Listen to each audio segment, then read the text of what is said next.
indivisible, with liberty and justice for all. Good evening, everyone, and welcome to the August 18th, 2014 Board of Commissioners meeting. We will start with public participation as usual. I would like to remind everyone that public participation in the beginning of the meeting is for those of you who, it's offered as a courtesy for those of you who can't stay during the meeting. And I would also like to remind everyone that we have a soft 5-minute rule. When you are approaching 5 minutes, I will remind you gently to wrap it up. And at 5 minutes, you will be asked to finish up. So come on up.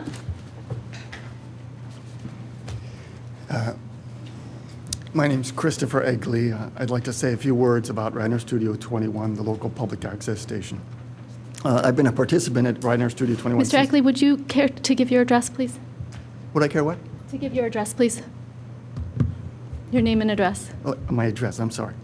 Christopher Egley, 147 Conestoga Road in Devon. Thank you. I've been a participant in RS-21 since the 1990s, creating short films on various subjects. Up until 2 years ago, all of my films had been shown without hesitation. In 2012, I made a film that was mildly critical of the Republican Party and Ronald Reagan, and the general manager refused to air it. I appealed the decision according to RS-21's rules. I also wrote to Mr. Rice here at Radnor. I spoke up at a listening session, and I took many other steps. I spent 3 or 4 months trying to resolve the matter amicably. I was told by everyone that RS-21 was an independent 501(c) entity that had nothing to do with Radnor Township. I could not get my film aired. In early 2013, I filed a complaint in federal court. RS-21 hired 2 law firms to defend it, and they spent 4 months filing motions, scheduling depositions, and writing briefs. In November of 2013, the judge held a settlement conference, and RS-21 settled. They agreed to show my film and agreed to pay me more than $10,000. The settlement agreement stated that I was allowed to continue to submit films for airing. Unfortunately, the general manager has ignored the terms of that agreement. He's created unreasonable delays in showing my films. It took a month and a half before he aired my first film after the settlement, 2 months before he aired the second, and I submitted the third one in April of this year that was delayed for 5 months, and then he rejected it. After the settlement decision was made, I filed a right-to-know request with Radnor Township. As I mentioned, I'd been told that RS-21 had nothing to do with Radnor Township, so I expected there would be nothing. These are the some of the documents that I received. A lot of other documents were withheld. The documents show that Radnor Township was involved with paying the legal fees for defending RS-21. I don't know the full extent because of the withheld documents. Despite these facts, the general manager of RS-21 continues to claim that RS-21 is totally independent from Radnor Township. He says publicly that RS-21 is a shoestring organization and suggests that it is costing Radnor taxpayers nothing to operate. This is not accurate. As you know, Radnor has a franchise agreement with Verizon, and the agreement sets forth the terms and conditions for the Verizon, the Township, and RS-21. Far from being a shoestring operation, it costs between $100,000 and $200,000 a year to run the studio.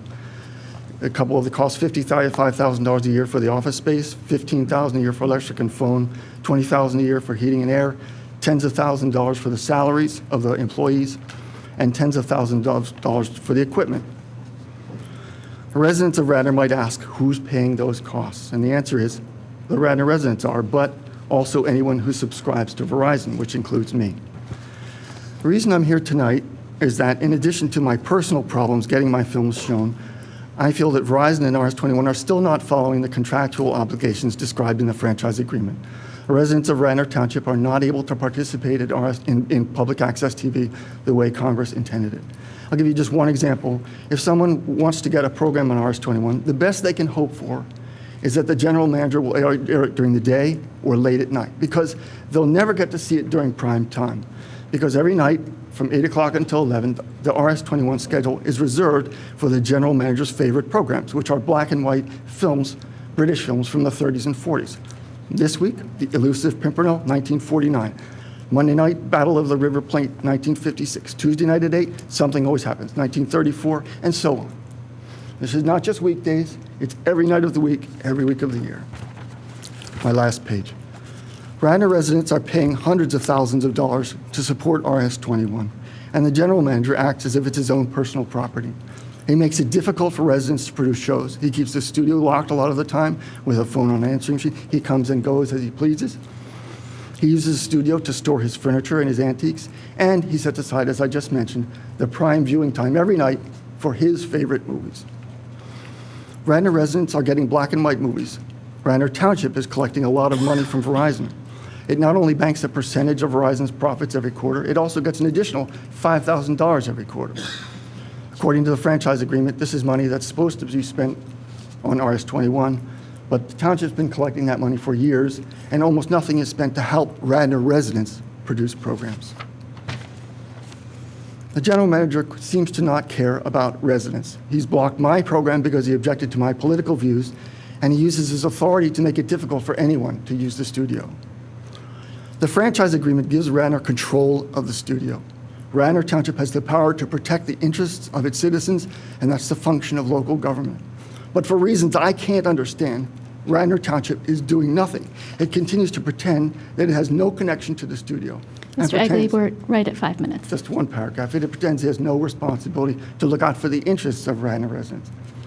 I've described some, but not all of the issues that are of concern to me. A year ago, I wasted 4 months trying to reason with Radnor Studio Management and Radnor Township. I just want to say I'm not going to waste 4 months this time. Thank you for sharing your thoughts and your opinions. Is there anybody else who'd like to come up to the mic? Well, I'm actually coming up here. Is this microphone working? I didn't hear much of what Mr. Egley said, but I sort of know what he is saying. In any case, I am here really for the Historic Society, but I will reply to some of his mistaken, obviously haven't seen us. Yes. Would you go ahead and just give your name and your... I'm George Strimmel. I live at 47 Luella Court in Radnor Township. And I am also the Vice President of the Historical Society and on the board of several others, but and also obviously the general manager to which he alludes. Obviously, he has never watched our station because he will notice that everything we do is done in a 6-hour block in prime time from 6 a.m. or from 6 p.m. to midnight, and then repeated 3 times in every day part, overnight, early morning, and afternoon. So everything runs. There are 168 hours in every week, of which the majority of our program is locally produced and for local purposes. As to the indication that somehow the taxpayer monies are involved, this is a pass-through situation to which the township, of course, can back up. But the franchise agreements call for certain funds to fund not only our activities, but also the activities here that are then passed through. These are not taking monies out of tax income. Just Thank to you, George. clarify, I will be back with another message shortly. George, could I ask you, Yes. Yes. as far as programming policy and accessibility Yes. policy for the public, how is that set? Do you have a governing board? Yes, we have a governing board. In fact, we have members of the board, at least one member of the governing board here. Not only that, in the original agreements and what have you, is that we are a Radnor-centric operation. In order to get something on here, on Radnor Studio 21, one must either be from Radnor or have somebody from Radnor to vouch for you. We also require, and as a matter of fact, this is in the franchise, that there are certain things not allowed, not the least of which is personal attack and The governing board you mentioned is not our Citizens Communications Council, is it? No, there is a separate board of Radnor Studio 21 that reports to the Communications Council, that then, of course, reports to this board. How are they selected? They are members, self-perpetuating, elected. So, and how does one become a member of that board? If a vacancy, there's only 7 people, a vacancy comes up, then that board will choose from people who said, I'd like to be on the board, and Okay. that is how And are it's your done. meetings open to the public? They have not been, but there are very few. You have to ask. We never had any occasion when the public was invited. Okay, thank you. Okay? Thank you, George. Okay. Is there anybody else who'd like to give public comment before the meeting begins? Okay. Okay? That's it. Here's somebody else. Thank you. Hello, I'm Marty Costello. I own property at 236 East Lancaster Avenue. I'm a veteran, and right now I am the Deputy District Commander of District 8, which encompasses Delaware County and Chester. I'm here tonight on behalf of the Delaware County Historical Society and the Veterans Educational Program, which I'm also a member of. And the reason is we're having a Bobby Rydell concert with the Duprees and the First Ladies of Rock and Soul, the girl group review. And this is going to be October the 4th at Marple Newtown High School. And the money that comes from this concert, this event, will benefit the Delaware County Historical Society, which, of course, George is also very familiar with, and the Veterans Educational Programs, which go to the different schools, like you've seen what we do here in Radnor with St. Catherine's, and now what we're also doing with Radnor High School. But October the 4th, the doors open at 6:30, and I'm going to leave these posters with Jennifer, and hopefully Bob will agree to put it on the scroll. And really would like to see people come to this. I know Bill remembers Bobby Rydell. Maybe some of the other people on the board don't. But the Duprees, excellent group, and hope to see a lot of people there. It's for a good cause, and thank you for your time. Can you give the date and location again? October the 4th, this year, at Marple Newtown High School, which is at 120 Median Line Road in Newtown Square. And if you would like to purchase tickets by phone, it would be 610-359-0832. And pay by check or credit card. But it should be a lot of fun for a lot of people, especially old folks like me, and young folks too. Thank you, Marty. Yes, thank you. I know, I like that. Is anybody else interested in giving public comment at this time? Okay, we'll move along. Next, I'd like to announce that we had an executive session immediately preceding this board meeting on August 18th, 2014, at which we discussed matters of personnel, litigation, and real estate. Next, we are going to have a motion to approve our consent agenda. First, I would like to say that there is one typographical error on this, in item B. The last item, 2014-08B, is not included in this agenda. Other than that, we pass all of these items as a whole because they're perfunctory in nature and don't merit discussion and debate. However, we always give an opportunity for anybody on this board or anyone in the audience to take an item out if you would like to hear discussion or debate or have a question or a comment. So, is there anyone on the board that would like to remove any items?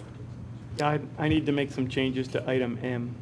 Item M. Okay, we will remove item M. Is anybody else? The last HARB item under C, HARB 2014-21-212, 21, it's 212 Bloomingdale Avenue. Okay, any others? Letter E. Okay, any others? And is there anybody from the audience who would like to see something removed? Move the approval of the consent agenda with the items deleted. Second. All those in favor say aye. Aye. Any opposed? Passes 7-0. Let's go ahead and take these in order.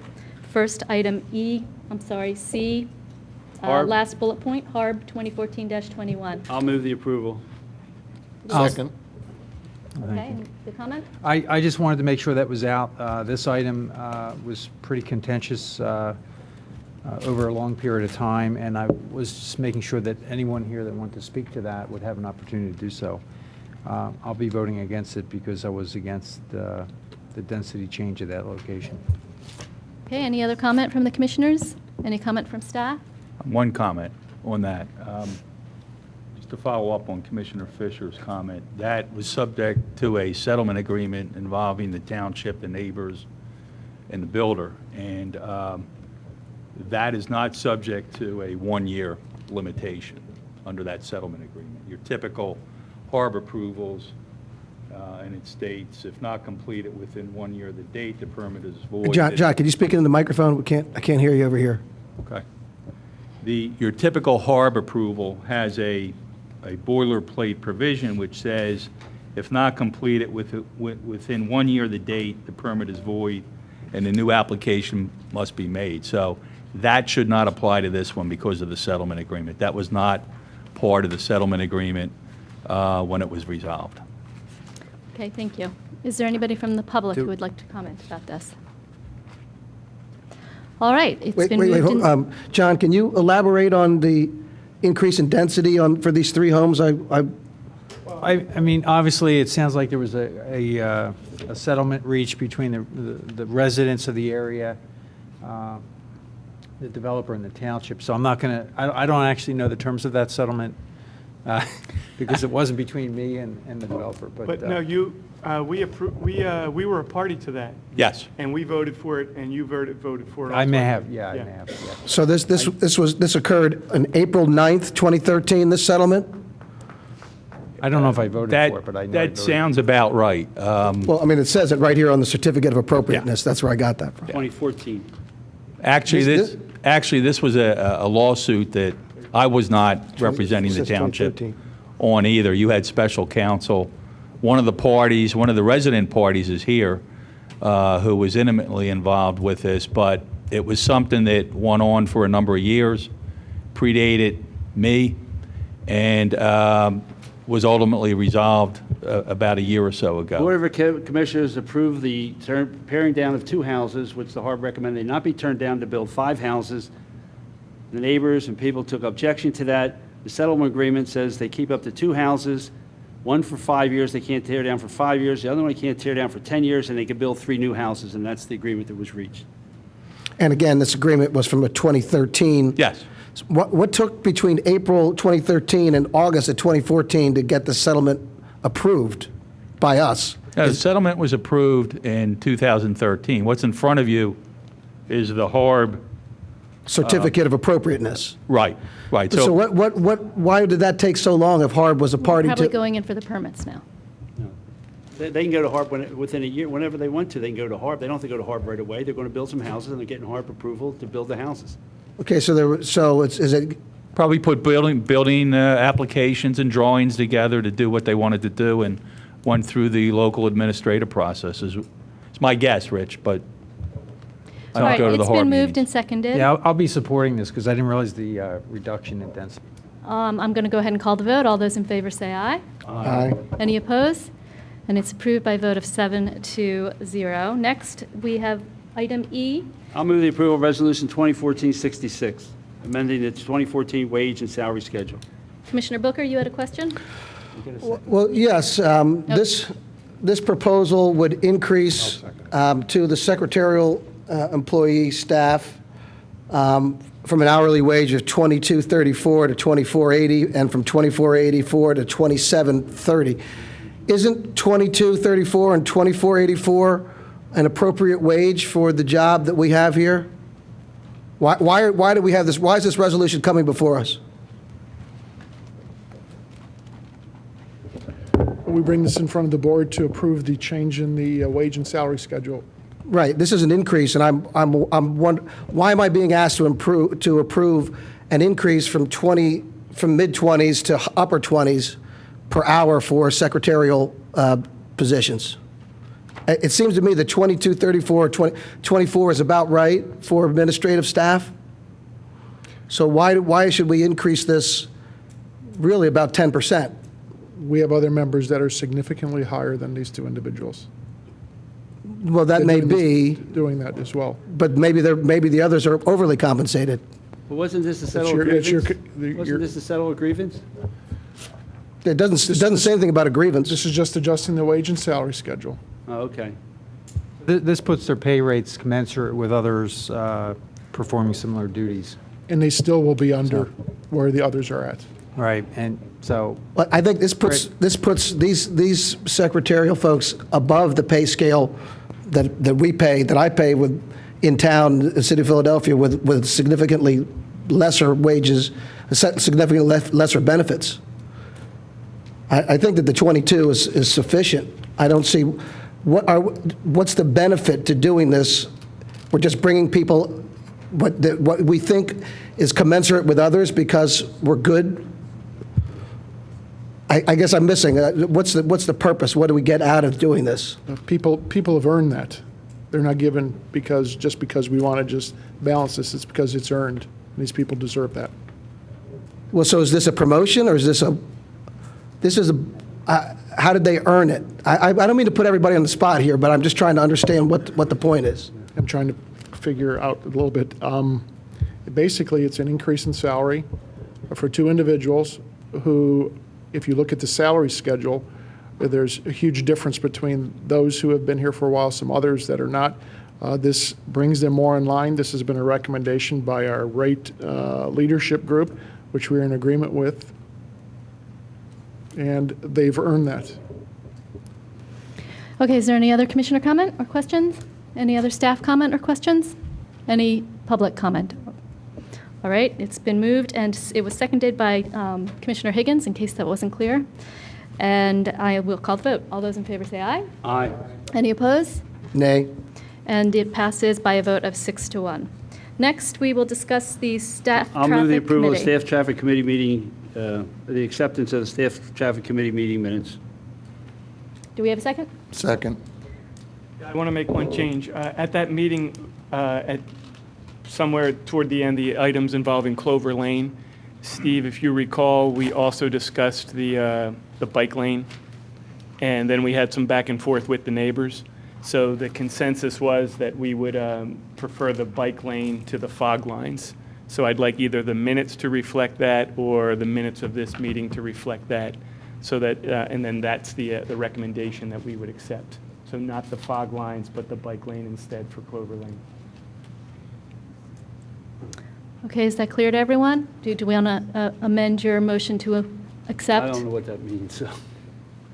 There was discussion about putting a bike lane or painting parking, putting a bike lane on the south side, or painting parking spots on the, or essentially a white line on the north side. So you would amend your motion to accept with that clarification? Sure. Okay, and who seconded? All right, any other discussion, board discussion? On that item, I don't have any, but I do have a discussion on another item. All right, item number 2 is a consideration of a multi-way stop sign at the intersection of Radnor Street Road and Poplar Avenue.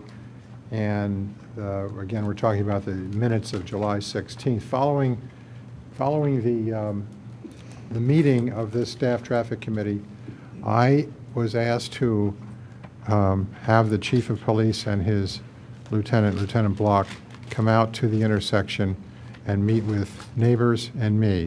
And as a result, the week before last, we did in fact meet there, and I had about 6 or 7 neighbors in tow with me and some others that did not come.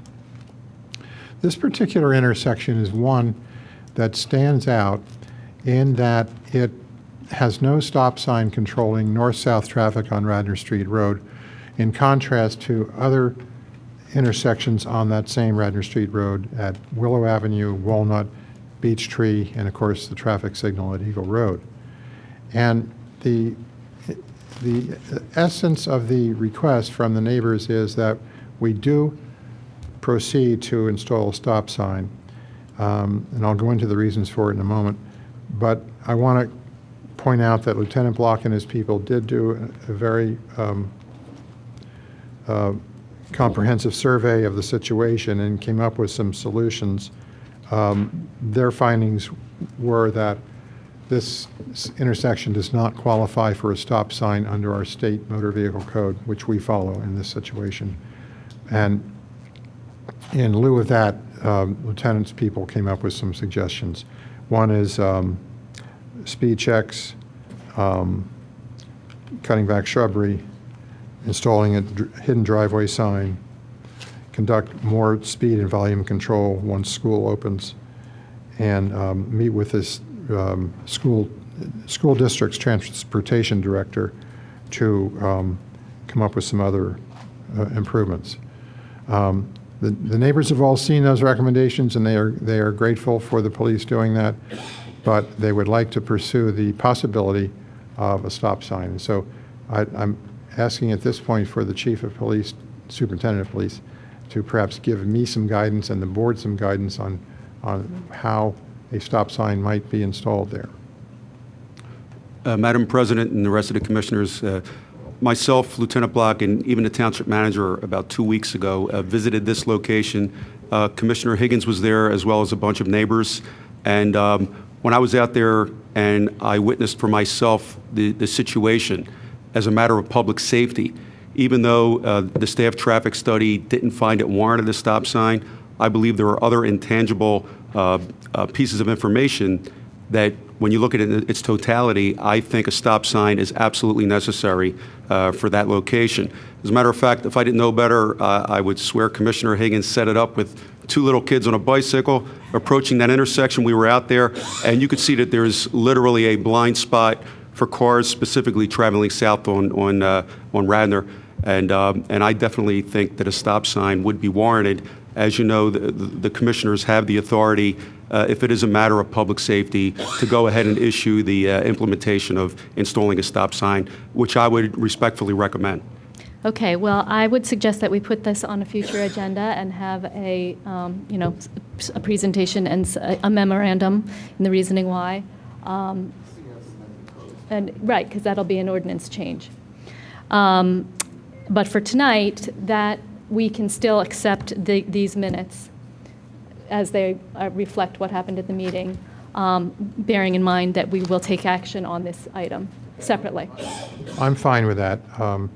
So I won't go any further on this at this point, but I would like to have it considered in the form of an ordinance. Maybe we can draft the ordinance for introduction.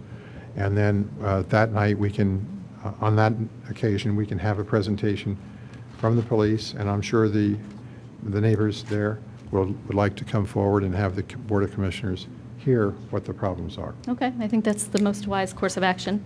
Any other comments on these minutes? Any staff comment or public comment? It's been moved and seconded. All those in favor say aye. Aye.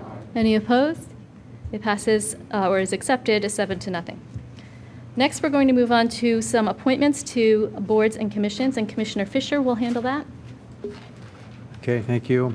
I'll move to appoint Louise Fitzpatrick to the Board of Health and John Riley, who is currently the alternate on the Zoning Hearing Board, to be a permanent seat on the Zoning Hearing Second. Board. Any commissioner comment? Any staff comment or public comment? All those in favor say aye. Aye. Any opposed? And they are both appointed by a vote of 7-0. Next, we have recognition of our Radnor Enhancement Community Trust. Commissioner Higgins is going to handle this and explain what the recognition is all about. Thank you, Elaine. It's my distinct privilege to talk about this. We have in the audience tonight the chairman of the Radnor Enhancement Community Trust, at least one member, and perhaps another member that Mr. Diorio, perhaps. I know Mr. Stunnebeck is not here. He's sailing on the Chesapeake, I believe. But what this is all about is that some 6 years ago, my predecessor, Commissioner Mahoney, working with the then superintendent, I think it was Jerry Gregory at the time, were quite concerned about the dangers to pedestrians on North Wayne Avenue, who, with the growth of our wonderful restaurants, we have a tremendous increase in the number of pedestrians who need to cross from the Wayne Presbyterian Church parking lot to the restaurants. And the concern is that an elderly driver with limited vision might not see a person at night or at dusk wearing dark clothing, and we might have a bad accident. So Commissioner Mahoney pushed for a crosswalk. I inherited the task when I became commissioner. We've had many studies. We had PennDOT supporting us. We had engineering study. We finally got through that. We had construction done. The construction was done. The crosswalk is in. It was put in back in June, I believe it was. I hear lots of good things from people about it. They think it's a great improvement for the township. But tonight I want to personally recognize the people that supported that effort from the Radnor Enhancement Community Trust. And why do I want to do that? Because the Radnor Enhancement Community Trust voluntarily contributed $60,000 to the engineering construction costs of the crosswalk. This is money, Mr. Bages could describe where the money came from. It goes back a number of years, and it was through corporate donations and donations from the businesses in Wayne that build up the body of the trust. And there's that money is there. Even with the $60,000, I believe there's still a nice surplus there, and we can do additional good things with that surplus in a public-private partnership. So with that introduction, I'd like to come down to the rostrum and invite all the members of the trust to come forward.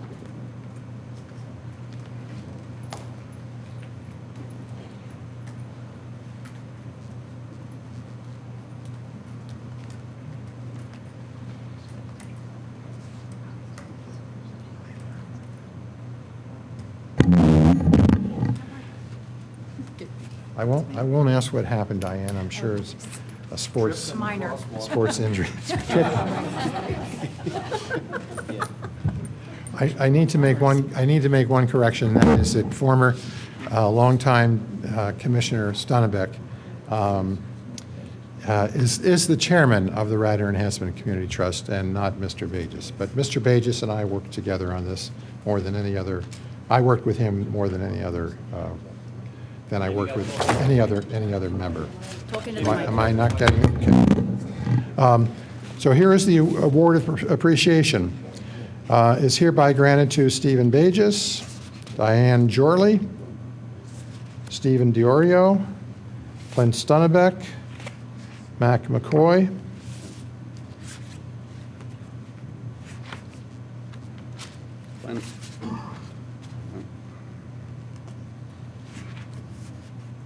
everybody.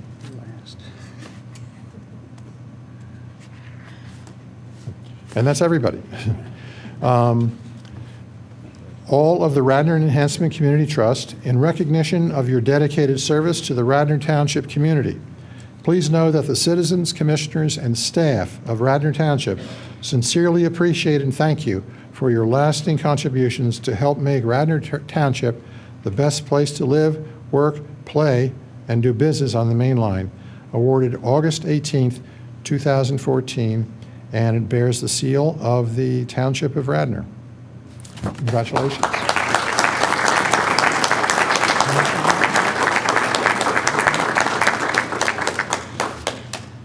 You'll see to it they're distributed to people? Jim, also, I'd like to mention RECT provided funds for the clock to be rebuilt.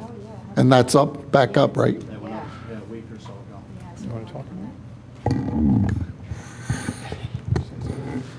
Well, the funding, Clint Stonebeck was really the founder of this whole thing, and then he brought Mac McCoy in, and then the rest of us signed on a little later. But the original funding was for the Blue Route to do some aesthetics things around the Blue Route, and they're still present. And then we got involved with downtown Wayne. There were a lot of things we wanted to do with downtown Wayne, so we worked with the township to get the funds from the municipal lot that's currently at AT&T. And that's where the funding came for the second fund, which is what we're now using to pay for the clock restoration, which is considerable.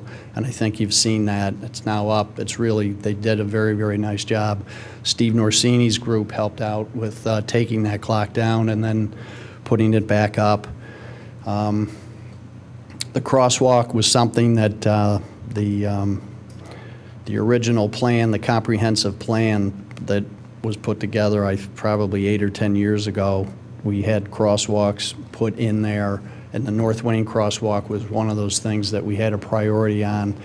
There was a lot of debate as to where it should go, but PennDOT rules on that, so it went where it is now, and we wanted to contribute toward that. So all I have Well, to thank you say. for all of your help and in your Okay, volunteer thank you. hours and making it all happen. Thank you.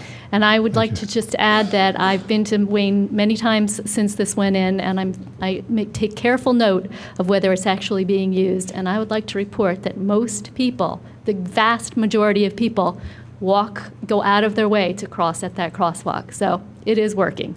Good. Thank you. Thank you, Steve. Thank you. Diane, thank you. All right. The next thing we have on our agenda is a presentation from the Radnor Historical Society, and I see several members from the Historical Society here tonight. Hello again, George. Again, I am George Strimmel. I now rise as the Vice President of the Radnor Historical Society. And what I want to do very briefly, in about 5 minutes exactly, tell you a bit about this unique resource. And many of the good people that make it possible are here. It's an all-volunteer operation. And it's been here for many, many years. You know of it, and you have seen its work. So, what are we going to talk about here? We're going to say, well, wait, here we go. The Radnor Historical Society is committed to preserve, protect, present, and promote the history of Radnor Township. This is totally Radnor-centric. It serves to build Radnor pride and to tell us about where we've been, where we are, and maybe where we are going. How do we do it? Well, again, all volunteer operation. We partner with other organizations. Many of the things you talked about, Marty was talking about the War Memorial and what have you. Certainly, we are a large part of that. Much of what we do with other organizations, as you well know. Again, this is not a polemic. This, of course, will be a plea, but anyway, we're celebrating here. We've got a great website. Greg Pritchard, who's here, was part of making that happen. A place where you can go and catch up on what we've done thus far. What else? Well, monthly events, either at the library or other places. You've seen them, you've been involved.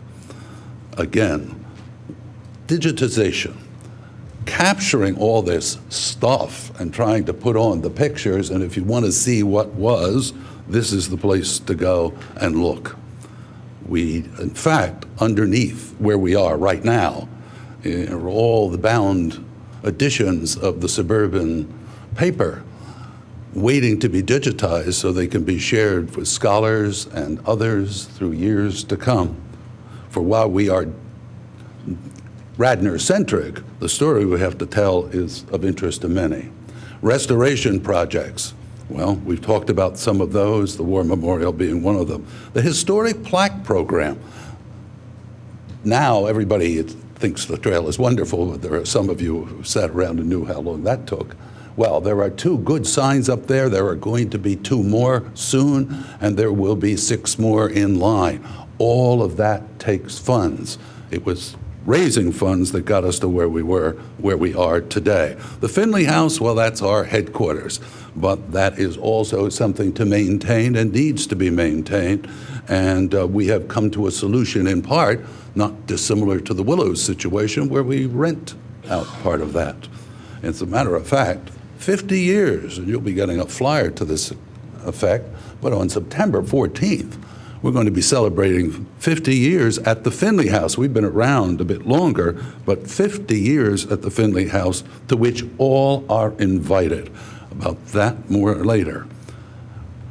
I'm talking about the Suburban and Wayne Times. There it is. This is 1953, when there was a $5 million shopping center planned for Radnor. We don't see those low numbers any longer, but obviously that was the beginning of a change. It also talks about Thornton Oakley, who died in 1953, and he was the man who created that logo that is so unique for the Radnor Historical Society. His work can also be seen in many of our museums. This is the front parlor of the Finley House. It doesn't perhaps always look, because we also use it for meetings, but there it is, the front parlor of the Finley House. Remember, it's there, it's open. This is the back parlor. All of this requires maintenance, but it's a place to look at some of the treasures we hold. And then Behind it, another room, more of the Finley room and the museum room as we continue to do those things we talk about. Talked about the War Memorial, how important that was, and what a group effort that was, not only with the Historic Society, but as you know, both Legion Posts and many, many others. Should I say it here, also including Radnor Studio 21? But anyway, well, I couldn't resist. There are those trail signs. If you've seen them, they really are terrific, and there will be more of them. Where? Well, here's the plan. Existing signs, new signs, there are new signs to be put up, and then future signs, 6 more, going all the way from Radnor Chester up to Sugartown, and telling the history of that trail. We also have a historic plaque program, and these are some of those. They're both commercial and residential, where individuals can order up a plaque and benefit. This is all to benefit themselves. They pay for the whole thing. No monies from this go to the Historic Society, which is just part of our function. Think of the event speakers we've had. Babe Heffron, one of the Band of Brothers, a person portraying General Meade. We haven't been around long enough to do that. And there's Greg Pritchard himself talking about our trains. After all, the railroad helped make this place. We also must not forget the Bulletin of the Radnor Historical Society. Been around for, 64-some years. And this, too, has been digitized and can be accessed from people interested in our history. Okay, why do we do it? Why is there a historical society? Well, to foster appreciation of the past, for sure. And how about creating a sense of place? Why do we live? Why have we committed ourselves to living here? Well, see some of what went before and see what may yet come. Radnor pride. And we want to contribute to the quality of life. And we do. Tell people about our own place and then join in and maintain the historic character. Obviously, very, very important.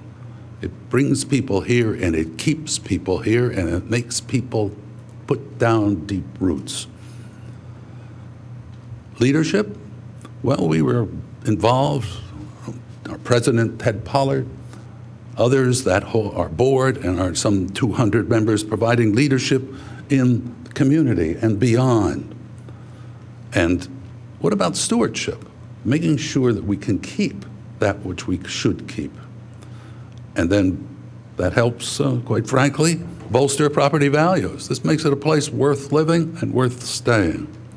And then finally, leverage historic assets for all kinds of things, including value. We're producing a 5-year strategic plan. Community outreach, we want to keep that going. Technology, we're harnessing as much as we can. Fundraising, the Finley House and the Wagon House, we have to raise money for those things. Marketing, getting the story out to the people who live here who don't perhaps even know about us. And then finally, integration with all the other things that are going on in our community. Well, here it is, that which you knew was coming. We hope you would consider supporting, among all the other most worthy operations here in Radnor Township, incidentally not including Radnor Studio 21, but all the other worthy organizations, the library, well, you know, we can go on with that, the senior center, that you might add $15,000 a year for the support of Radnor Historic Society. And that is my presentation. Well, thank you, George. It's a very impressive collection and presentation of everything you do. One thing you didn't mention, which is one of my favorite things, is the historic asset inventory that you have on the fantastic website. You're right, the website is very well done. But there's also an inventory that was done by the Historic Society, as you know, and it's really fun to go look in and look at all the properties that are listed on this, and it gives a little information about each property. It's fun to go peek around in there and see, you know, what houses that are around you are really significant historically. So your ask is well timed. As you know, it is budget season, and over the next 3 months we will be putting together our budget, and well, staff will be putting together our budget, and we will be considering it. So we really appreciate you presenting everything that the Historic Society does and giving us a reason to. If you have any questions of us now? Yes. Yes. Anytime. Yes, Mr. Nagel. I'd be interested in knowing what you're going to do with the $15,000. More.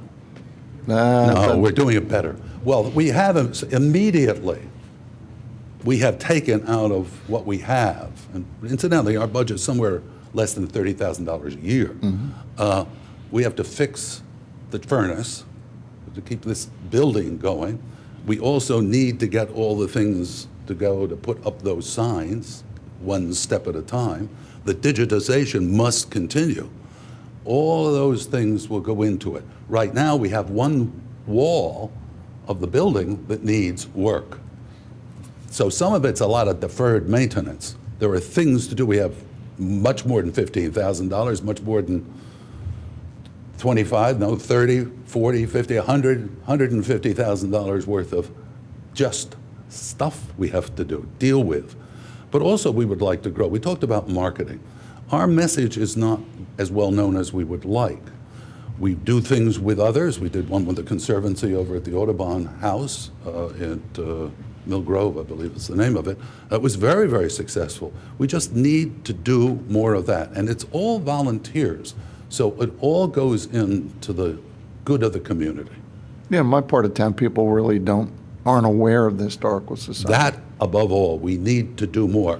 We are working together with, this all sounds self-serving, but we are working with Radnor Studio 21 on a major documentary to document all these things I've said and talk about Radnor and Radnor pride. Well, make sure you include the cottage, because the Historical Society was a key player in the rescue of the cottage. We will. Thank you, Mr. Mayor. George? Yes, Mr. Evans. What type of a private fundraising program do you have? You want $15,000 from us, and I hope you get it. I'm sure you're going to have nice support here, but what kind of a private program do you have? We don't have as much of a organized program as we would like, but we do have a membership of 200 people. We do ask from them at least, well, to more than that. We mail out to the community and say, here we are, we would like support. We raised, well, over the years, in recent years, we've raised about $50,000. We could not have done all we have done just on, well, whatever we have, the membership. Am I correct, though, that you do not have 501c3 we do. Status? We are. You are? Yes. We are a 501c3. And is the house, the Finley House, on the National Register of Historic Places? Mr. Pollard, what's the answer? No, it is not. Okay. But you do have the 501c3. That's Yes. very important. Yes. Okay, good. So every gift is tax deductible. Okay, any other questions? All right, well, we really appreciate you coming in, and we will work on your request. Thank you very much. Much appreciated. Greg, did you want to say? And Mr. Pritchard will now hand out some flyers and invitations. Thank you, George. And as George mentioned, we are having an event at the Finley House to celebrate our 50 years of ownership of the house. And just have a few flyers I wanted to pass it out to commissioners. Great, thank you. Well, while Greg is handing that out, I'm going to go ahead and move us along to the next item on our agenda. Thank you, Greg. And that is a discussion of a conditional offer of employment to a police officer. And I believe Superintendent Colarulo can lead us on this. Yes, Madam President, as you're aware, Township Manager authorized us to proceed with a civil service test for the rank of patrol officer due to current vacancies and anticipated future vacancies. In addition to the written exam, there is an oral component of physical agility and then a very extensive background, which also includes a lie detector test and then a final interview with the Township Manager, myself, and other staff members. The individual that we are respectfully requesting the board's approval to offer a conditional letter of employment is Stephen Ryan, spelled R-Y-A-N. He's a 22-year-old male. He is a graduate of Westchester University. He currently works for the Delaware County Sheriff's Office, and he's a part-time police officer with Upper Chichester. He is a family member of law enforcement. His father works for Delaware County Criminal Investigations Division, and he would be an exceptional candidate and I think an asset to our department. Thank you. Is there any comment or question from our board? All right. Well, I have one. Superintendent Colarulo, what's our average age of our police officers? Do you have any sense of that? Right now, I would say the median age for officers is approximately 35, 36 years old in that vicinity. So is 22, that's very young, isn't it? That's unusual, or is that the usual? Actually, I was 22, and I believe Lieutenant Block was around 21 or 22 when we became police officers. I know my 22-year-old, I would hesitate to trust him with a lot of things, and I do. All right. Well, I guess I just wanted to say I do plan on supporting this, but overall, I'm going to ask our township manager and Superintendent Colarulo to consider in the future a goal within the next few years that we shoot to reduce our overall manning and staffing in the township by 10% or more. I think that we can do that, and that should be a goal in conjunction with our other goals and our budgetary constraints. Thanks. Okay, we need a motion to, So approve. Second. any other comments from the commissioners? Any staff comment? Any public comment? All those in favor say aye. Aye. Any opposed? It passes by 7-0. Next, we will move on to our committee reports. First, we have our community development, and Commissioner Curley, you will start us off with that. So I'm open for discussion on that. I don't know who wants to take the lead. Feel free to start us. Well, we have a representative from Ritu, Steve Gabriel, here tonight. Ritu is the firm that we have hired to help us wade through what we're going to do about this property, or the situation, more than just this property. Current, sort of a synopsis of where we are right now. We now have this 18-acre site, 18 plus or minus acres commercial site, which is, exceptionally valuable real estate, commercial real estate that is fallow and unoccupied. And we have a landowner who's interested in redevelopment and moving in that direction. And we are trying to figure out a way to make that redevelopment happen that will work in our community. So we have hired Ritu and Mr. Gabriel to help us work through how we are going to make that happen. I'm going to invite you to make any comments that you have, and then we can discuss. Just briefly, that there has been a lot of discussion about the biomed site and sites surrounding it zoned in a similar fashion. Your township manager asked us to put together a list of elements that might make up part of an analysis of different development scenarios of the biomed site as a way to help your discussion and help you determine what you see as the best way of moving that site forward. Those elements are very similar, as you'll see as you go over them, to what you already include in your development impact statement requirement in your zoning ordinance. And they can certainly be applied not only to the biomed site, but to other sites nearby if that's desired. So we're here to really help you, and we would certainly be glad to work with staff to further define the scope and schedule for this work if that's something that you would like to pursue, and come back at a later date. Thank you. And this list is, it's everything you want to know when you're just, trying to decide a development scenario. So thank you. It's very inclusive, and I think we'll all want to know answers to all of those issues. Where we stand now, we have as everyone knows, we have sort of a divided board and divided community on how we should handle this. Sort of starting, the spectrum goes from doing absolutely nothing and sort of letting the chips fall where they may, because right now it's zone PLU and Actually, PLO. And it's all, it's commercial or lab space. Then there's sort of a middle category of letting development occur or having development occur either under current zoning or with slight tweaking of current zoning or with some sort of variance if that's possible. And then it moves to the other end of the spectrum, which is introducing a whole new zoning designation that would look something like the must that we had talked about earlier, or some permutation of that.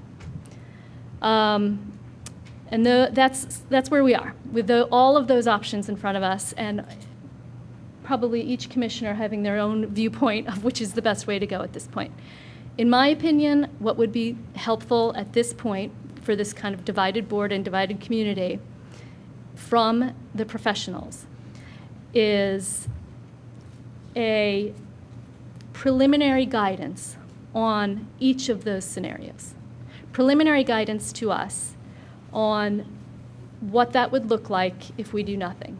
You know, how that would play out, what these factors that you have listed in your memo would look like under current PLO if that site is developed that way to its maximum.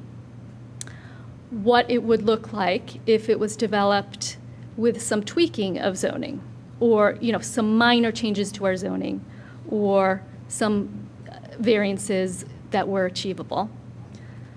And then finally, the third more complicated category is getting preliminary guidance on what it would look like under a must.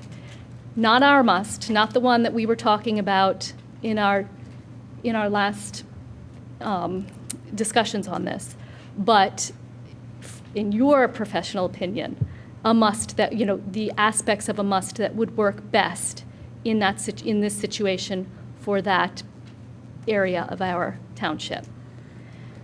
So that's where I stand, and what I would like to see come out of the professionals to, help us take a step back, look at all of the options that we have advocates for, and give us some preliminary guidance. And just to make it a little more concrete, that would take, I'm sure, some time, a month or two at least, coming back to us and the community in some sort of memo or study, and really make it a community discussion, as having some community meetings to discuss the findings. That's my dream that I would like to see from this situation.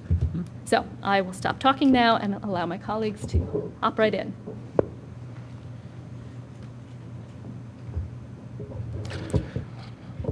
Well, I have a few comments, if I may. First of all, Mr. Zinkowski or Mr. Rice, who's the owner of the Biomed 145 King of Prussia Road site? Is it the township? Is that up? It's not. I think you know. That's right. The township's not the owner, so I'm confused as to why the president of the board, Elaine Schaefer, would be making comment as to the value of the property. I don't think we know the value of the property, and its value I don't think is really of significance in our review. It's not our property. So I'm confused by why that would be. I'm not confused. I disagree that it's even a consideration, and I think that that's indicative of the bias that we have on the president's part. Secondly, I thought that when we hired Ritu, the justification was that we were going to have them assist us in reviewing and helping us with the Villanova site and the conditional use hearing. So is that not a charge of yours, and where are we on that piece of it? That is a charge of ours, and we have been involved in a number of meetings with Villanova and the residents, and are preparing an analysis of the development impact statement for the special counsel for the township. And how about for the Board of Commissioners? We have to provide that to the special counsel, and he'll make that determination for the commissioners. Will the Board of Commissioners get the review at the same time as the special counsel, or will it be reviewed separately before we can see? The conditional use hearing, Rich, as you know, you sit as a judge. So you're going to have the parties in front of you. You have another hearing this Thursday. And Bill Bola was hired to work with the township professional staff. I'm sitting up there giving legal advice to the board as the hearing officers. So what you will get as a commissioner is you're going to get testimony within the four walls of this room, within the confines of that meeting.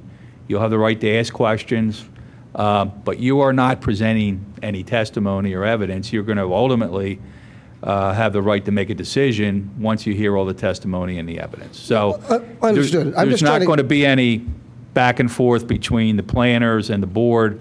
You've got to be separate until you hear all the testimony and evidence, and then you've got to make a decision. Understood. And my point only is that when we had a rather lengthy discussion as to hiring Ritu and Associates, that the stated and primary goal was to assist in Kevin Kachansky's absence with the Villanova and the conditional use hearing, and the first thing we go to right away is this biomed. So I think you have it backwards, Rich, if I may interject. I think we hired them for the biomed. No, and said they could also we help us. specifically said that it was for I'm Villanova. sorry. Oh, and You're by the way, incorrect. no, it's not. It's incorrect. Yeah, John, you can speak if you disagree. There was no question. Villanova was what we wanted to be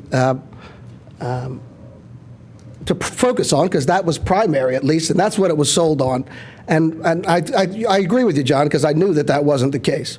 Third, to put this together, I'm surprised that we have this list. And I'm sorry, your name again, I'm sorry. Steve Gabriel. Steve, is there anything right now prohibiting the development of the biomed site?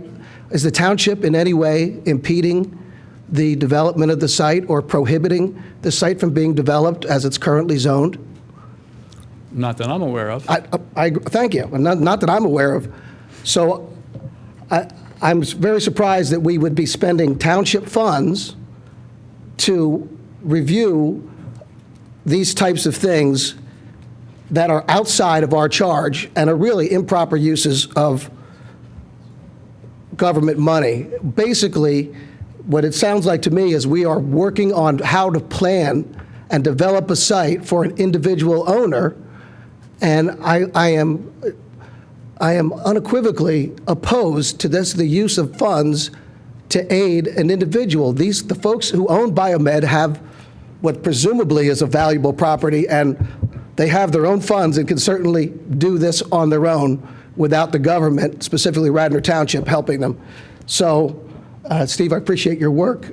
I disagree with your charge here, and I really wish that we would work on Villanova. And I'd be interested to hear, I want to see what you have on the Villanova conditional use, if anything, that is appropriate for arbiters in a quasi-judicial hearing to view, which I think is quite a bit.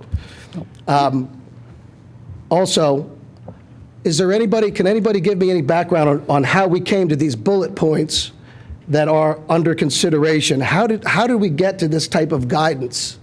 Certainly, I don't think I was asked any of these, what I would like to see Ritu work on. So is there any Rich, I think that's the point of tonight, over here. Is there any background That is the who point. developed the list? Well, these are general Madam President, if I may, maybe if I can answer here. Yes, please. Maybe if I just give a little background. The board gave charge to look at 3 projects. Ardrossan, Biomed, and Villanova is what the charge the board had. 3 major development projects. That's the task. Ritu has already began working on the Villanova conditional use, has done a lot of work on this to help prepare the township's presentation through our special counsel, Bill Bola. So he has worked on that. As part of the Biomed, this is something that I look at the value, I believe, and I won't speak for Commissioner Schaefer, but the value of this is a property that generates revenue to Radnor Township, which helps us provide the services and programs to the community. By not working with this, which everyone I'm sure is aware has no tenant right now, so it's not generating any revenue to the township. The intent of economic development is to help generate revenues to offset the expenses, so that basically you shift it so that businesses and those are paying the majority of the revenues for the township, and it reduces that burden upon the residents. Also out of this, I believe, Rich, you were one that said we should be using a planner to be able to do this, and I think the board has agreed, and we've actually done that now. to get a planner, because a number of the residents within the neighborhood, which are in your ward, have actually spoken up to say there's concerns with traffic. What is the impact going to be? So actually, you'll have an independent planner without staff to be able to say, here's all those concerns, here's what we'll come up with. Now, the planner came up with, and what I asked him to do is, because since our meetings are so short in time period, to help reduce that time period, but to actually set a framework for the conversation, is to come up with, in his professional opinion, how would we begin that discussion? How would we frame it so that the board can have a reference point to say, here's things that you should give him direction. So the conversation begins tonight on biomed, and I believe that's why he's here tonight, is to get direction and input from you, the board, about which direction you want him to go. So this is not like, well, this is all in stone. He's done, based on his professional opinion, I think he's done a great job of putting a framework together, listening to the conversation over the last 2 years, and especially hearing the comments from residents that came up with concerns around traffic, how's that going to be managed, all of that.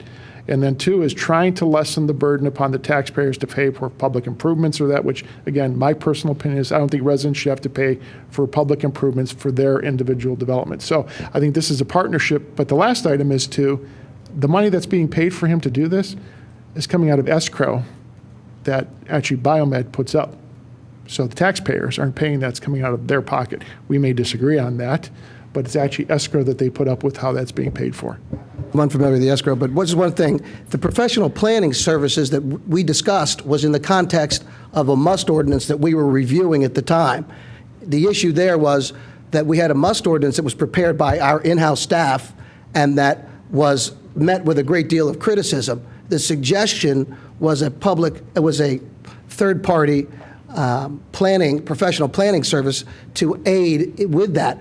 Since that's now off the table, this is not at all what I had considered, and again, I voted against having Ritu work on this, but just for that clarification. I'd also take issue with, I don't believe that a stated goal of our residents, and certainly not one of mine, not one that I ran on, was economic development of the biomed site.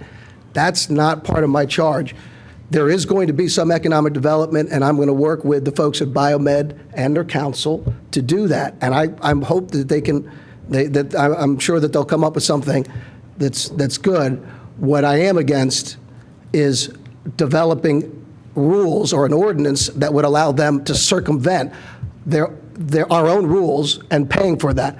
Now, if there is an escrow, where's the escrow and how much is in the escrow? It's deposited. I'm sure you're aware most of these development projects post escrow. So that's deposited within the township, and then there's a draw against that based on his bills come through. I didn't know we had a development project there. I thought we had a sketch plan submitted, so I must be confused as to the status of the project. Well, anybody that submits a plan for us to review submits escrow, in which it's charged off of. So John Rice's time is charged off to that, engineering time is charged off to that, the planner's time is charged off to that. Unless you'd like to see the taxpayers fund these types of review plans, I'd be more than happy to do that to make it cleaner. But I would prefer not to have the taxpayers, and that's my whole point. And I'm 100% with you. I don't want the Let's give taxpayers to pay another for anything. commissioner some I'd time like to weigh in. make, Rich, are you finished? Can I take some time? Okay. So I first of all, I appreciate where we're headed. Just a couple comments, and we kind of know these things, that really smart communities, they do planning to control development and redevelopment.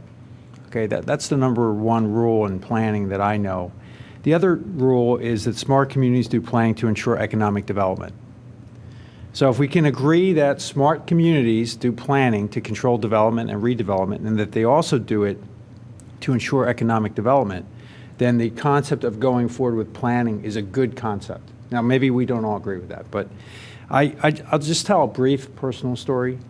I've been in business for 25 years, and my business has provided services to manufacturers in 40 countries and every state of the U.S. And in 25 years, I've watched about 60% of the factories that my company services go out of business. I've also had the opportunity to visit many of these sites and these towns where these factories close. I can assure you, there's no question that you don't want to have this happen to your town. Now, we don't have a factory here, but literally, a laboratory space that we had is no longer functional, it's defunct. And we have a large void of employment at that site alone, 2,000 jobs lost at that site. And I just want to say that, at least from my point of view, that it's in my best interest, and really, in my opinion, all of our best interest, to ensure that that site not only is viable, that we ensure 2,000 more jobs return to Radnor. Because if you want to ensure prosperity and property values and good education and everything else that comes from that, then you want to develop that site. Now, to that end, I think that we want to encourage that we go down a planning route. Up until this point, all I've seen was a developer come in with zoning code changes that they want to build what they want. I didn't see any planning. There wasn't an ounce of planning in it. It was a very defensive position for us to be in. And I think the public became defensive because they felt the same thing. They felt that, who is this developer, who is this property owner to come to us and tell us what we should have in our town? We should be the ones doing this. So again, I'm very happy that we've gone this direction. So I think I support what Elaine has said. Maybe we don't need 3 comparisons. We definitely need to compare the current by right that we've already done. We've done a very good analysis of that site to understand what a reasonable by right plan would look like. And then we also have a sense at the other far end of that spectrum, what a TOD ask would look like. And what I'm hoping for is that this community can focus on that area and say, what is it going to look like 25 years from now? What do we want Radnor to have there over the next 25 years? I don't want to see what happened to all the other hundreds of towns that I've visited happen here. It becomes blight. And I'm not talking about small towns. I'm talking about significantly affluent communities that lost their employment. And when they lost their employment, the towns are now blighted. I'm talking about areas of New York State, the companies like IBM and Kodak that are gone now. And those towns lost thousands of jobs, and it became a tipping point where those towns fell. And they're not coming back. There's no reason for them to come back now. So we want to make sure that we do everything in our power to not let that happen here. John, we lost those jobs in 2004. Rich, you had your chance to Okay, talk. let's go ahead and have when Wyeth another left. commissioner. So that's long been Another the case. commissioner who'd like to weigh Let me in? just rebut that, Rich, because the reality was... You know what? We don't really need to we don't debate debate. But history here. let me make a point, though. We had 80% vacancy when Wyeth left. But since that time, all the other buildings are at full capacity. So we have brought back. But this site lost 2,000 jobs. Okay, Well, Commissioner Spengler. The issue here is that we are the planners, the Board of Commissioners are the planners of Radnor Township, and we set the zoning for this site. And the developer can go and develop it according to our zoning. But the majority of the Board of Commissioners think that that would not be the best for Radnor Township. We could do better than what the zoning permits. So we want you to take a hard look at what we could do to do better and see if the board can come around that, present it to the community, and working with the developer, maybe we can do something that's better for Radnor Township than what the current zoning is, which the majority of us doesn't think that's the best way to develop that property. And that's why we're asking you to move forward. Any other commissioners want to weigh in? Sure. My sense is that it's not appropriate for us to use this process to target a particular site. And and to that degree, I agree with Rich that we are inappropriately using government funds to target a site. If we have a general problem with planned laboratory, then we can make that change zoning-wide, but to address a particular site, in my opinion, is problematic and going to take us to an inappropriate solution. There are solutions that I could envision supporting, and I'm open to them. Perhaps this isn't the time to talk about the particulars, because I think we need to take a step backwards. This list doesn't, there's nothing on this list that jumped out and said, yeah, that's a great idea, I want to explore that idea. It doesn't mean that I'm opposed to the idea that we want to find a better use for planned laboratory. I'm a little troubled by, we went through this with PI, didn't we? And we still haven't made the changes, maybe 5 years ago. So I'm troubled that we're just going to spend more money and spin our wheels again if we enter into another scenario like we did with planned institutional. So I'm not really confident that we're going to come to a good solution. And then I think the biggest thing we want to avoid is more plats. Here's 3 scenarios and let's pick the scenario that's best, because that's that problem where we get into somebody's opposed to the particulars, people entrench, and we lose sight of the concept. So if we are troubled by planned laboratory, or the use of laboratory, like many of us are, then we write a very broad scope of work, something to the effect of, how do you improve PLO without increasing traffic? And we have a requirement that is there's no plats, there's no particulars, there's no build-outs, because these are the things that introduce controversy. And then we see if they present a concept to us that is agreeable, and if we like the concept, then we take the next step, which is the particulars of ordinance language. So that's my sense of it right now. I'm not willing to take a step and invest any more money in more plats, more particulars, more scenarios. If we want to step out, if we want to use the guidance of a professional to become more general, then it's possible that I could support that. Well, I am looking forward to Ritu providing us with information we can use to make decisions. And the 3 options Elaine mentioned work for that example. So now when the owners come to us with their plans, we have a concept. We have a feeling of what's the implications. Because right now, every now and then I get really frustrated with this whole thing over the biomed site. And oh, by the way, it's more than the biomed site. It's going to be the TV Guide building and where the... We should state that then, because that's not what we're talking about here. We're talking about the biomed site. It's probably illegal, but we'll take that up later. No, somebody else will. Sometimes it's just like, go ahead, by right, bring it in, I'll approve it. And then when you can't drive away from the second ward, Rich, I'll just remind you of that. They have an approved plan. It's already been approved. All right. Are those your comments, John? Well, it's just that I'm not asking them to develop a new ordinance for each of these 3. I'm asking them for information that helps us understand the implications of these 3 scenarios so you can make a rational decision. Okay. Jim?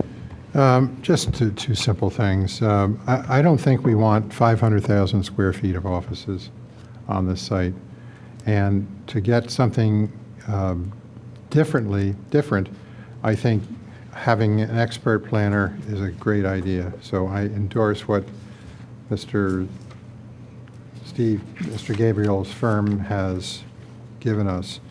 I'm really confused because the people of the second ward stood before us at the rostrum for month after month, meeting after meeting, telling us that we needed planning for this site. Now we're getting planning for it, and the commissioner representing those people says it's a bad idea. I don't understand. I don't follow it. Okay, so we've had some very helpful comments. It goes to the individual site, Elaine. So this, Jim, if we want, and Don made the point, if we want to address PLO ordinance, we want to address the PLO zoning in our ordinance, that's a perfectly reasonable task for this Board of Commissioners to undertake. What I object to, and strenuously, is a specific planner to circumvent our rules for a specific developer, and it's right on the plans, right on the agenda, and that's what we have here. Again, the planning services that we asked for was with respect to a particular must ordinance, and we didn't have that at the time. It's a different situation now, and that's the reason for the change in the tenor. So Rich, would you support a planning effort, if this board agreed, a planning effort to either revise PLO or come up with either a zoning overlay for that area or a new ordinance, like a TOD ordinance that we don't currently have? Would you support that? Because I think that's what I would support. I would support moving in that direction.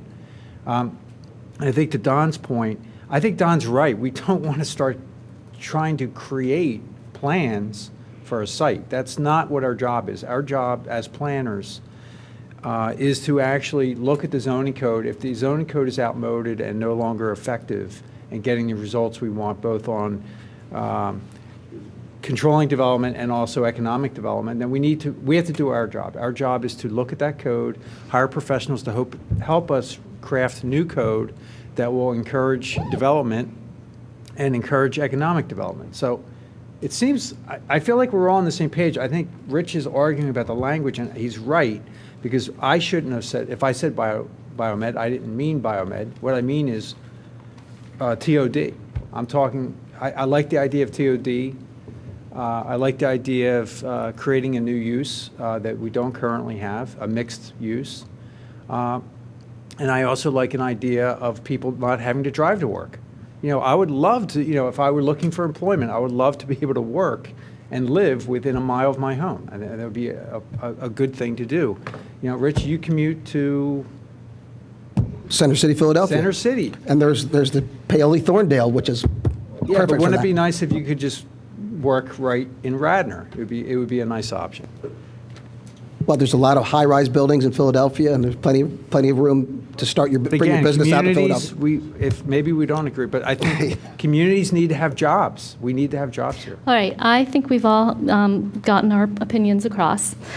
I'm going to go ahead and make a motion for what it's worth, and we'll go from there.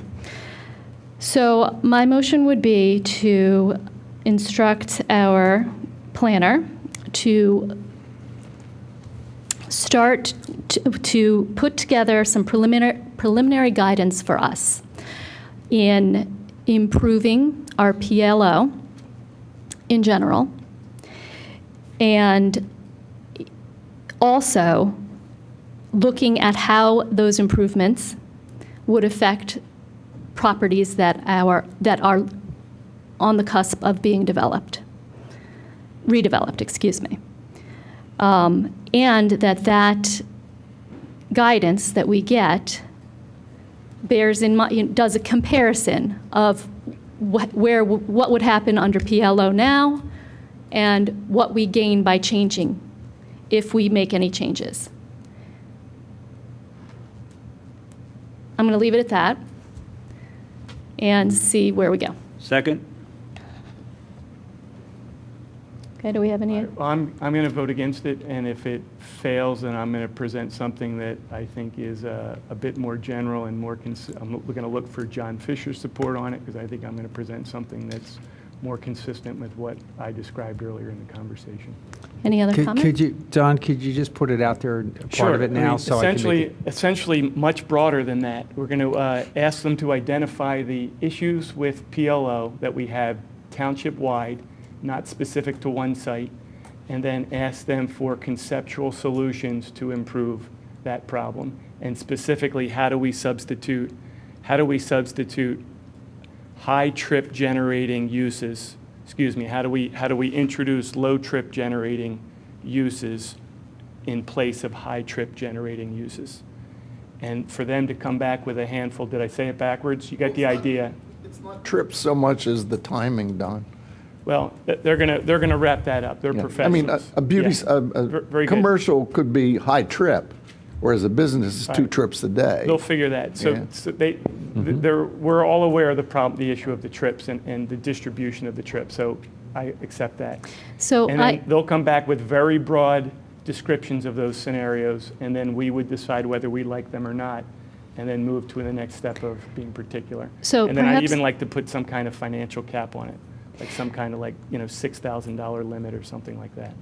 So you said it much more eloquently than I did, but that is basically what I have instructed or put in my motion, except that, to me, it makes no sense to do this on a theoretical basis. This isn't an academic exercise. This is something we need to know. We need to know it now for a property that's on the cusp of being developed. So in my opinion, it's more valuable to us at this point to get that general guidance, absolutely, and I agree with everything you just said, except that I also want to see how it applies to what is going to be in front of us in the next 6 months, what it looks like on that site and the sites around it that would be triggered. And So So I, using that site as an example, because well, not just that site, it could be, if it's a TOD, Well, it could be the sites around. no, I the understand. Well, I public mean, to Don, transportation. I think, Don, you're looking for identifying issues with PLO. Would it be appropriate to use that site as an example? I think it's counterproductive. It would be appropriate if that's what the board decides to do, but in my opinion, counterproductive. I guess, I'm not sure if, I may not agree with you that it's counterproductive. I think it's productive in the sense that it helps us visualize these issues more clearly. We're all very familiar at this point. I think we've been schooled on the biomed site. We kind of understand it. We understand what the residents are saying. So I think we're all getting closer here. I support Elaine's motion as it stands. I think it should be identifying the issues with PLO in the context of that site. Mhm. And that would answer your question. Right. And then asking, and to Don's point, looking at the conceptual changes to PLO that would enhance that site and reduce the impact of trips. Right, well, and that is what I meant. I admit that your rendition was much more eloquent. Well, thanks, but I do believe we're talking about something that's distinctly different. Different things. And in particular, I mean, the problem that I think you're going to have with the scenario that you've identified is that if I was doing this, somebody came to me, I'd say, okay, TOD, and that would be one of the concepts. And I'd identify my concepts. And what I think is going to happen now is they're going to say TOD, and they're going to come back with so much detail about TOD that we won't be able to decide that. And this board is going to make them come back with that. Well, how is this going to impact this intersection? And then we're going to have people come out and be entrenched the way they were in this process. So I don't think that we are saying the same thing. I think we're saying something different. So Don, to your point, Don's right that normally when you're looking at changing the zoning, you don't look at one site, you look at all the sites. In fact, we would look at, if we were going to change PLO by adding a TOD component to it, that would be township-wide. So every site, we'd have to do an analysis of every site and the impacts to those sites and surrounding areas. So, but we have to be realistic about this. We have a lot of information and data about that site and those sites in that area. I mean, we've had a lot of input from various parties into the impacts of development at that site. And let's be real, it is on the cusp of being developed. This is not an academic exercise. Yeah, it's not academic. In fact, I'd argue that, if anything, we're at a major advantage because we're not starting from zero. We have a lot of information that we didn't have 2 years ago. I mean, if this were, maybe, Stephen, you could opine on this, that if we were starting from scratch, we'd have a lot of homework to do, but I think a lot of homework's already been done. We just need to reassemble.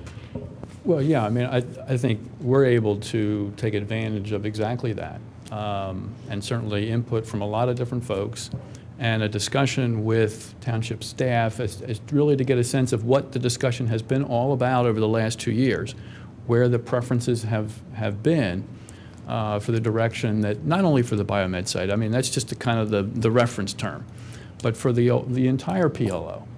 And I think from our perspective, both setting an overall community planning goal. We'd like to see redevelopment take place. We'd like to see good economic development take place that doesn't generate traffic problems for Radnor Township. That's a good community planning goal. And I think we can, either of these motions, or combining the two of them in terms of what was said, those details would be what we would focus on. And ways to achieve that goal with a little bit of specificity, because you do have a site that you've talked about for 2 years that is on the verge of redevelopment, and other properties that may have the similar kind of status.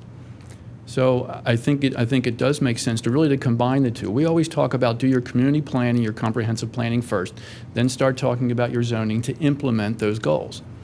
Here, you've got the 2 years worth of discussion. That's been your community planning. Now let's bring that together and talk about what are the ways to make the zoning work, not in real specific terms, not bring you a zoning ordinance, but what are the features about zoning that can help you achieve that community planning goal? Keeping traffic down, making the developer pay their rightful share of public improvements, not put that on the taxpayers. Because right now, under current zoning, that's what seems to be happening. Projects are developing, roadway improvements have to be put in by the township. So I think there are some community goals here that have been talked about in these two motions. And certainly in discussion over the last 2 years, the township staff can bring us very quickly up to speed on, that we can then put the basis of that on our analysis to come up with some zoning tools, not ordinances, but tools that we can use to achieve those goals. Okay, well, we have a motion that's been seconded. We've had some discussion. Let's go ahead and see if we have support for that, and then if not, we'll try and come up with another one that there's 4 votes for. Is there any other? Elaine, do you want to restate your motion, if you can remember what it was? I was so afraid someone was going to ask me to do that. Okay. You can twist it around now. I believe that it was to provide this board with preliminary guidance of how we can improve our PLO in general. I'm going to add in the aspect of encouraging development with minimal traffic impact, and to specifically help us understand what those changes would mean concretely as compared to not doing anything and introducing those changes, and how it would affect certain sites. Okay, that was the gist of it. All right, is there any more discussion or staff comment? Can we put a cash limit on it? That's fine. Well, $6,000? I don't Motion think- that we no, put a I don't. $6,000 cash limit on it. okay, well, we'll have that as a separate motion. Well, it's an Because- appropriation, we can do that separately. Right, we can do I that mean, separately. that's- So do you have a second? I don't think we have enough information to know if 6 is Right. enough or too little, too much. I think the 6,000 is an amendment to the motion. Yeah. And you would accept Okay, it. do you have a second? I'll second it. Okay, so we have a motion and an amendment. First, we will vote on the amendment. Is there any other discussion about the amendment? We should ask Mr. Gabriel what $6,000 is going to get us. Based on the motion, I don't think $6,000 will get you what you would really want for your decision-making. I didn't think so. Okay. Let me ask a question of, I don't know who on staff actually could answer this, but of a site that's going to be developed, like, I'll use Biomed as an example, what would we expect to collect in fees in terms of permitting fees and zoning hearing board fees? I mean, are we talking about 2% of the total development cost? Is it 1%? Are you talking about the overall development? Yeah, Say like if a- someone were to redevelop, I'm going to use Biomed as an example because that site may be redeveloped. Permit fees, park impact fees, you're going to be anywhere between the $5 to $10 million range. Okay, so again, so my point here is that I think it's in the taxpayer's best interest to spend a little money here and do their homework. Well, it's also not even necessary to put a cap on it, Right. based on the fact that it's going to come out of the developer's pocket. I'd like Well- to hear that first. well, wait, I'd be very surprised if this is coming out of the developer's pocket. This piece won't. Yes, and And I don't think legally we could ask them to Yeah. pay for this. But what I want to recommend is that there'll be moments where they are paying, and we will recover significant fees all right. moving forward. So, very good. Is that fair? Yes, fair, and but only half the story as I see it, okay? So if you remember, we went through this with PI. About 4 years ago, we tried this, and we've probably invested, I would say, $60,000 in it. And we're nowhere even, I don't even know what the status of it is.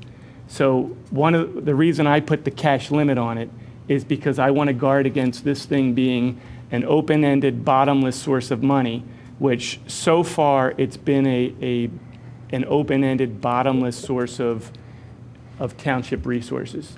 So So to your Don, point. could we do it Okay, I'm with going to a- go ahead and a let's, step, like, Well, that we have to This is re... fair for us to debate, Elaine. This Yeah. is, What I was thinking is, say, 6, 8, 10, and in other words, they can spend more than that, but they have to check back in with us. Just a point of context, we spent, I think it was around 50,000, 50 to 60,000 in Garrett Hill.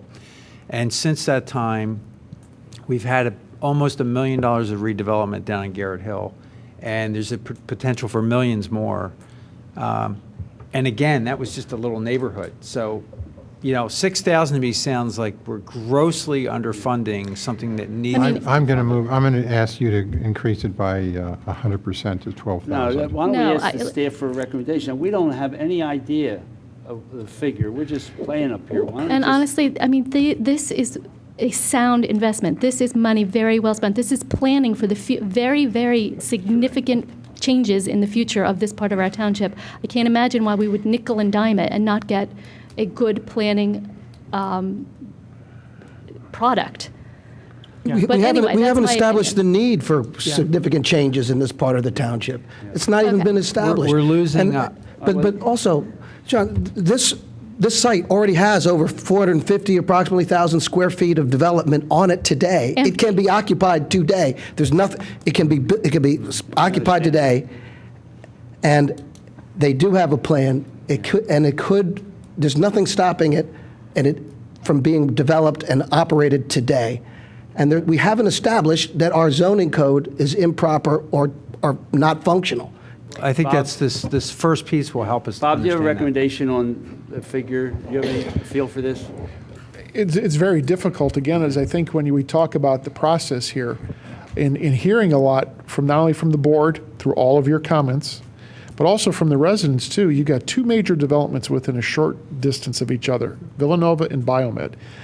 You're only going to get one shot at this. You're looking at almost $700 million in new development that's on the table to be proposed.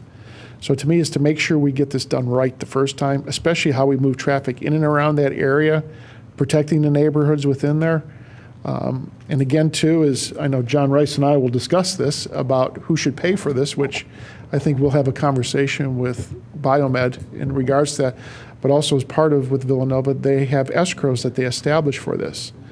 We can have an opinion on that, but at some point, you've got to move forward. This is part of your community, the willingness to change in the best interest and protect those areas of the township that we have heard all these comments for. But we can't give a blank check. We can't say go out and spend $500,000. I would recommend- Let's have some guidance, and we can always come back and ask for more. Why don't we go with 20, and then you have to come back and ask for more? My estimate would be $20,000, and then the Would you be detail willing from to them amend your back to the motion? board of what they've spent it on. no. I mean, the scope that I think we need is much less than $20,000. Okay. So I'm going to go ahead and move toward the vote on the $6,000 limit. Is there any public comment on that, on just that, not on the underlying notion of what we're hiring this planner to do? Okay, go ahead, come on up.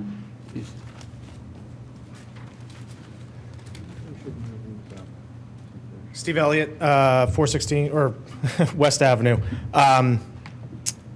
Just clarification question, is if you pass a motion for the planner to do work without a cap, does that automatically just give him a bottomless bucket to No, start charging off of? staff is always monitoring and working with, and they're keeping tabs on how much work is being done. Is anyone But here? theoretically, Hold on. yes. Is Yes, it anyone does. Is anyone here an urban planner? No. Landscape architect? No. Yes, I am. Okay, yeah, engineer, right? No, I'm a certified planner. I have an AICP certification. I mean, does it make sense to have the planner, come back based on what he's heard, like with numbers around it, so there's not all this guessing? I mean, my personal opinion, just as a geographer, citizen, advocate of Radnor, It satisfies me. we should have a planner on retainer, next to Mr. Rice.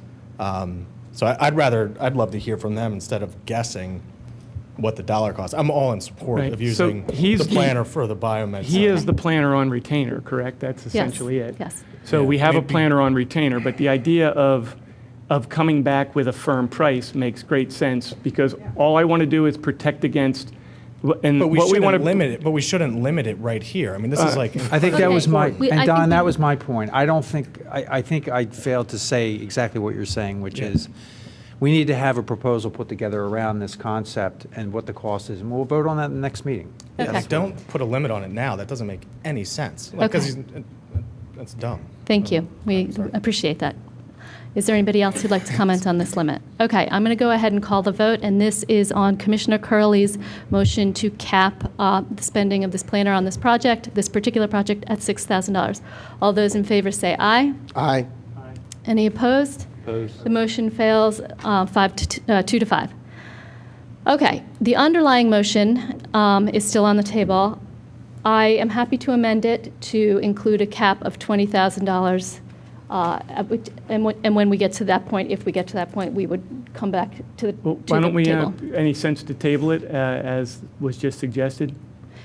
So, and have them come back with another? So No. I'll No. move to table No. it. Second, I'm seconding her motion. My motion has been seconded. Oh, the amended The motion. amended. I Okay. second that. Okay. Did anybody second the Don's But motion to table? point of order or point of privilege, we have a motion to table, I which would... just asked if anybody had Let's see, seconded. is there a sense to table it or not? We don't No. have to? No. So, very good. Okay. On the underlying motion as amended, is there any more commissioner comment or staff comment or public comment? All right, I'll call the vote. All those in favor say aye. Aye. Any opposed? Nay. And it passes 5 to 2. Okay, well, good luck with taking that assignment. Like I said, we will work with township staff to fine-tune the scope. Sorry, Can you come up to the mic? We will work with staff to fine-tune the scope, incorporating community planning goals, as well as how does this affect particular zoning district properties within the township, and keep you apprised as to the progress we're making and the details of that scope. And why don't you give us a scope of your work and what you think the costs are going to run? When he comes back. Yeah. And Mr. Gabriel, would you kindly contact me to arrange and to facilitate community input and meetings? Oh, absolutely. We're glad to do community meetings. Well, we do that through the township manager, and Rich can have contact with the township manager instead of going directly to you. Yep. Yeah, we certainly either do or, that. yeah. And it's I all- think that's a great idea. We all work together here. We're all one happy family. Okay, with. thank you, Thank Mr. you. Gabriel. All right, next on our agenda, we're going to move to Public Works and Engineering with Commissioner Higgins. And I'm going to call a 3-minute recess. And just so you know, I'm going to move 2 items up. 613 West Lancaster Avenue and the Villanova train station, I'm going to take as the first 2 items under Public Works. Okay, see you all in 3 minutes.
All right, I'm calling everyone back now. Come on back. Yeah, it is. Bob Baker used that.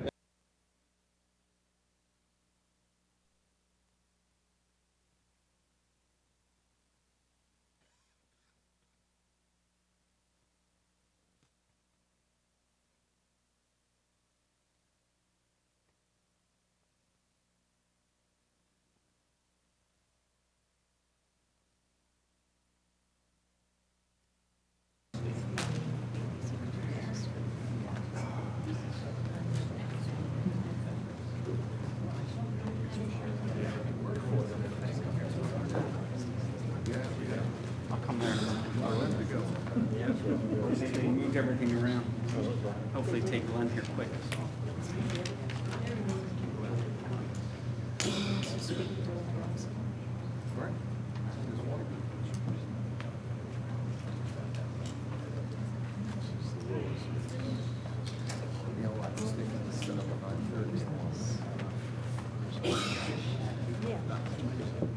Okay, we're still missing 2 commissioners. Jim? Don? Manager? Manager? Oh, Chief's back.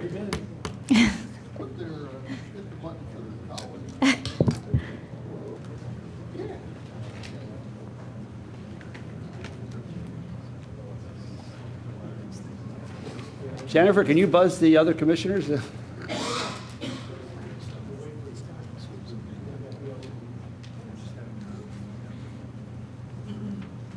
Okay, well, I'll go ahead and get started for Jim.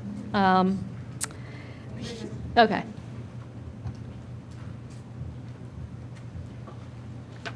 Here he comes.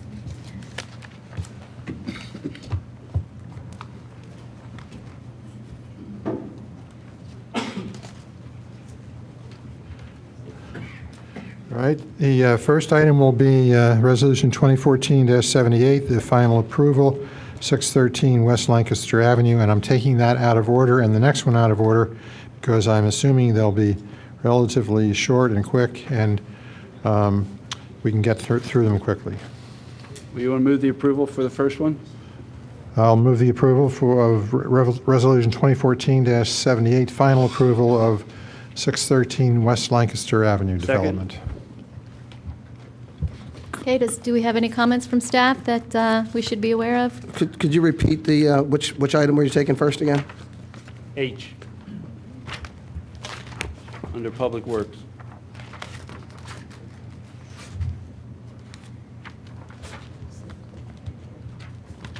How Moved before us a couple times. How many times have we looked at this site? This is the Well, last this is time for the that we're final trying to vote approval. on it. It's a lot more than that. Does staff have anything to add or comment? Any changes since the preliminary?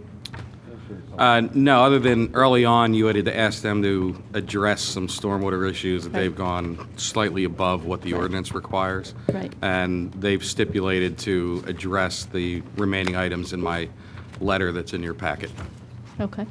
And we went through that at preliminary. All right, is there any other comment from, or questions from commissioners or staff? Would the applicant like to make any comment? Just is the public. Would the public like to make any comment? All right, it's been moved and seconded. I will go ahead and call a vote on the approval. All those in favor say aye. Aye. Any opposed? It passes 7-0. I voted. Okay, next.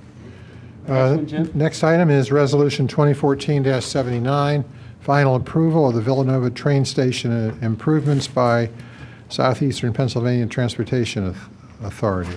And you'll move that? I move its approval. Second? Again, do we have any comments from staff of anything that's occurred since preliminary?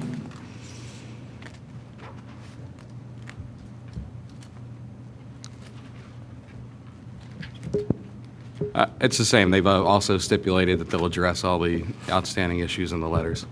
Okay, any comments from commissioners or questions? Any other comments from staff? Any public comments?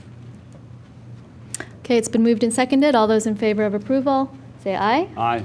Aye. Any opposed? It passes 7-0. Right, the next item is the Willows lease agreement, which would be ordinance 2014-06. This is the introduction, and it would be a lease agreement between the Township of Radnor and Willows Radnor LLC, a developer contractor. We move the introduction? I move the introduction. Second?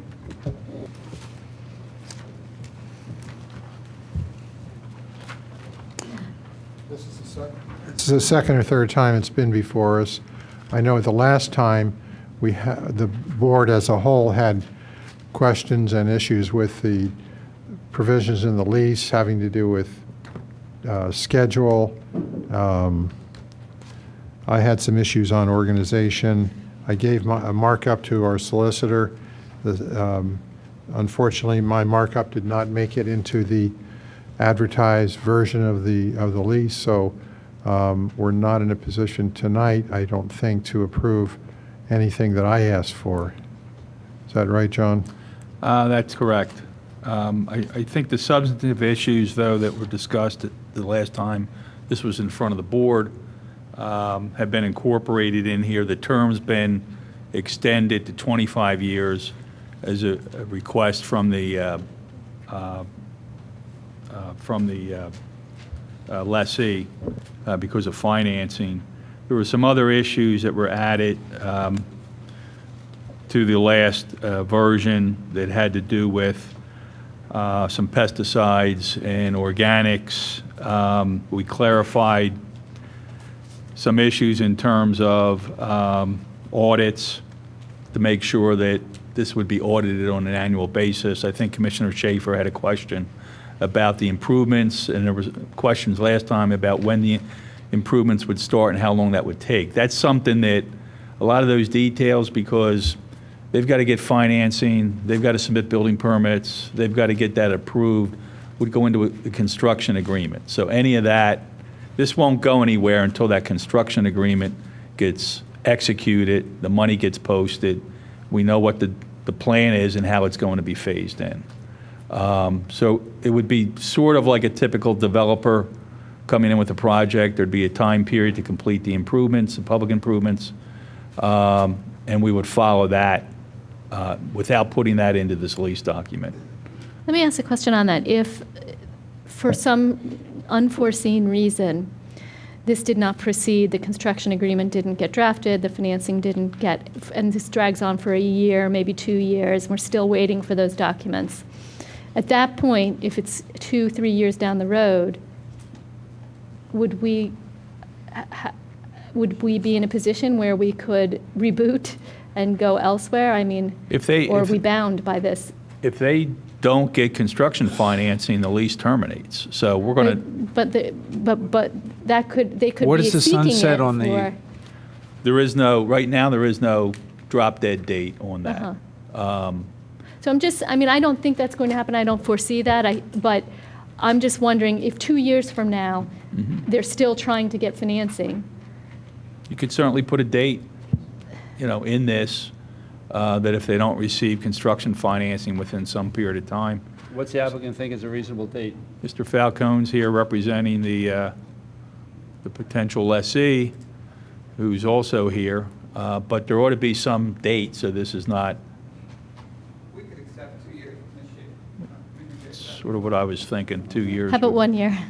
How about 1 year with an option to extend it for a year if we're in the process of, If if we're we diligently pursuing the approvals? Okay, that's not, I mean. Well, we're talking about 1 year We're talking about financing. for the financing. That's right. So if there's some snag in getting financing or we aren't pursuing them in a year, you can terminate, or we aren't diligently pursuing them. Okay. Well, you mean That it would could be in take- it could section take up to se- 2 years to section get 7. It could take 2 years to get No, financing? we don't think it'll take that long. We think, ideally, we want this to get advertised and signed. We want to get our financing. We want to have the thing Right. running in a year. But wouldn't it be Right. reasonable to have financing within a year? And, I mean, It is reasonable to have financing with the year. why don't we set it at 1 year? So that's what we just said, 1 year with an option to No, extend. we don't talk about an option. You'd Well, have to so I go think back if to we're, us. but I think if we're pursuing it diligently and there's something that's prohibiting us from having financing in a year, we don't want to waste the effort. I don't think the township would want us to waste the effort at that point. So we'll set a 1-year deadline, and then we have to have the option to extend it if we're pursuing it with good faith and due diligence. That's a reasonable term for any provision in a lease. that Wait, if you're- we would Sitting have there the for 2 option years to doing extend it. nothing? Well, it would be a mutual option. No, so you can't do nothing and get the extension option. It's not possible. That But you would, could continue to try and get construction, get finance and never get it, so we wasted 2 years then. that would be correct, and so would we. We're in this together. Well, no. We would have the ability to analyze what they've done. We can look at the steps they've That's taken. right. And if they're dragging their feet, that's going to be pretty obvious. That's right. So And then we would have the option to say, no, that's it, we're done. That's exactly right. Yeah. You mean in the second year? At the end of the At first the year. end of year one. Yeah. So if we incorporated that, Section 7, it would be, Commissioner Fisher. Page is that a 13. substantive change that would prevent us from introducing tonight? No. Okay. All right. But So- let me just be clear, we're talking about 1 year with a mutual option of 6 months or an additional year? We'd ask for a year, but I think we could probably live with 6 months. I mean, again, it's going to be, you're going to evaluate what we've done in that year, and if we're Right. diligently pursuing it, I don't think anybody's going to want us to stop and say, we're done, we're going to go in a different direction. I think the ultimate goal here is to get financing and do the Willows project that we've all discussed. Yeah, I mean, a year with a 6 months mutual option makes some sense. I mean, the due diligence, Dave, is going to be pursuing the building permits, right? If you're more comfortable, And John, the with the plans? 6-month option, we're okay with that. We don't want to get there. We're hoping we're not going to get anywhere near that, so. Okay. Well, you're going to get the finance before you get the building permits, right? Yes. Yeah, so Right, Due right. diligence is getting the financing, John. Right. That's all he's talking about. Yeah. All right, you're in 6 months. There's something else I wanted to clarify. This is not a change or anything. I just want to clarify in the improvement plans, which are spoken to on page 12, H2, H3, H4, and there are a couple of instances when we refer to Radnor consent or Radnor approval. And I just want to clarify, is that Radnor Board of Commissioners approval? Yes, yes, Okay, yes, and not township? correct, I mean, not staff. right. So can we insert the word commissioner approval? Because it could mean either.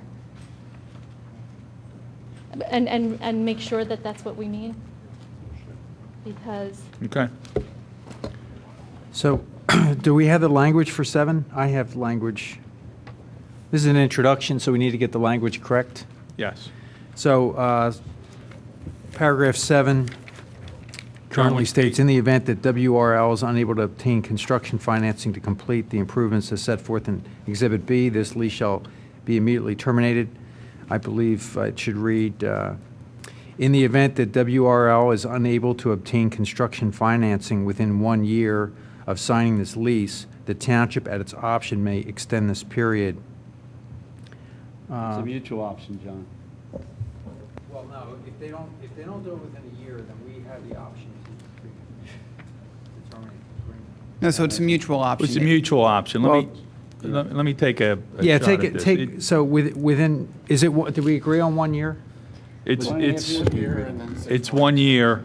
and I can then offer some language for you.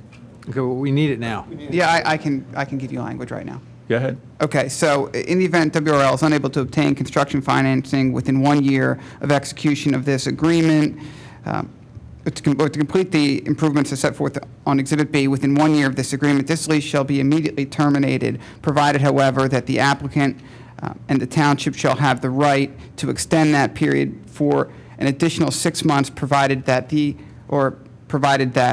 what is it, WRL, or provided that WRL is pursuing such financing approvals with due diligence and good faith upon mutual agreement and writing by the parties. That's good.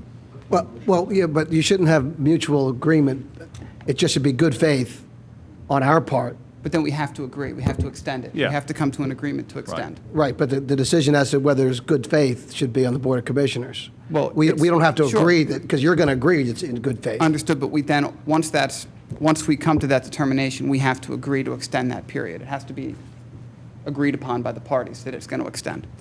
How about we change that to, with the approval, extension of 6 months with the approval of the Commissioners, such approval to not be unreasonably withheld?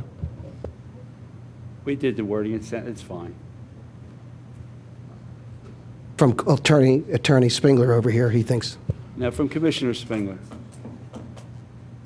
I have one question. John Rice, you talked about the impact on the issue of organics that John Nagel identified at the last one. Can you just paraphrase that? I'm sorry, I didn't hear the beginning of that, Don. Is your mic So on? you said one of the changes was that we addressed the issue that John Nagel presented last time regarding the use of organics. Yeah, on page 14, under miscellaneous. And just paraphrase that for me then. Well, I added a couple things there, but one had to do with the WRL intends to perform substantial outdoor improvements, including landscaping and a farm-to-table garden operation on the property. All pesticides and herbicides utilized on site by WRL shall be organic products.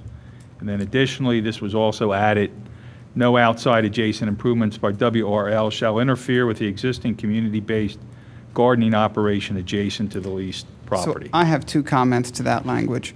I'd like to insert in front of interfere, unreasonably interfere with the existing community-based gardening operation. I don't want somebody to say we're there and that's an interference in what they're doing. It has to be some interference that's going to obstruct their gardening. We don't intend to, but it's going to become a wordsmithing operation. And then also on the pesticides and herbicides, I had emailed you, John, earlier. We'll use our best efforts to do that, but there might be an issue with us growing what we're growing and having to be bound by using all organic products. If we don't, if a product is found to be inorganic, are we then in default in this lease and you can terminate? Seems... Well, why don't we just say that after shall be organic products and pre-approved by the township? That's great. That way the township at least sees what's being used out there. That would be acceptable. What if the township approves products that turn out, in fact, not to be organic? So it'd be or otherwise approved by the township, I think. Or otherwise, you should put that in. All right, I'm going to modify my introductory motion to include the wording that Mr. Falcone read regarding the termination of the lease for not obtaining financing. And I suppose I could reread it all. I did not write it down, but... John, you have it? It just says amended, and the solicitor. Okay, so that's my amendment. Second. Okay, do we have any other comments or discussion from commissioners? Are we voting on this tonight, or I thought... Just the introduction. Introduction. Okay. It'll be advertised and it'll come back to you Okay. at your next meeting. So how do we resolve the issue that Jim presented, that some of the edits that... So they're not going to be included then? Well, yeah, they're non-substantive changes, so I think the solicitor has a discretion to put them in. Very well. Yeah, there was nothing substantive. It was moving some paragraphs around in the order. So, I mean, it's some editing that I'll have to do.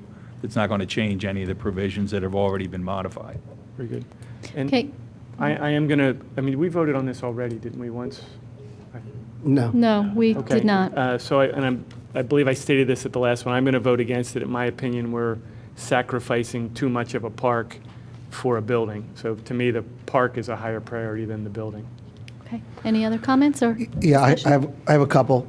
Paragraph B, term of lease. Paragraph B5. It appears we added language at the end.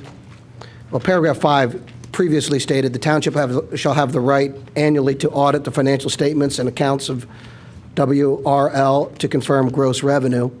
And now the added language is, well, first of all, the original paragraph is meaningless because we always have the right to audit, right? Is the implication there that we didn't have the right to audit? Well, the audit has to do, I think, with the revenue share that is laid out here. There's a business privilege tax audit, which with any business we would have that right. But that language has to do with the share of the revenue that the township would receive during the term of the lease. As And- a state, confirming gross revenue. Right. It's gross revenue. So, but that's, in effect, what difference would that be from a business privilege tax audit?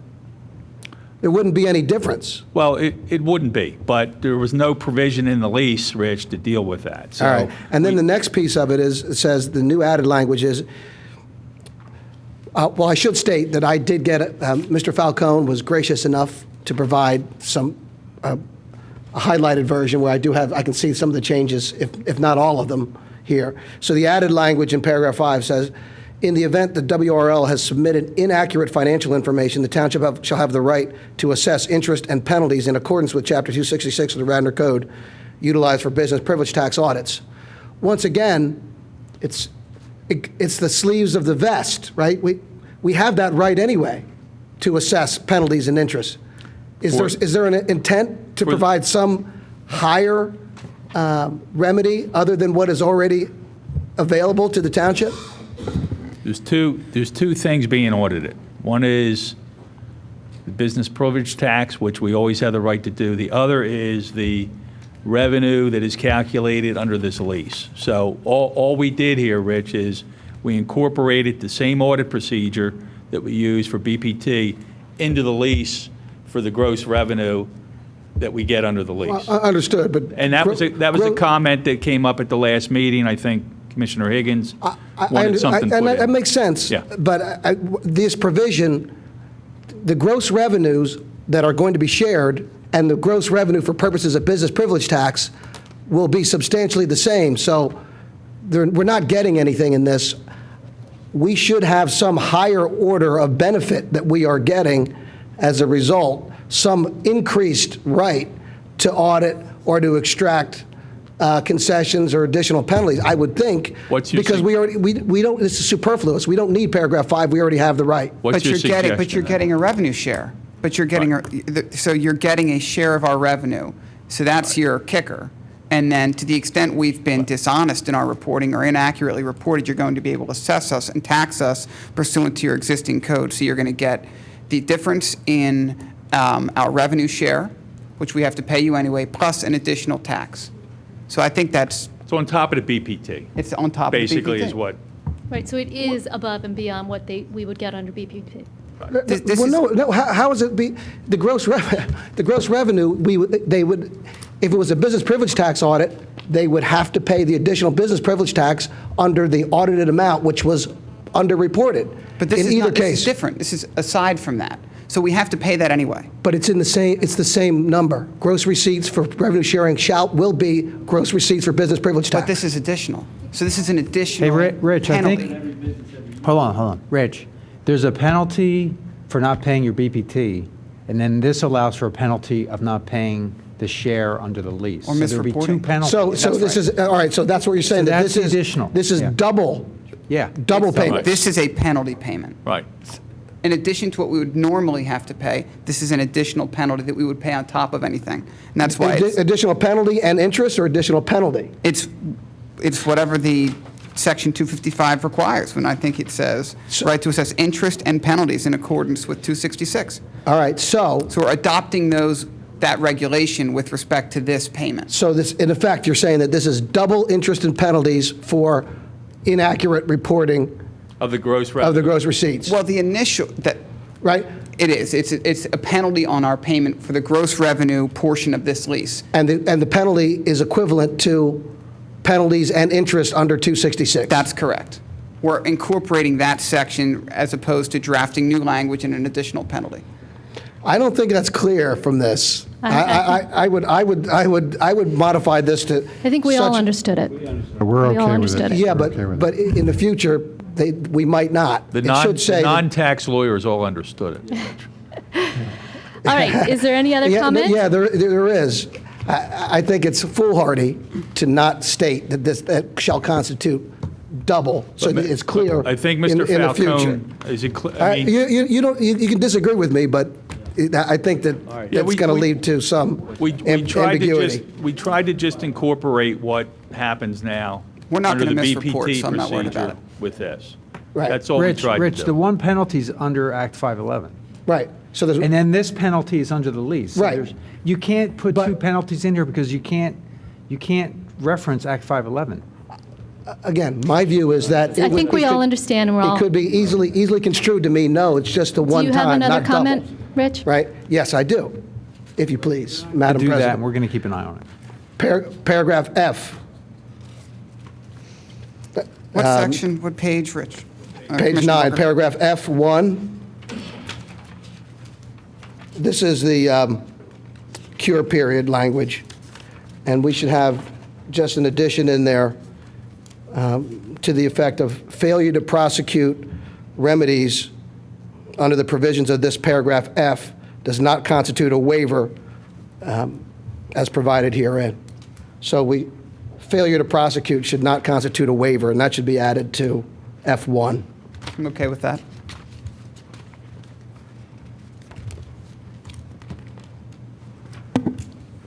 That's what I have. All right, good. In the future, if we could get any changes to this, should be provided in a clean and a black line version to show additions and language that is stricken from the document, if Okay, you do we have please. any other comments or questions from commissioners?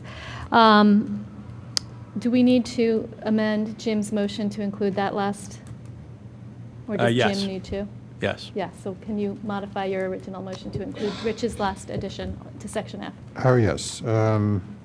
Just, John Rice has it, just say that the solicitor has the amendment. Yeah, and It's- the amendment will it's a be waiver directed to, neither party or the township does not waive its rights if it fails to act promptly to enforce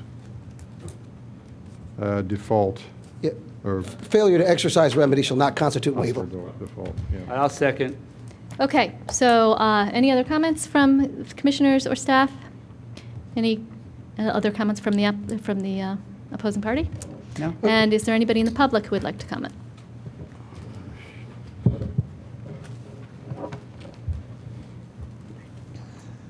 A little sidebar. Sarah Pilling from Garrett Avenue and the garden coordinator for the Skunk Hollow Community Garden. I had a little conference with Steve.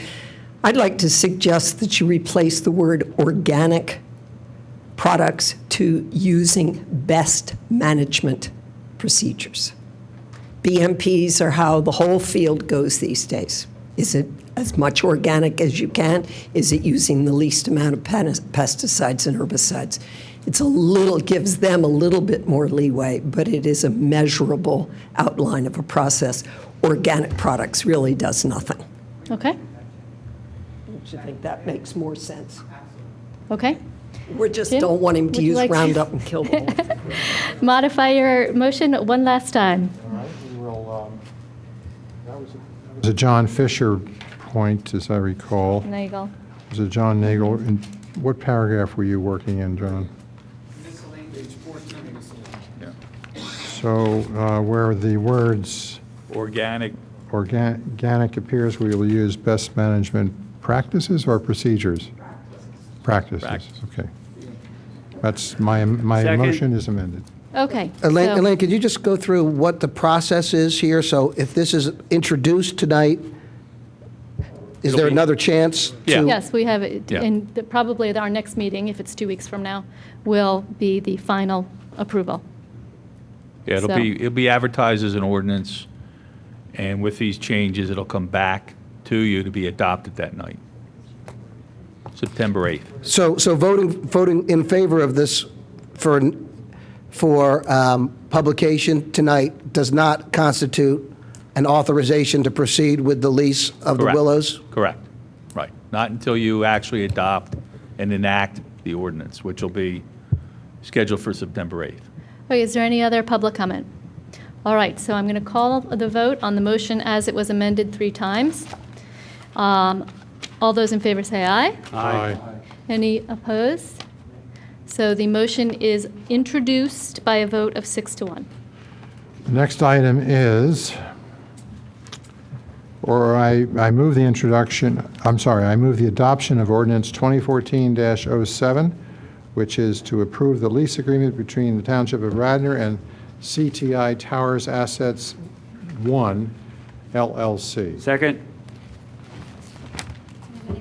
Any commissioner comment or questions?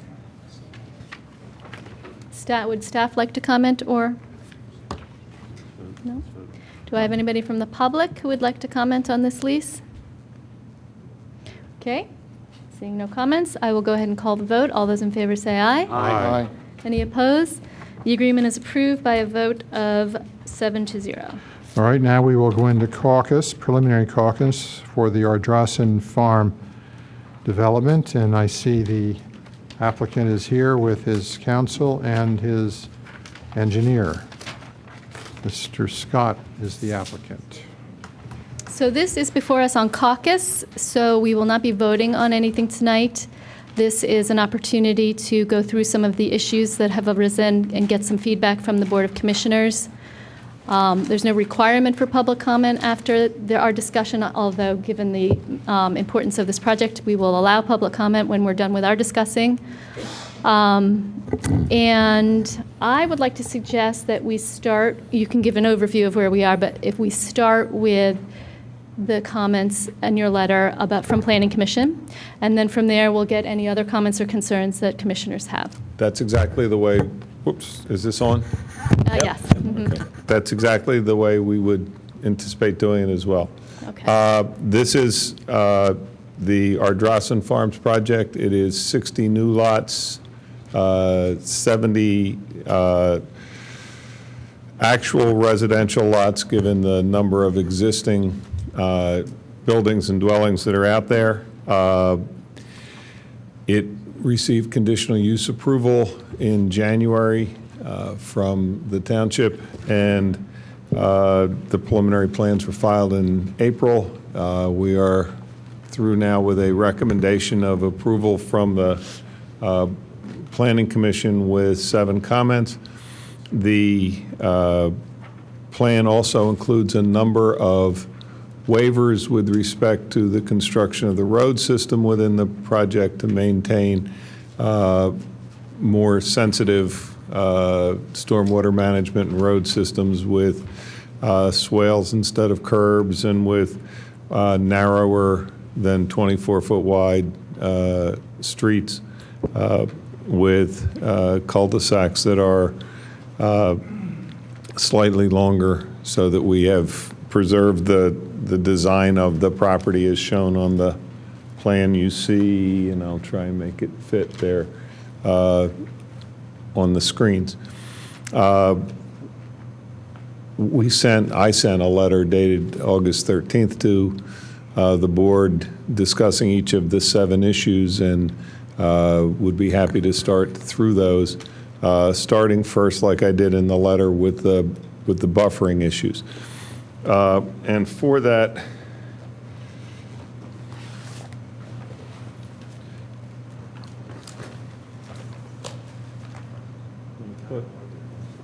you have the larger one of those, Dave? Please put that up. There are 3 areas of buffering we're talking about. One is the buffering adjacent to the rye field, the 100-foot wide buffer that's provided for between on the east side of the rye field. The second is the augmentation of the screening, the existing vegetative screen along Newtown Road east of Abrams Lane. And the third is the augmentation of the existing wooded screen that is on the eastern end of the property along Newtown Private Road. As I explained in the letter, there was discussion, especially with the arborist and the Shade Tree Commission, about the nature of these screens. Alternative plans were shown that had, in essence, a large evergreen screen along the rye field, and the idea of whether that was an appropriate type of screen in a property which had virtually no evergreen screening and a lot of old established deciduous woods. And so the initial screening was proposed in that fashion from comments with the Planning Commission. The idea that the screen would be include some evergreens in there to establish some more immediacy to the screening while the deciduous forest, the reforestation in essence, took place. was what the discussion amounted to. We have revised our plans to do that, and as you can see from what's in front of you on the table, there are understory evergreens planted at 8 to 10 feet in height. We also increased by from 6 to 8 to 8 to 10 all of the evergreen plantings proposed in all of the various buffer areas so that they would also have some more immediacy. And so the buffer planning on the Phase 3 buffer went from 99 to 240 trees with the inclusion of the 40, I think it's 40, the 26 evergreens that are interspersed in to particularly buffer the houses that you, the ones at the top of the hill. When you get to the back of this, we're way over the hill, and all of the site walks and so forth that were conducted earlier indicate that these houses here you don't even see from the Rye Field or from Newtown or Darby Paley roads. So we think we have, with respect to the Rye Field buffer, addressed exactly what was raised. It's different than what we had discussed with the Shade Tree Commission or the arborist, but we understand the desire to have some immediate screening there, and so we have increased those plantings as requested. And that would be that comment. Do you want to address, do you want to have comments from the commissioners on these 7 items as we go? Because that would be item 1. By one. Did you want, but let's do all 3 buffers at once. Did you want to Okay. speak to the other? Sure. Newtown and. Sure. The Newtown Road buffer is an existing woods, and as one of the things we provided was from our landscape architect a series of pictures all along there looking in. From our walk of it with the arborist, from the discussion of it with the Shade Tree Commission, if you plant evergreens in the woods, they're not going to take. They would understory evergreens of the spruce or pine variety would not be the right thing to do. So we proposed hollies in there, a number of varieties of hollies interspersed under there in the places where it would then provide screening between the top of the wall and the bottom of the deciduous trees.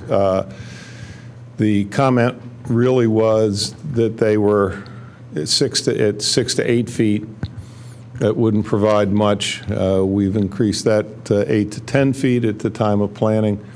And then, in addition, outside the woods, to the south of the woods, we have provided for spruces, evergreens, actually on the non-road side of the woods to provide additional screening that would then maintain the deciduous woods look to the landscape of Newtown Road, but then provide additional evergreens outside the woods to screen the houses. And those are located, some of them on lots, some of them in open space, but they would all be part of the required landscaping of the project. And then finally, on Newtown Private Road, we think there was somewhat of a misunderstanding on this because that is a deciduous woods that in walking with the arborist, he considers it a reforestation program of us continuing to plant whips and small trees to fill in as trees fall down and are left in place and so forth. And we had proposed, you always have to show something graphically. So we showed something graphically, but with the proposal that those would be planted in the places where needed, not necessarily in the exact locations that were shown on the plan. That still is the goal there.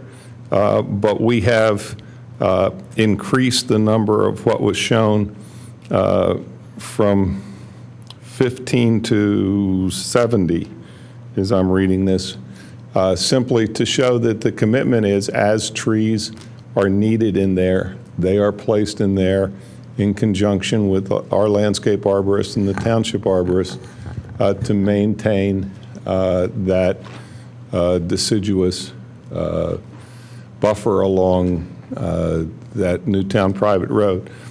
The evergreens that are shown there is the one place on the property there is an evergreen screen is along the south portion of that property, and there's a hole in it at the very end of it, and so we're filling that hole by continuing that evergreen screen. So those are the three screened areas. We think we've addressed all of the issues that were raised in those, and ask for your comments on them. Okay. So I appreciate that you increased the quantity significantly as requested by the Planning Commission, and the quality as well by adding in all of these evergreens. I think it will be a much more effective screen sooner than the whole deciduous plan. The one thing I wanted to make sure that we have an understanding on is that timing of this planting. And we have been assured verbally that these, specifically the rye field buffer, would be planted at the get-go of this project. This rye field buffer is being included as a part of Phase 1. So while it's not physically located at Phase 1, I believe I brought a phasing plan.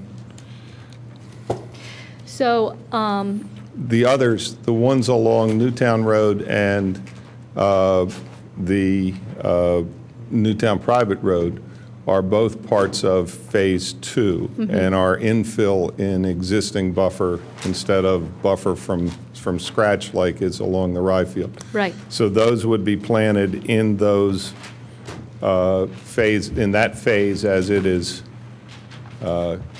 completed. So I would just like to request, and I'm assuming you would not have an objection, to make sure that we have that as a note on the plan, that the rye field will get planted with Phase 1. Yes. In fact, and I'll put that down there just to show, the rye field here and which is here, and this buffer are shown separately as not included in any particular phase, and that is because when the rye field is acquired by the township, it's included in the phase that is at the time of that acquisition, and right now it looks like that would be Phase 1, and the 100-foot buffer has to be acquired and planted at the same time, and that, I believe, is also provided in our agreement of sale with you. The 100-foot buffer is In the same phase It's as... not going to be owned by the township. No, Right. it's acquired by us. Right. We can't plant parts of the property we don't own. So while Phase 1 is the purple here, the rye field and the buffer along the rye field are not shown as a part of any phase. Our agreement with the sellers is we can include them in any phase up to Phase 3, and our agreement with you as to when we will buy the rye field would require us to also at the same time buy and plant the 100-foot buffer. Okay, so you have to admit you lost me a little bit there, but would you agree to including on the plan a note that said that the rye field buffer would be planted when construction starts, when Phase 1 starts? I can't do it that way because if you don't buy the rye field, Okay, well, we could put on the note if the township acquires. it will be planted immediately upon acquisition of the rye field by the township. So if you're buying it in Phase 1, if we're buying it from the trust in Phase 1, we also have to buy the 100-foot buffer at that time and plant it. Okay, So that's fine if it's reflected that way. Okay. My point is, I want to make sure it's a note on the plan. This is the type of detail that can get lost. That's right, and we don't have a problem with your preliminary plan approval requiring that be Okay. put on the plan. Okay, great. Well, just a follow-up on that. So what is the chronology of the acquisition of the Ryfield and of that right-of-way? The trust, you're saying, needs to acquire the right-of-way. No, it's not a right-of-way. We are acquiring from the trust this property in up to 5 closings. Our first closing will be the purple area. The second closing will either be this light tan area or the blue area. The fourth closing will be the green. The last closing will be this tan area down here. The Ryfield and the buffer are not colored as if they're in any particular phase, because vis-a-vis us and the trust, we can acquire them in either our first closing, second closing, or third closing. When we acquire the Ryfield will depend on when you intend to acquire it from us. If you want it at the time that we're buying phase 1, then we buy it at phase 1. But when we buy the Ryfield, we are required to also buy the 100-foot buffer. And our agreement with you says that we will do that And the agreement also envisions that happening in phase 1. in phase 1. Yeah. The only reason it wouldn't happen in phase 1 is if the township determined that it wanted to delay that purchase to phase 2.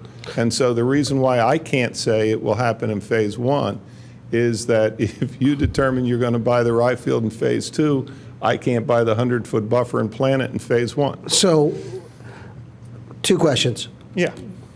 Why is it contingent on the township acquiring the entire Ryfield area for the buffer area to be planted? Are you saying?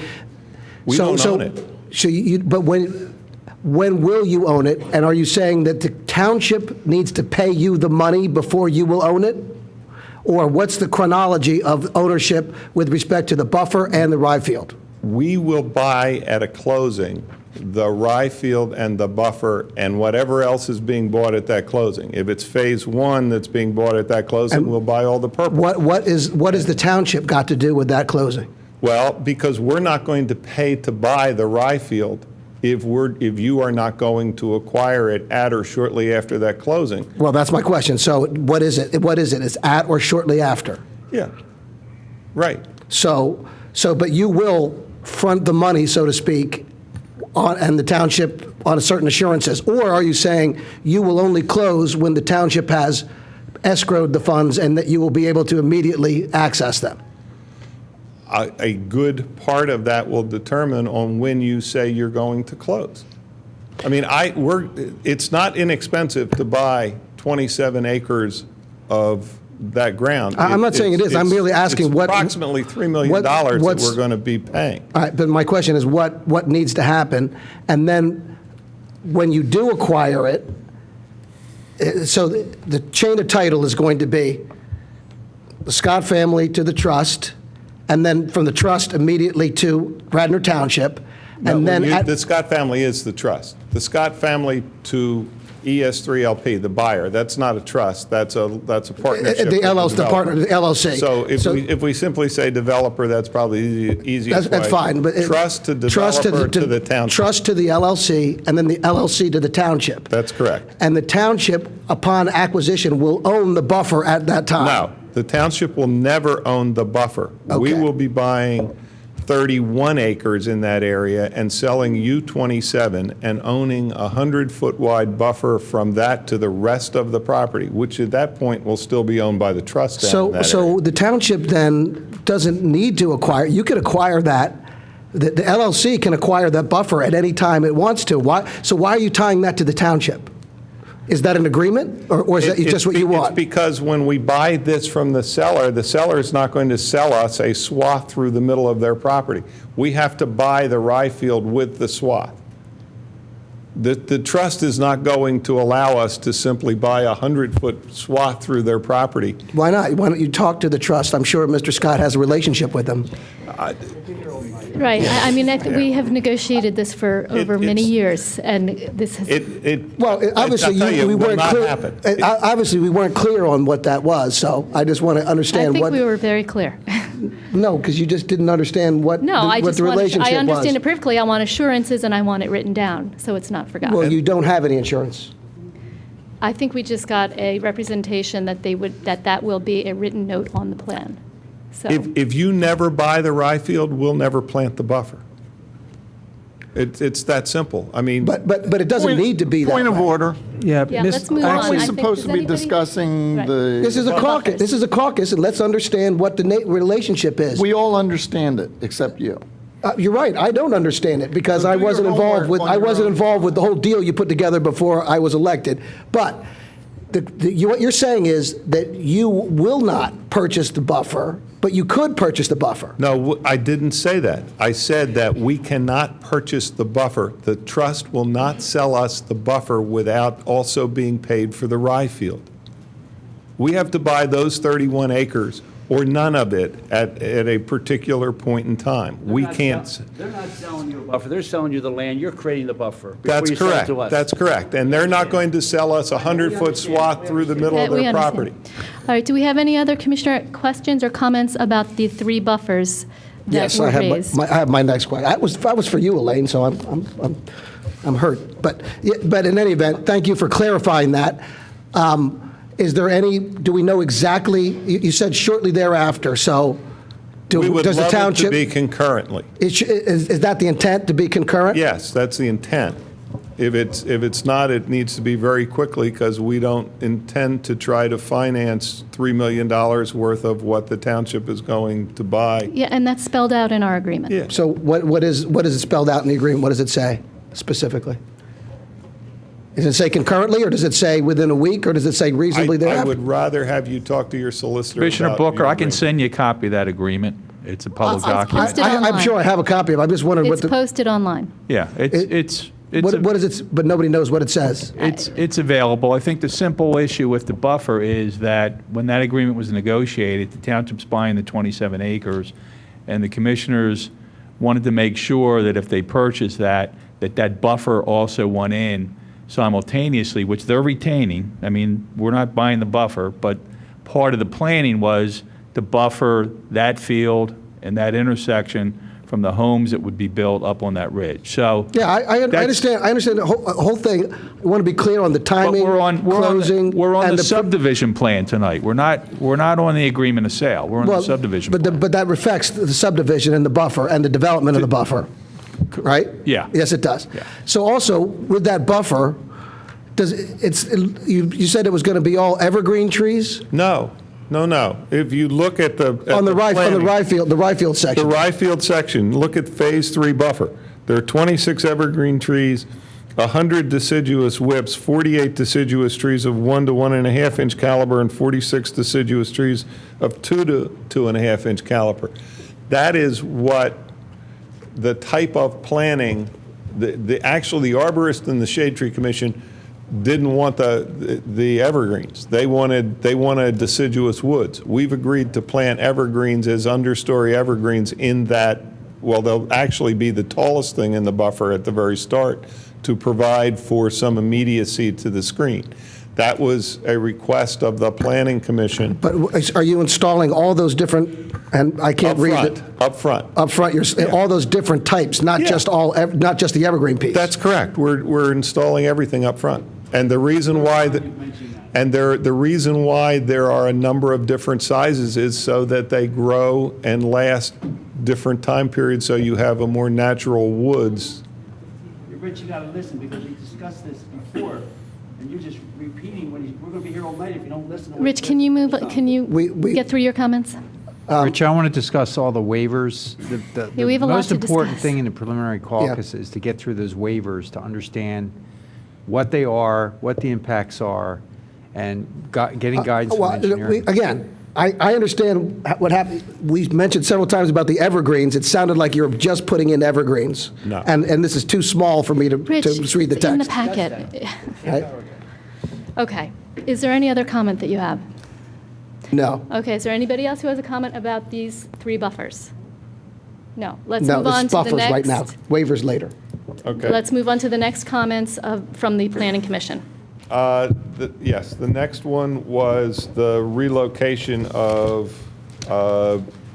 these 4 lots. Now, that was a discussion in particular in front of the hearing examiner in the conditional use. And there was a specific condition imposed on the plan that these, not just these, but all of these lots along the Phase 3 road, the location of the houses on those lots at the time of grading permit and building permit be approved by the Board of Commissioners so that they would be placed in places that had the least impact. Now, your solicitor has discussed with me, and we're more than happy to do it. Your density modification doesn't come with specific yards and setbacks. They're flexible in that. We in our homeowners association are providing general, specific ones that would apply unless waived by the homeowners association. Generally, they're intended to leave wide open places behind the houses so that the views into the property from the various houses aren't disturbed. But in this instance, you may want the houses moved further back. And so before we get to that point and before we get to any closings, we wouldn't mind there being a requirement that in the final plan that the specific envelopes for those houses for those lots be set so that those are on the final plan. It wouldn't change the fact that those houses would still have to come to approval by the Board of Commissioners for the grading permit at the grading permit and building permit time, but at least it would give some clarity as to in each one of those, and they're different because some of them have woods behind them. So if you push them back, you're pushing into woods and taking out trees, and you probably want them in front of woods. And some of them, the woods are further back at the end of the lots, and you may want to push them back. So by doing it at final plan approval, it would give us some time to work with your planner, your landscape architect, and so forth to come up with, on those 10 lots, actual building envelopes, front yard, rear yard, side yard setbacks that we know we would have to design between, but still have those come back to you at permit. So you would be willing at preliminary, when you give us your plans, to have for approval the envelopes and building structure that you would Well, be... we can't do building structure. Well, we know it's 35 feet. Yeah, it's 35 feet. So we could, put where the footprint would be. We put a plus typical 35 house feet. on. Right. Yeah. Well, I would say, in my opinion, that is far preferable to waiting till 3 years from now when this happens, and then relying upon a future Board of Commissioners to approve each lot individually. It's That- preferable to us too, because then as we market to the potential owners, they have more definition of what it is they're working with. So that is, I think it helps both sides to have those things established on the final plan. So between now and when you come back for preliminary, you will work on drawings with, and have our engineers. I mean, it would be very helpful to have some sort of, what you're going to see at 35 feet wherever you place these homes, some sort of visuals. I'm saying final. I think that to do it in the next 2 weeks is very difficult to try to establish all of that. Okay, well, I mean, this might be a little bit of a process, so I would suggest starting sooner rather than later. Oh, we are. We will. Believe me, we're going to be filing our final plans within 2 to 3 weeks to begin with. But what I'm saying is, for the sake of having them be approved, those locations, those building envelopes be approved, the approval process would be on the final plan, and the note on the preliminary plan would require that, so that Right. we don't have to come to a conclusion within these next 2 weeks. And I'm saying if we wait till the final to hash this out, it's going to delay the process. But Because- Commissioner, there's still the condition from the conditional approval that requires that you approve the location of those lots. Right, So- and I'm So glad so this that would that's not in there. circumvent that in any way. It does not. However, if we don't, at this point, take action to see how that's going to play out, then it leaves it to the future. And it's a highly irregular and unusual process. That would be very unusual for each building lot to have to come into the Board of Commissioners to get their We're buildings. going to do it in the final plan. They're not going to have to come in. It's going to be done by, we're not going to approve a final plan. They want all those things to be done before the final plan. Once the final plan's done and it's approved, they're not coming to any future Board of Commissioners. Well, no, I think they still would. They still under the do terms to of the show that condition. you still have to approve the grading plan. Right. Yeah. Okay. But at the final plan, we'll have that envelope. You've got to be in that Yeah. envelope to get a grading permit.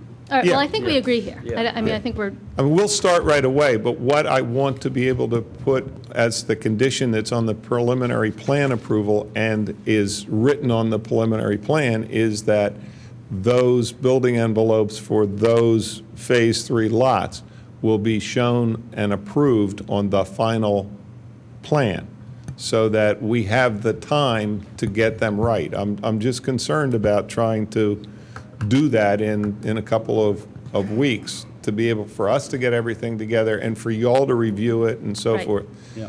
And I don't think we need to delay the rest of the preliminary approval for those envelopes to show when we can show them on the final plan. okay, agreed. All right, are there any other comments about this? Actually, I just want to comment? get John Rice to comment on it. So I've been doing this for a couple of years. My understanding is that I know your concern. my concern is normally we have to get our asks in at preliminary stage. If we wait till final, we have to approve the plan at final.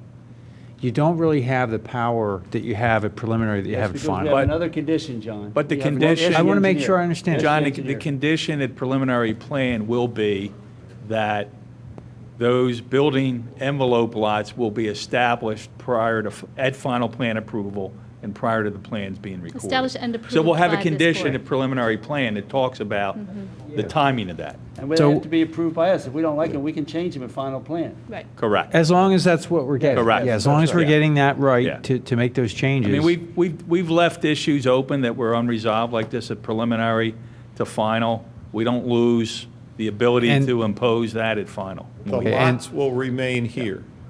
The envelopes on those lots can change. We're going to propose something, but you have to be satisfied with them at final. Got it. Okay. Okay. Does anybody else have comments about the third phase lots? All right, next issue?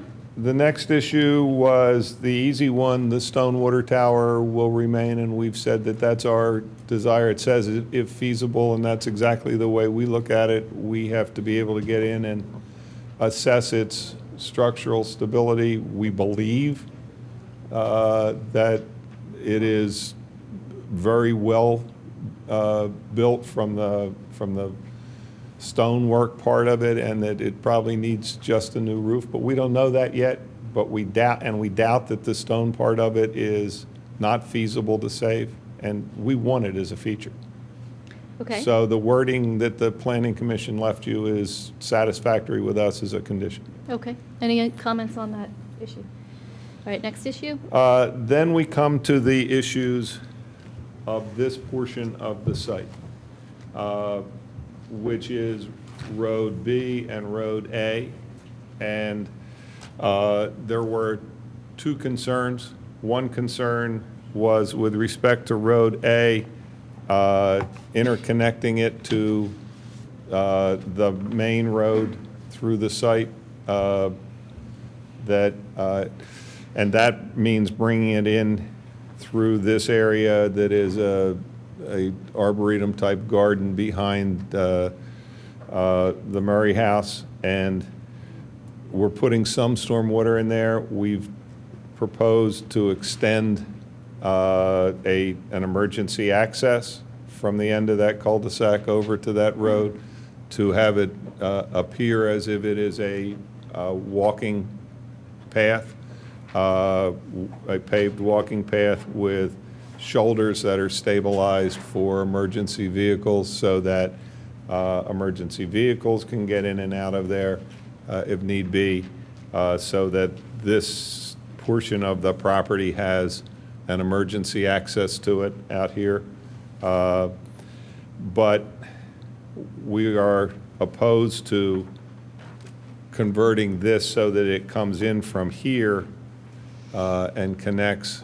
For one thing, this is an entirely different type of community in here, and it brings these houses their only access through there. Secondly,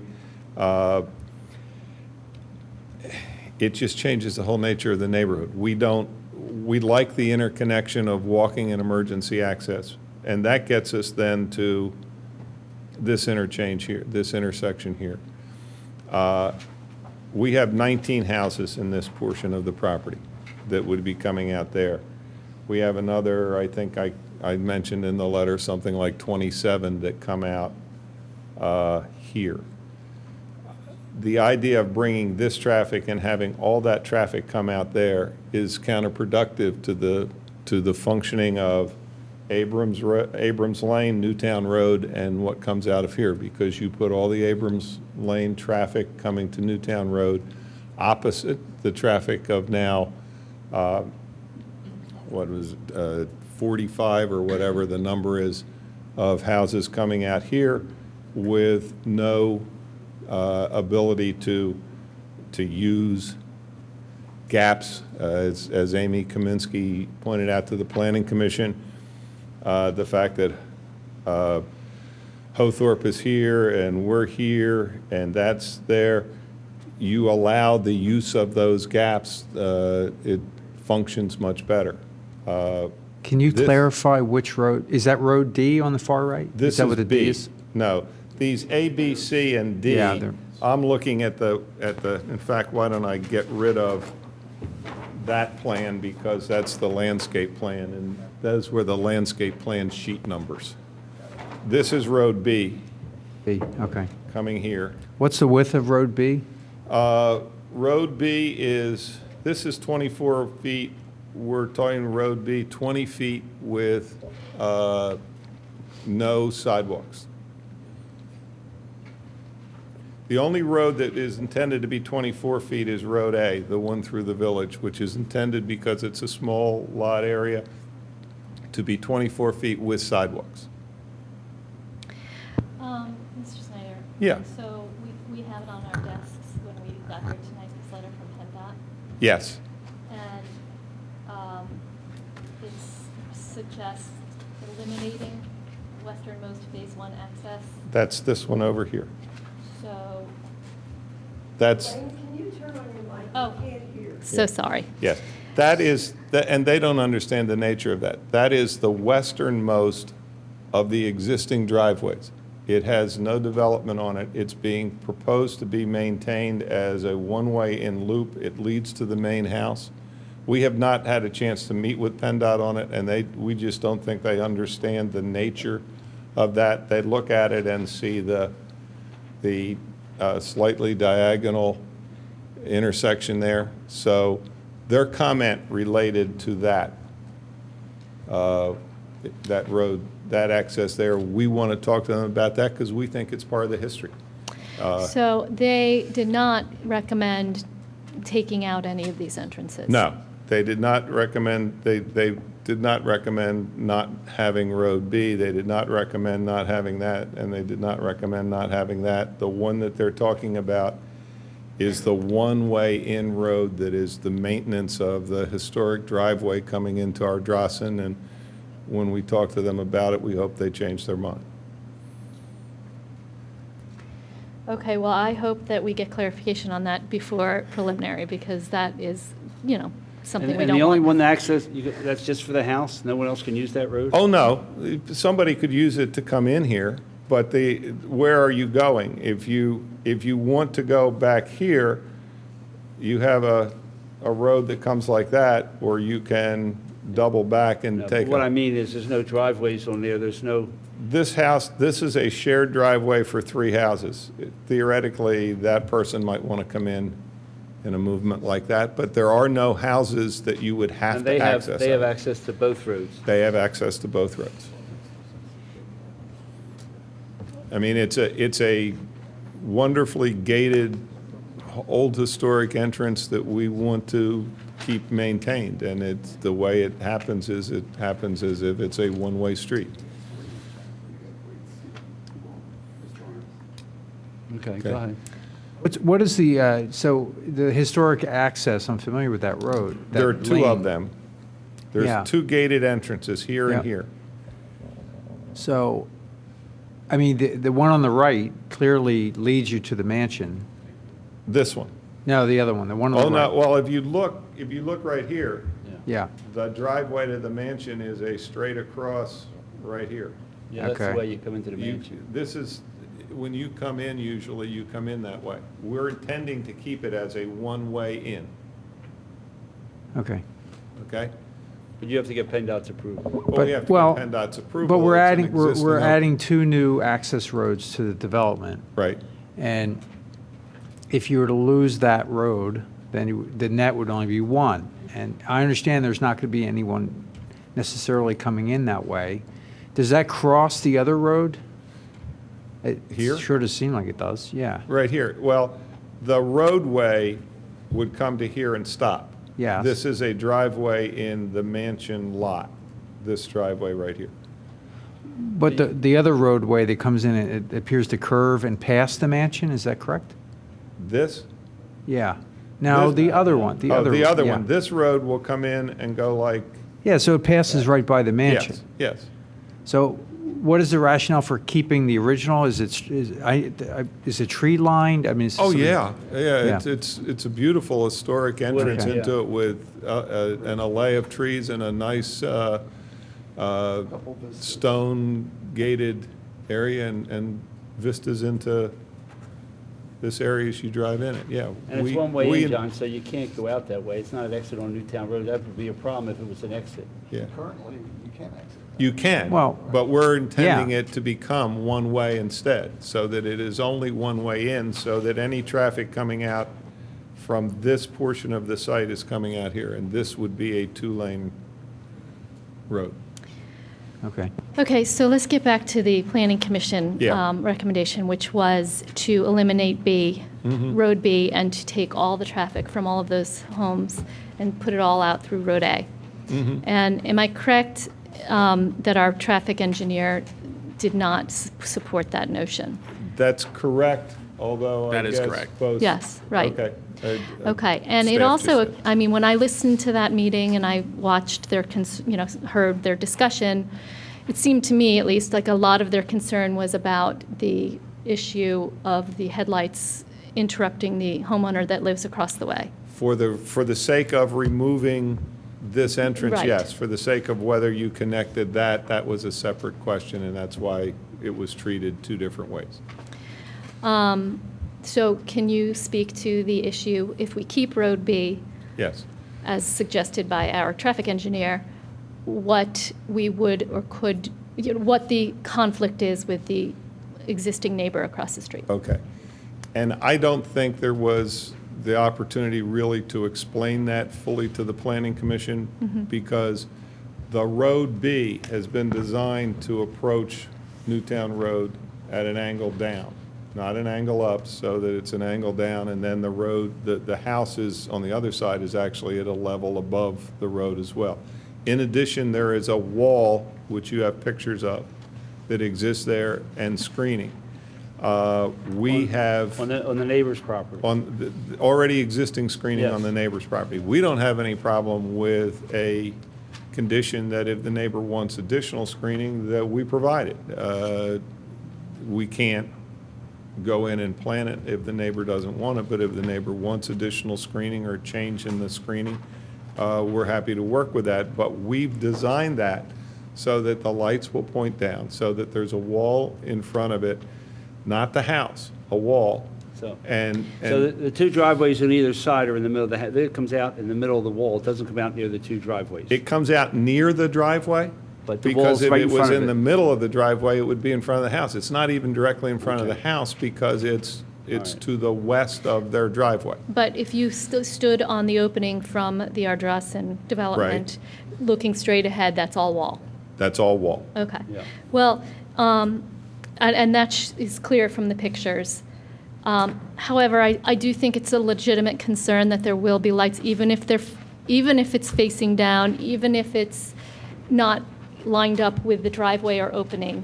You're still going to get some reflected light every time a car exits. So it is a legitimate concern, and it's something that I think we can address and should address at this point. And I would suggest that we put in a condition. I noticed that it looks like their buffer is all deciduous. It doesn't look like there's any evergreen there. Oh, there are. There Are are there? evergreens in there, yeah. Well, There are white in any pine case, I think I would like to see a note or a condition noted on the plan that you would be willing to, if they're interested, make their buffer more substantial. And we have no problem with that. Okay. So that there isn't, I don't think it is going to be, it doesn't look like it will be direct light, but there certainly will be reflected light, and you can block that with enough buffering. That's fine. We are willing to plant additional buffer on their property. If they want evergreens, we'll plant evergreens. If they want deciduous, we'll plant deciduous. I think that, that's really their choice to make, but What do you guarantee them for? 3 What? years? How long do you guarantee the plants for? Well, I believe that when you buy them, the nursery does for like 2 years. Now, if they're going to make us plant something underneath this understory of their existing deciduous that won't live under there, then that might be an issue that we'd have to discuss. But once you plant them, they're their responsibility, and you'll just give them the We'll give guarantee from the nursery, Sure. whatever it is. Sure. Okay. Okay, is there any other discussion about the driveway and driveways A and B? Well, I'm a little concerned about the widths of these roads. Well, we can get into that in a second. Yeah, I with mean, the they're waivers. more under the, They're under the waivers. Waivers, There yeah. was only one other I'll thing wait. under the planning I think we're almost commission. done with the planning commission. Yeah, Let's the get only through other that. thing with the planning commission, and this was kind of, if you followed the meeting, it started with, when we look across the street now, we see all the way down to the evergreen buffer on the other side.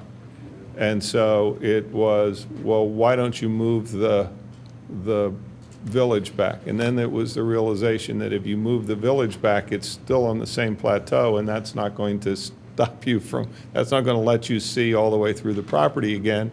So the issue was, how do we then increase the buffer so you don't see the houses? And that's why we had the buffer along Newtown Road with the evergreens on the inside. But the idea of moving the village, and I think the only number that was ever thrown out at the Planning Commission was 50 feet, really doesn't do anything because it's still on that same flat plateau, and we've now buffered it more strongly and are buffering the neighbor as well. So we don't think that there is any need or justification for moving the village. So Some your minimal response, amount. your response basically to that request or recommendation is to increase buffering rather than push it back 50 feet? Which is where the discussion went in the Planning Commission after it was realized that by pushing it, you weren't going to make it go away. Okay. Is there any discussion or comment or questions about that response? No. Okay. All right. Let's move on to waivers. Yeah. And Dave, you want to come up and help me and I know that Roger has discussed all of these and the staff has recommended all these, Roger and Steve and Amy.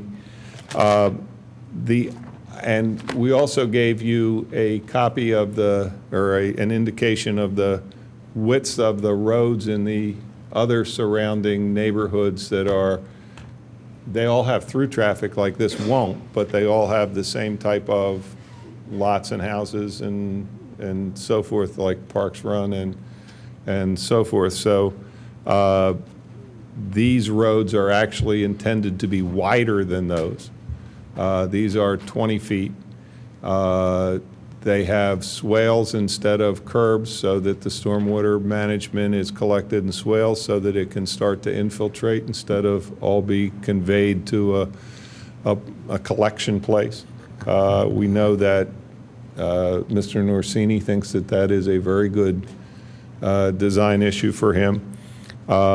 With respect to this loop here, we're not intending to widen the one-way part at all. This part here, we would widen to 20 feet, but this part is, as you can see from the dots on the plan, an existing alley of trees through there. And by taking it to 20 feet, we're going to lose a substantial number of those trees. We've talked to the engineer, we've talked to staff, and the idea is if it is signed on both sides for no parking, and there aren't any houses on it other than the one Murray house here. If it's signed for no parking and is merely a through road, then 18 feet for the through road for 2 lanes is adequate, and they are happy with that. And I think I've said that right. Have I not? Seeing nods from Roger. So what is, Roger, what's our typical, I believe our typical road width that's required is 28 feet? It's 24 in this district. Okay.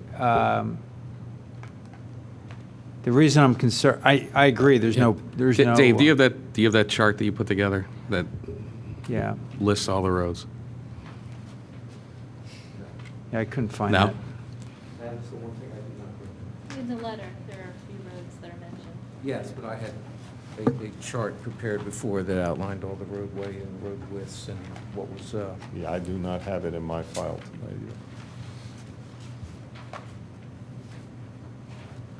for the most part, the requirement for traffic or roadways in the AC district is 24 feet curbed with curbing. We're proposing in most cases 20 feet with no curbing. I mean, you're saying that Parks Run Lund and Leslie are only 20 feet? Yes. Less than that. So You here have in the the letter, you list have listed of what they Hothorpe are. is 20, Leslie is 19.6, Parks Run 19, Hopeton 18.6, Church 17.6, and Abraham 16. Abraham's How many homes 16. are on Abrams Lane? 16. 16 homes? No. Oh, No. I thought you said how many feet. Yeah, no, the road is 16, or the lane is 16 feet wide. But how many homes are on that? 20? Yeah, I don't know. 20, no, I'm telling you. Okay. One of the things about And the then there's roadway along cul-de-sac that has like 5 or 6, but. Abraham's Lane is that road maybe 18, 20 feet wide, and then there's embankment Yeah. right at the edge of the road. It's tight. I mean, we're proposing the 24-foot roadway with then swales on either. 20-foot roadway. 20-foot roadway with then swales on either side, so that there's no embankment right at the edge of the paving. We have a gentle swale where water can run off, and those swales are graded. We'll have a series of stormwater catch basins in those swales to would then take them to the stormwater management facility. Is it, and Bill, is that consistent with most of the roads in that area? Yeah, they're all Parks Run Lane. Like there's Leslie, not they're a all lot of 18. curbing out there, is that? No, there's no curbing. You know, the reason I bring this up is, at some point, I imagine these streets may get dedicated to the township, and then we own them. And That's what I, intended. that's what's intended. And what I don't want to do is own a road that we have to go back and improve later Well, the for thing is- safety. And I'll Yeah, just, yeah, okay. because there's safety concerns with swales.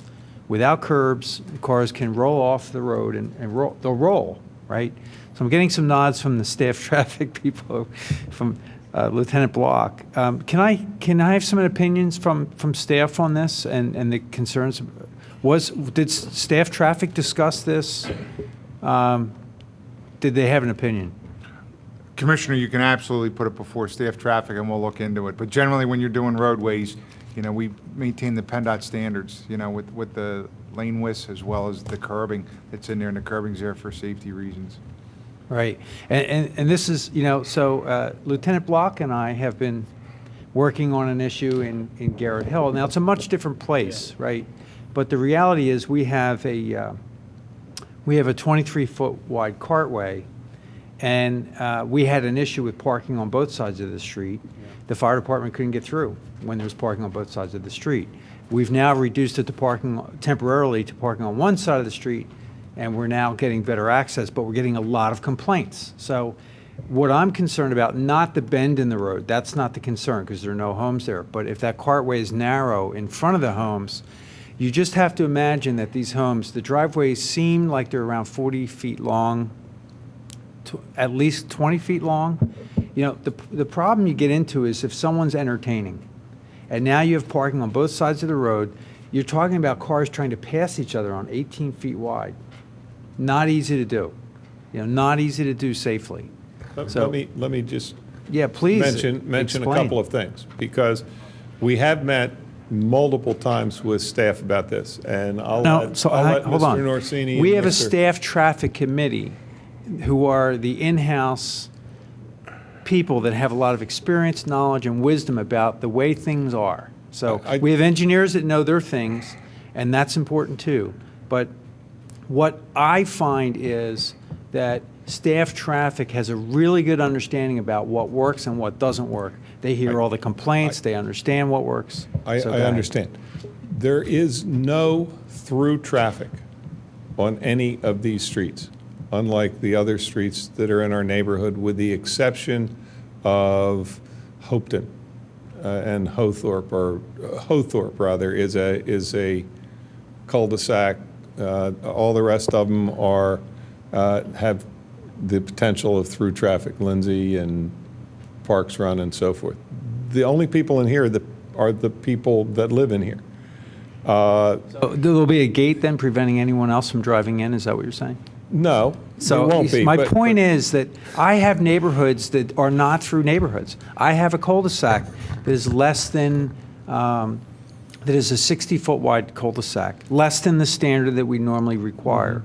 And we just had the same problem. People are not, they want to park on the cul-de-sac, but they can't because if they do, they'll block access to fire trucks. And they also block access to people pulling in and out of their driveways. So I know we need to strike a balance here. We don't want to have a lot of impervious, but I've spent a good part of the last year of my life doing emails and talking and walking door to door, trying to get people to understand the issue in my neighborhood.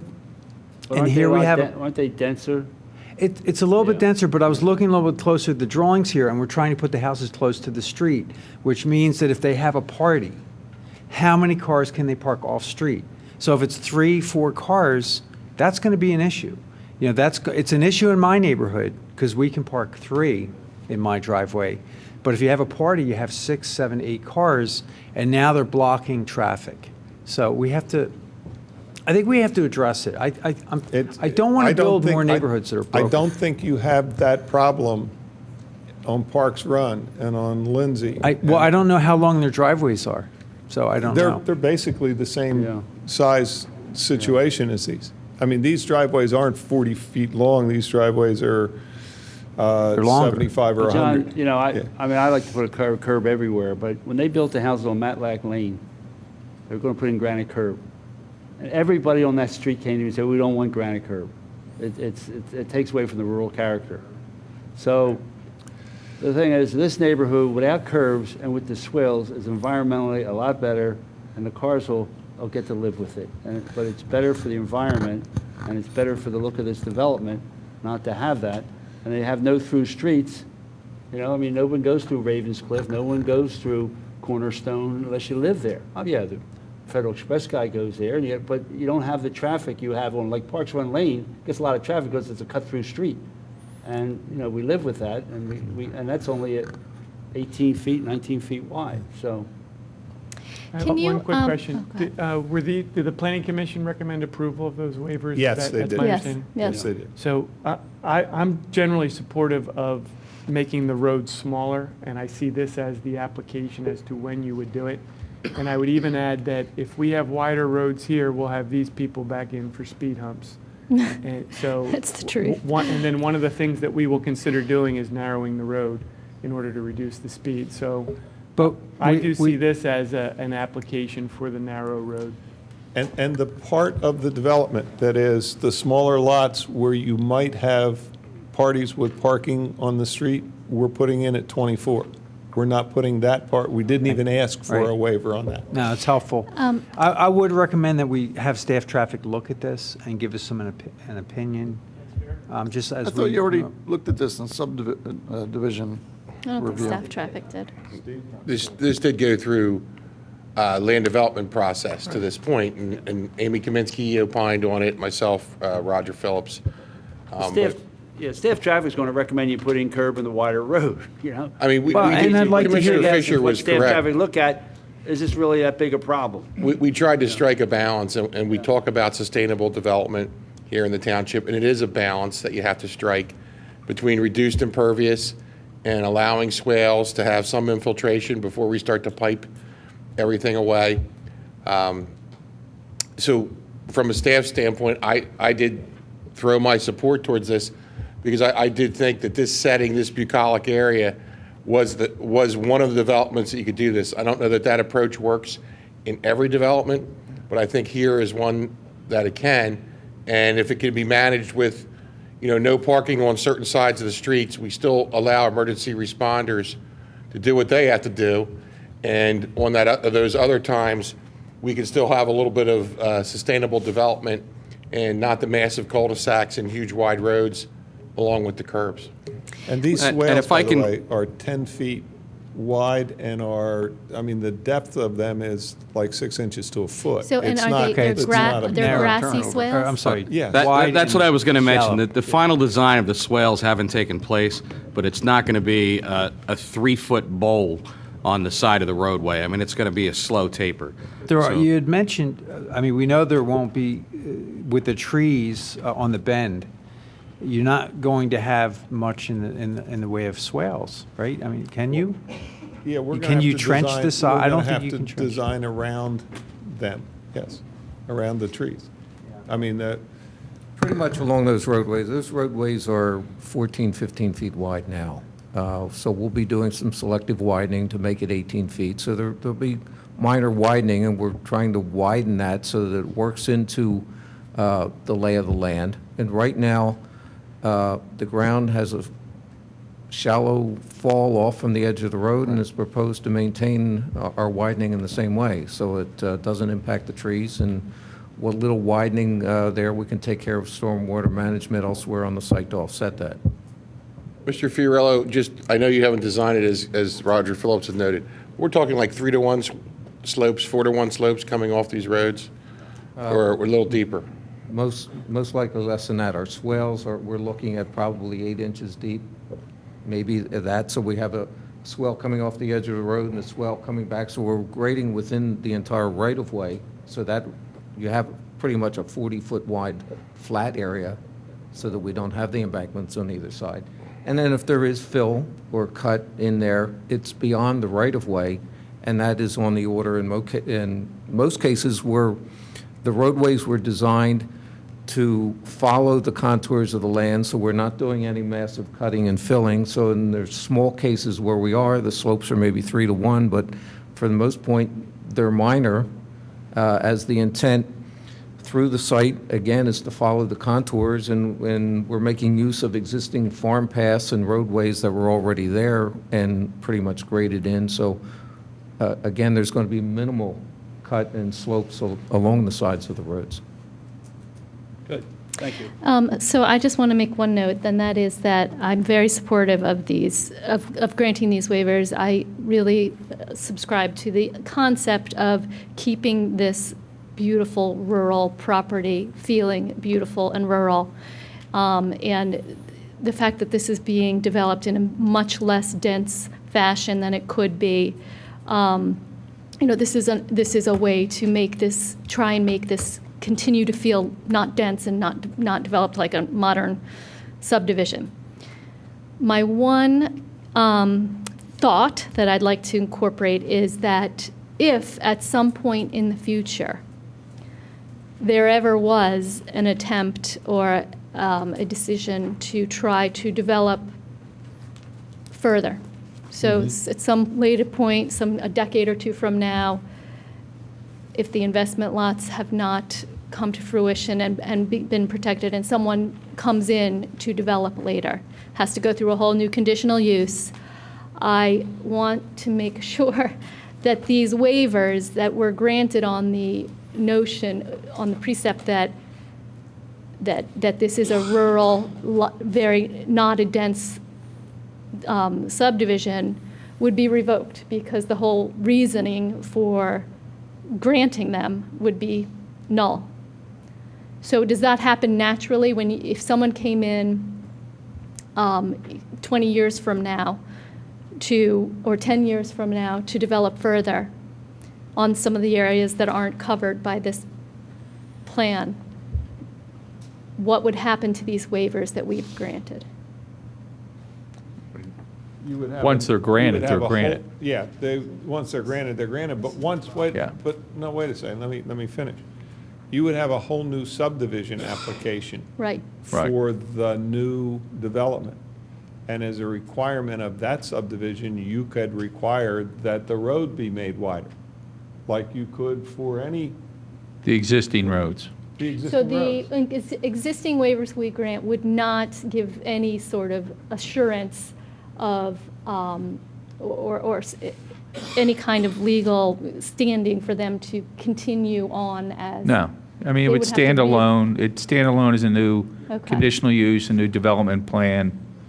It might be difficult to go back and have these existing roads, widen or improve, but it would be an issue because you're going to be adding more traffic onto them, depending on how they did the traffic circulation. If for some reason this portion of the property was developed, in that subdivision application, you would have all of the access and improvement issues that deal with that as a subdivision, so the width of this road and that road and so forth.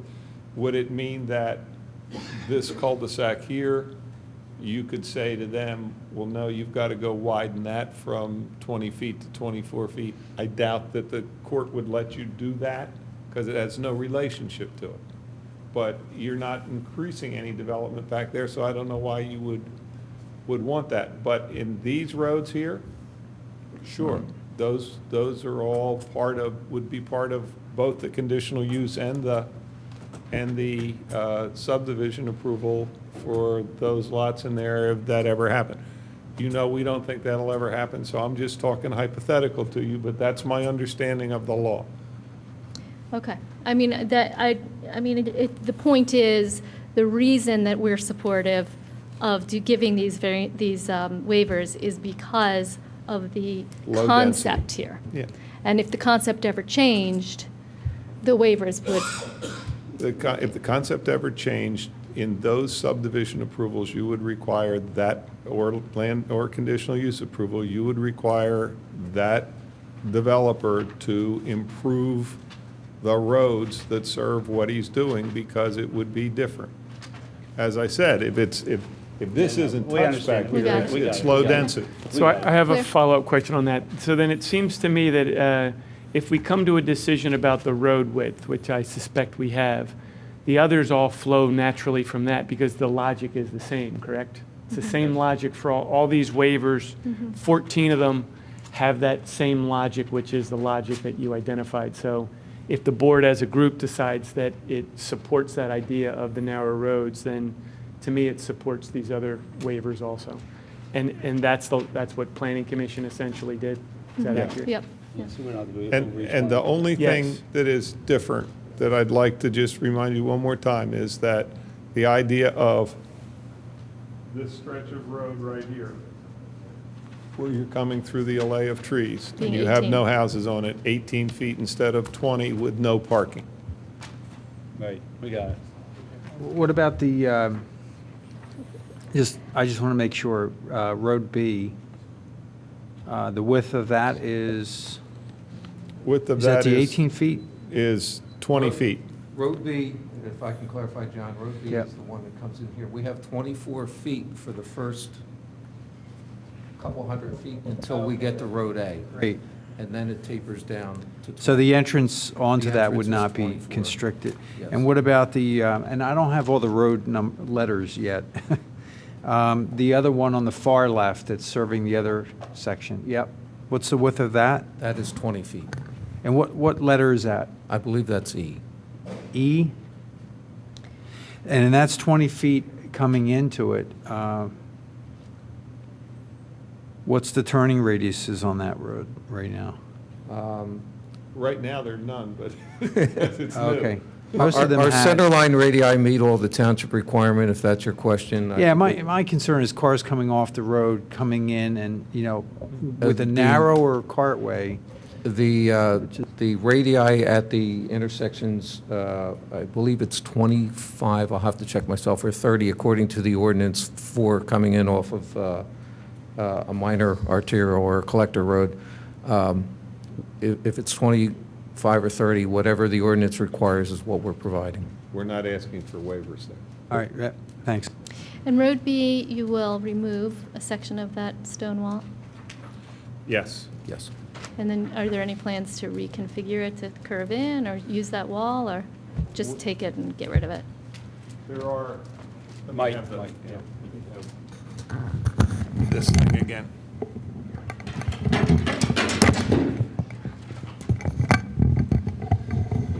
Along this stone wall, we have some reconstruction to do. At this road here, there is a Wait, you know what? jogging. We can't see where you're I'm sorry. pointing. You have to move it, you have to move the Oh, map down a little bit. Move the map down, I see. what Okay, you're there you saying. go. At this one, the wall jogs out. Right. And so you don't have sight distance, so that probably about that much of the wall will have to be reconstructed, but we know that, and we intend to reconstruct that wall. You mean move it, basically?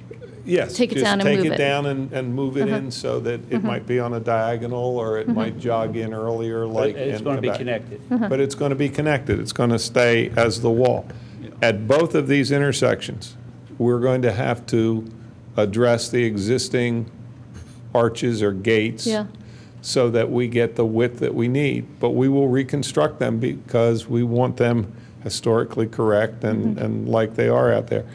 At this point here, there will be an opening in the wall. Now, right now, there's an opening in the wall up here where we couldn't come in, mainly because the top of the hill is here and this is too close to the other. We may take that stone and put that in that opening, because that opening won't be needed anymore. Oh, okay. But we'll see what we're doing, but we're trying to maintain all of those historic features along there. Okay. All right, do we have any other questions or comments or discussion about the waiver requests? So I think the sense of the board is to accept the waivers as recommended by the planning commission And the staff, yes. and the staff. That's the sense. All right, so I think we've gotten through all the issues, and I'm going to go ahead and invite public comments at this point, if there's anybody who'd like to make any comment.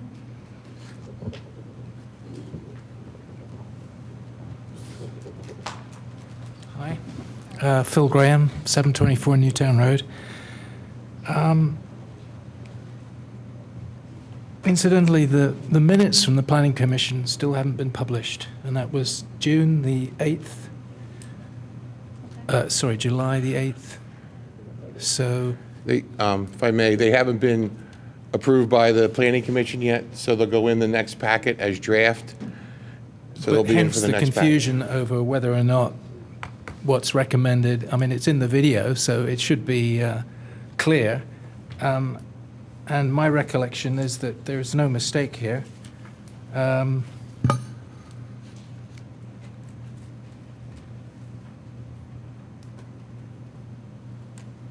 So to debate otherwise is, to my mind, pointless. Mr. Snyder said that the consideration for moving the houses in the village back was pointless because it's a plateau. Well, think about it. If you move the houses back, suddenly the sky is bigger. That's not pointless. It gives the people opposite, all of the people affected across the other side there, much more space. So I don't follow that logic at all. Amy Kaminsky was asked directly, were the fire department consulted? And you will recall that there was some head scratching and it was decided that she was going to ask them again.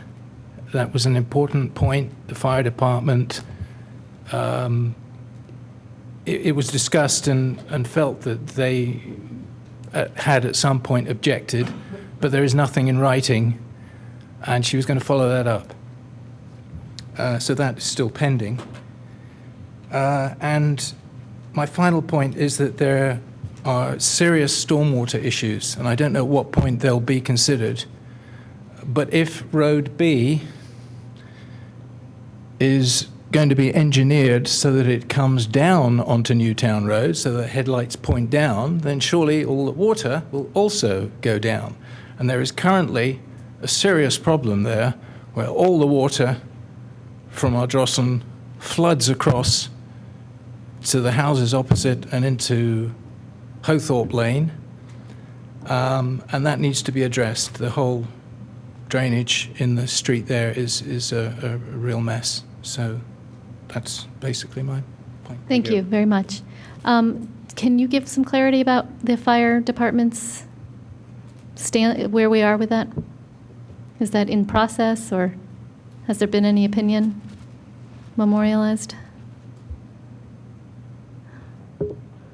I mean, it was me, not Amy, that was going to speak to them, and I had spoken to them previously to the meeting, and I mentioned it that night that Ray Daly, the fire codes officer, disagreed with the waivers. He wanted to see the roads even wider than the 24 feet that are required by ordinance. So that's Ray Daly, our codes official. Has anybody from our fire department or emergency services weighed in? I have not. Ray is the fire codes official also. Oh, okay. So. Oh, I didn't realize that. Okay. So I go back to the, I really would like to see staff traffic look at this, and as part of staff traffic, invite in the fire chiefs to discuss this. Because they're the ones that feel it. Their drivers, their engineers have to drive it. And, you know, I tell you, it was an eye-opener for me. But when Bryn Mawr started giving us complaints that they couldn't get to homes, I mean, I've lived here my whole life. I didn't know that was an issue, and now it's an issue. It's just, I really want to hear from them, because I think none of us know. Yeah, well, None of staff us traffic know. has already told you they're going to recommend that you put in curbs and you have. No, I want to hear their opinions, but they have to substantiate their claims. Like, they can't say, I just want it because I want it. I'll give you an example. We thought we could have no parking on a cul-de-sac. We actually brought the trucks out and put the trucks in place, and we could have, there was still room for parking. Yeah, all right. But we had to limit parking. So that's where we're headed back down in my area. But the point is, you really do want to have their opinions. And I'd like to see this more and more, and we're not getting it, so we need to make sure we get it. Well, staff traffic can look at it, and, you know, but with the Put in the look at fire it from the chiefs view and- that, you know, we're trying to keep this a rural area and not make it suburbia, and, you know, it's very easy to do that with curbs and widened roads, so. Sure, I'd like to get your Lieutenant Block opinion on runs- what we're recommending, what you think about it. Right, and Lieutenant Block runs staff traffic, so he's going to September 17th, is the next one? Yes. And we will invite the fire chiefs there and look Okay, at this. that's great. And one practical question. In this application, I know it sounds terrible, but they can just drive on the shoulder, correct? I mean, if you're getting to a fire, you're not going to worry about. If there are no curbs. It depends. With the shoulder, it depends the different types of year, if there's been rain, snow, things of that nature, because some of these trucks you're bringing in are pushing almost 80,000 pounds. So Okay. that's what we want to look at holistically Very on good. Thank what works best for the emergency services. Okay, that would be much appreciated and help us. Okay, is there anybody else who'd like to make public comment on this issue? All right, so that was our caucus discussion. Hopefully that was helpful to you all, and you've gotten some guidance. And we will see you again when you come back for preliminary approval. All right, next. The next item is Resolution 2014-71, preliminary approval, revised preliminary approval, Cabrini College phased plan. And we also have Resolution 2014-72, final approval, Cabrini College Phase 1, Dixon Athletic Center. The applicant is here with counsel and engineer, and so I think they're ready to present. Before we start, I'd just like to announce that I am not going to participate in this discussion or any votes because my husband's business sells athletic equipment to Cabrini, and I have a conflict. Thanks. Good evening. Joanne Seameister for Cabrini. We're here for the two agenda items, F and G, one having to do with the final approval of the Dixon Plan, which is an expansion of the previous design on Dixon, and a revised preliminary plan for the entire campus. Why don't we make a gateway motion for the project. first one and discuss that and vote on that, and then make a motion on the second one? All right, is that Well, easier? Fine with me. Is that the way you'd like to? Yeah, Yeah. that's the So way why we're don't you make a proposing motion? to do it, right. All right, so I will move the introduction of, No, preliminary approval. I'm sorry, preliminary approval of Resolution 2014-71. Second. Howard, you give us some background on that? Okay, I'm Howard Holden, Capital Projects Coordinator for Cabrini College. The reason for this amended preliminary approval, when we received the initial preliminary approval back in January of 13, the addition to our Dixon Center was on the east side of the building. When we got into the actual programming of the space and what the amount of space we needed, we went from 28,000 square foot addition to a 34,000 square foot addition. With that in mind, the 34,000 square foot addition would not fit on the east side, so we put it on the west. We came back to the township staff and said, okay, we would like to move forward with just this phase of our master plan. And the township staff recommended that we come back with a revised preliminary plan and get approval of that. And once you all vote on that and say, okay, then we can go into the final approval of the actual addition itself. And do I make myself clear on all that? Okay, so, yeah, but what are you asking us to approve tonight? We're asking you to approve the revised preliminary plan. Okay. That's the first one. Okay, but the staff has reviewed that, and they're on board with it? Yes. Review letter. Okay, and you agreed all the conditions? Yes, we have. Are you guys on board, are you guys on board with this resolution for the revised preliminary approval? Is there any problems? There's one issue. I have one issue on this. And, I mean, both the revised preliminary plan resolution and the final discuss in paragraphs 6, I believe, a reference to easements, deeds, declarations, et cetera.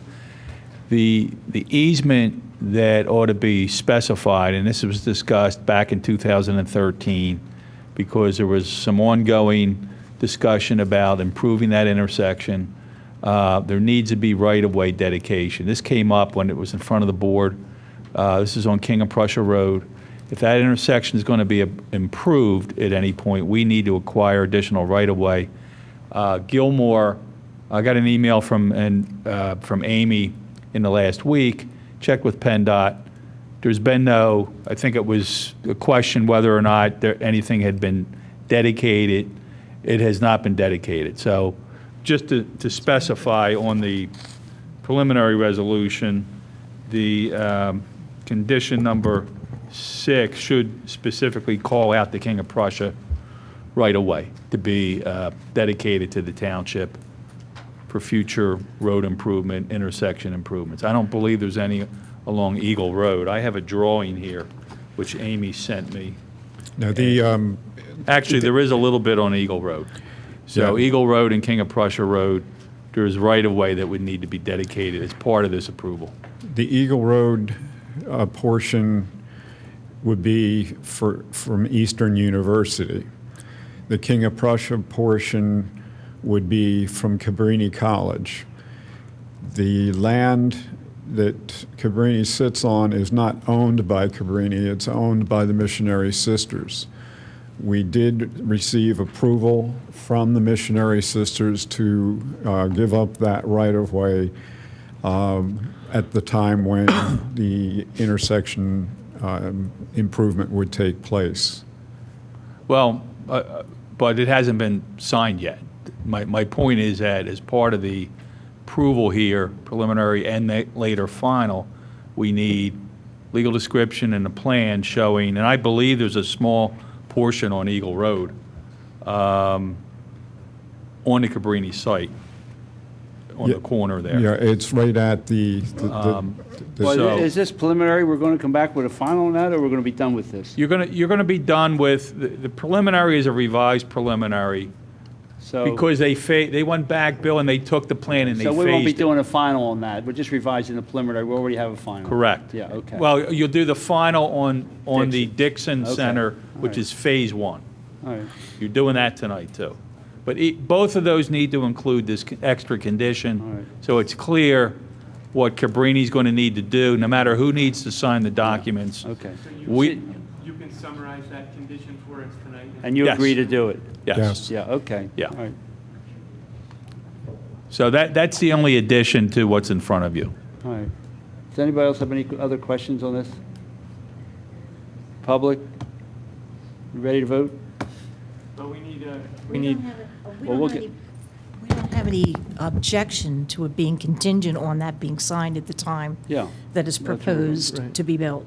So No, that it's no, propo- no, No. Are no, you changing the resolution? no. We went out to the resolution that you have to get. this. Number 6 should be revised to read, applicant shall execute development improvement financial security agreements and documents, including all necessary agreements, easements, deeds, and declarations, including required right-of-way along King of Prussia Road and Eagle Road along their road frontage, in a form and manner to be approved by the township solicitor. So what you just heard is, they don't want to grant that easement now. They want to wait till that intersection improvement occurs, and then that's down the road. You need to, my opinion, the engineers can weigh in, because we've been talking about this for 3 years.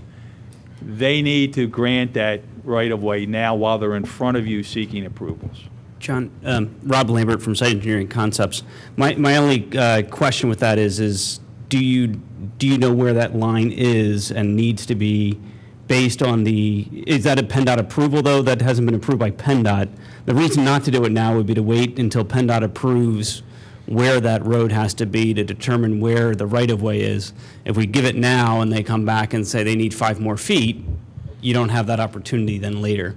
So by waiting, it might actually help define where that line is. We've had 2 drawings done for this intersection with improvements going back at least 3 years. And PennDOT might change that, but I think if there's a blanket amount of additional right-of-way granted along that area, whatever would happen here is going to fit in there. Any of the engineers want to help me out over there? I agree with that. I'm looking at a picture right now. Turn the of mic it. I around. think if we give the right-of-way that was shown on, Can you turn the mic towards us? Yeah. so you- if you dedicate the right-of-way that's shown on the plan, I think that would be sufficient. And if PennDOT comes along later, they'll have to pay you for it. How's that? We can always try to acquire more later. I So do you concur agree with the with that, solicitor. Howard? Let's get it while the opportunity, it's clean-cut way to go.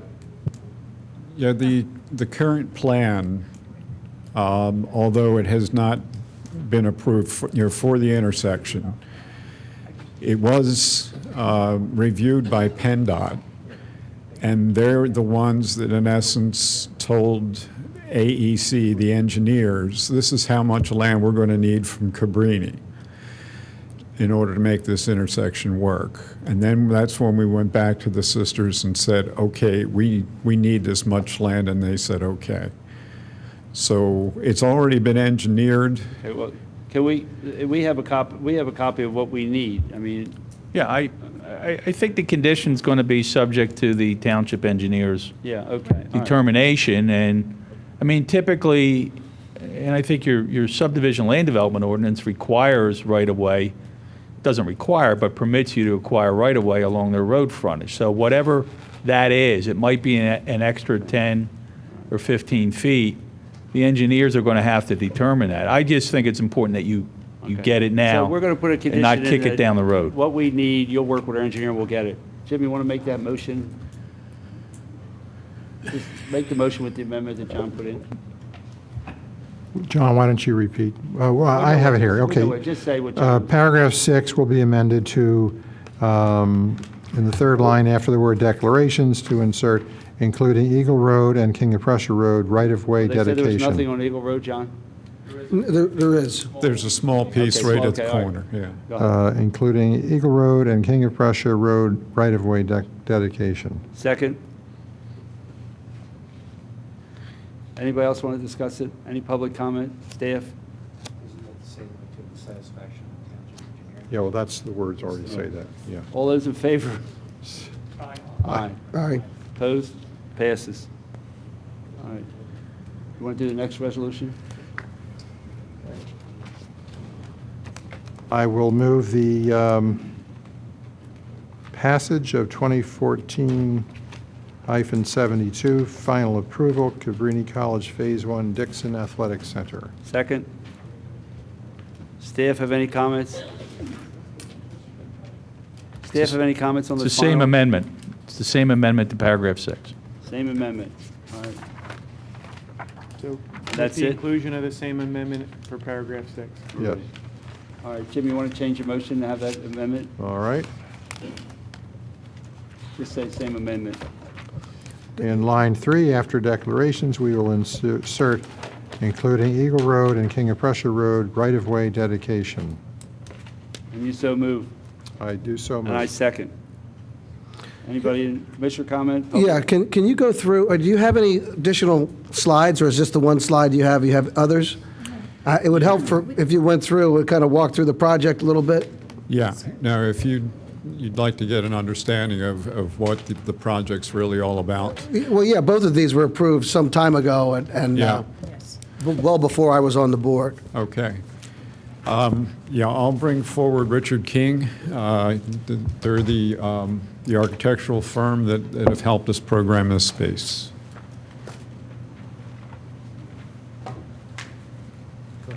Yeah, I'll go first. Rob Lambert from Site Engineering Concepts. Richard King can fill in some of the architectural details. I'm going to start off here. Let's see here. There we go.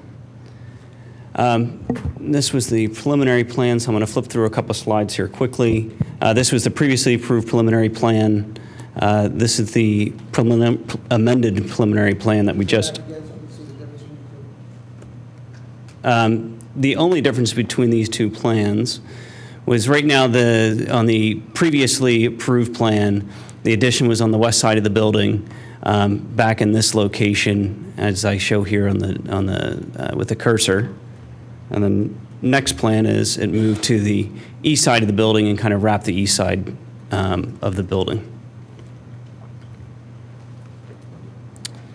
So the final plan is only related to the area in green that we show here, and this is the only improvements, and then we added a small portion up the driveway to actually add curbing up the driveway to help control stormwater management, and some of the required landscaping goes up at LA of trees. This is the final plan of the overall campus, just showing the improvements that are proposed as part of this final plan. This is just an enlargement of the same. It shows the building addition to the existing Dixon Center, a small amount of parking behind. This parking is for the displaced parking. We're providing a better pedestrian connection from campus to the gym building, and then up along the road, we're adding curbing and inlets to help control stormwater. This is an enlargement of the existing conditions. This is the existing Dixon Center, the large parking lot just to the bottom of that, the entry driveway, and the next slide will be an extension, or actually, I'm sorry, next slide, 2 slides will be the extension out to Upper Gulf Road. This shows the proposed improvements. The dark brown is the proposed addition, again, the parking, the improvements across the parking lot. And please stop me if you have any questions. I'm just trying to flip through. It's been a long agenda for you. This was the driveway out to Upper Gulf Road, where we're just adding the curbing and the inlets on both sides. Let's see, area disturbance. This was into the plan that we presented in front of the Shade Tree Commission, showing the removal of trees, and then the proposed tree plan that we presented in front of the Shade Tree Commission, which was recommended for approval. And this was just the front rendering of the building.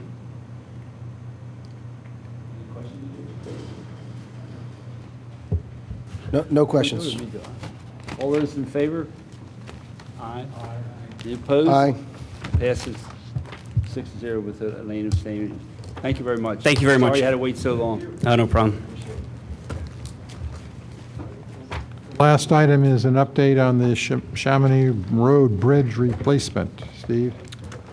Roger? You want to do it or you want me? So, excuse me, do we want to table this, given the hour, and move on to? It'll only take me 30 seconds here. Okay, thank you. The contracts have been signed. The contractor has ordered the materials. The pipe is actually on site, and I expect them to mobilize this week or Monday at the latest to start the demolition. PECO has taken down the gas line that was hanging on the bridge and capped each end. Once the new bridge is installed, that'll be reinstalled. So that's where we are right now.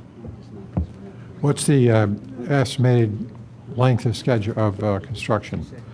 Probably somewhere between 45 and 60 days, depending on the weather. I'm hoping that everything goes smooth out there. We're looking at the beginning of October, hopefully, for reopening if everything goes well. All right, that concludes Public Works and Engineering.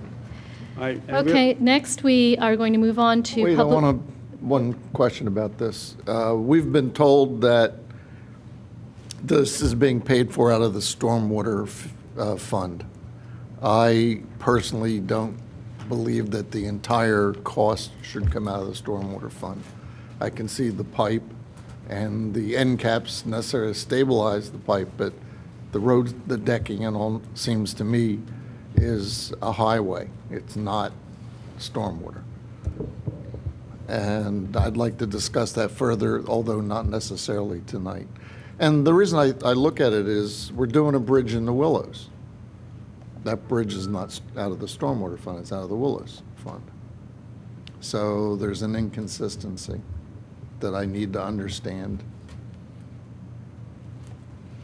So John, to your point, we don't want to burn precious stormwater dollars on road repairs, road improvements. Well, no, we want to burn those dollars if it's appropriate to burn Yeah, the dollars. I'm in agreement with you, yeah.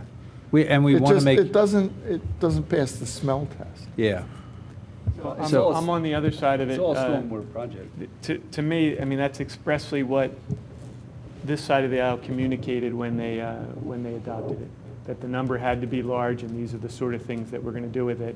And now we come to the project to do it with it, and we're going to take it from the general fund, and that's just going to pass more taxpayer cost on. No, Don, I'm saying I don't think the total cost. Okay. I think there are aspects of that project. To me, this is what you communicated when this was passed, so.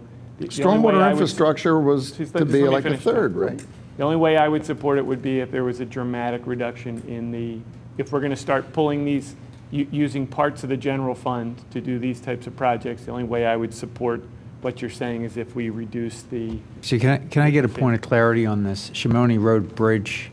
Steve, this bridge, in essence, it wasn't the road surface that failed, it was the pipe. The bridge structure failed, and what people saw was the resulting hole in the road from that failure. But So it looked like a large sinkhole in the road, but that wasn't from the road. Well, the road failed because the bridge failed. And the bridge failed because of water flow, stormwater flow under the bridge, or was it just an aging? I don't know that we can determine why it failed, but it was radial cracking of the pipe, so it was like a spiral fracture through the entire pipe, which caused the road to fail. We had a scouring on the foundations. There was a host of issues. So in your opinion, It was a stormwater problem. so what John Nagel, Commissioner Nagel and myself are concerned with is, and I don't know if anyone else is, that that we tried to spend stormwater dollars on stormwater parts of projects and not use stormwater bucks to, to build a bridge, So is this an example where maybe we're using money out of stormwater to rebuild a bridge that otherwise would have been paid for out of a streets budget? Mr. Chairman, if I may, Yeah. to answer that, I think what it is these are issues that, these bridges convey water from one area to another. So this is related in the decay and all that is created by the stormwater.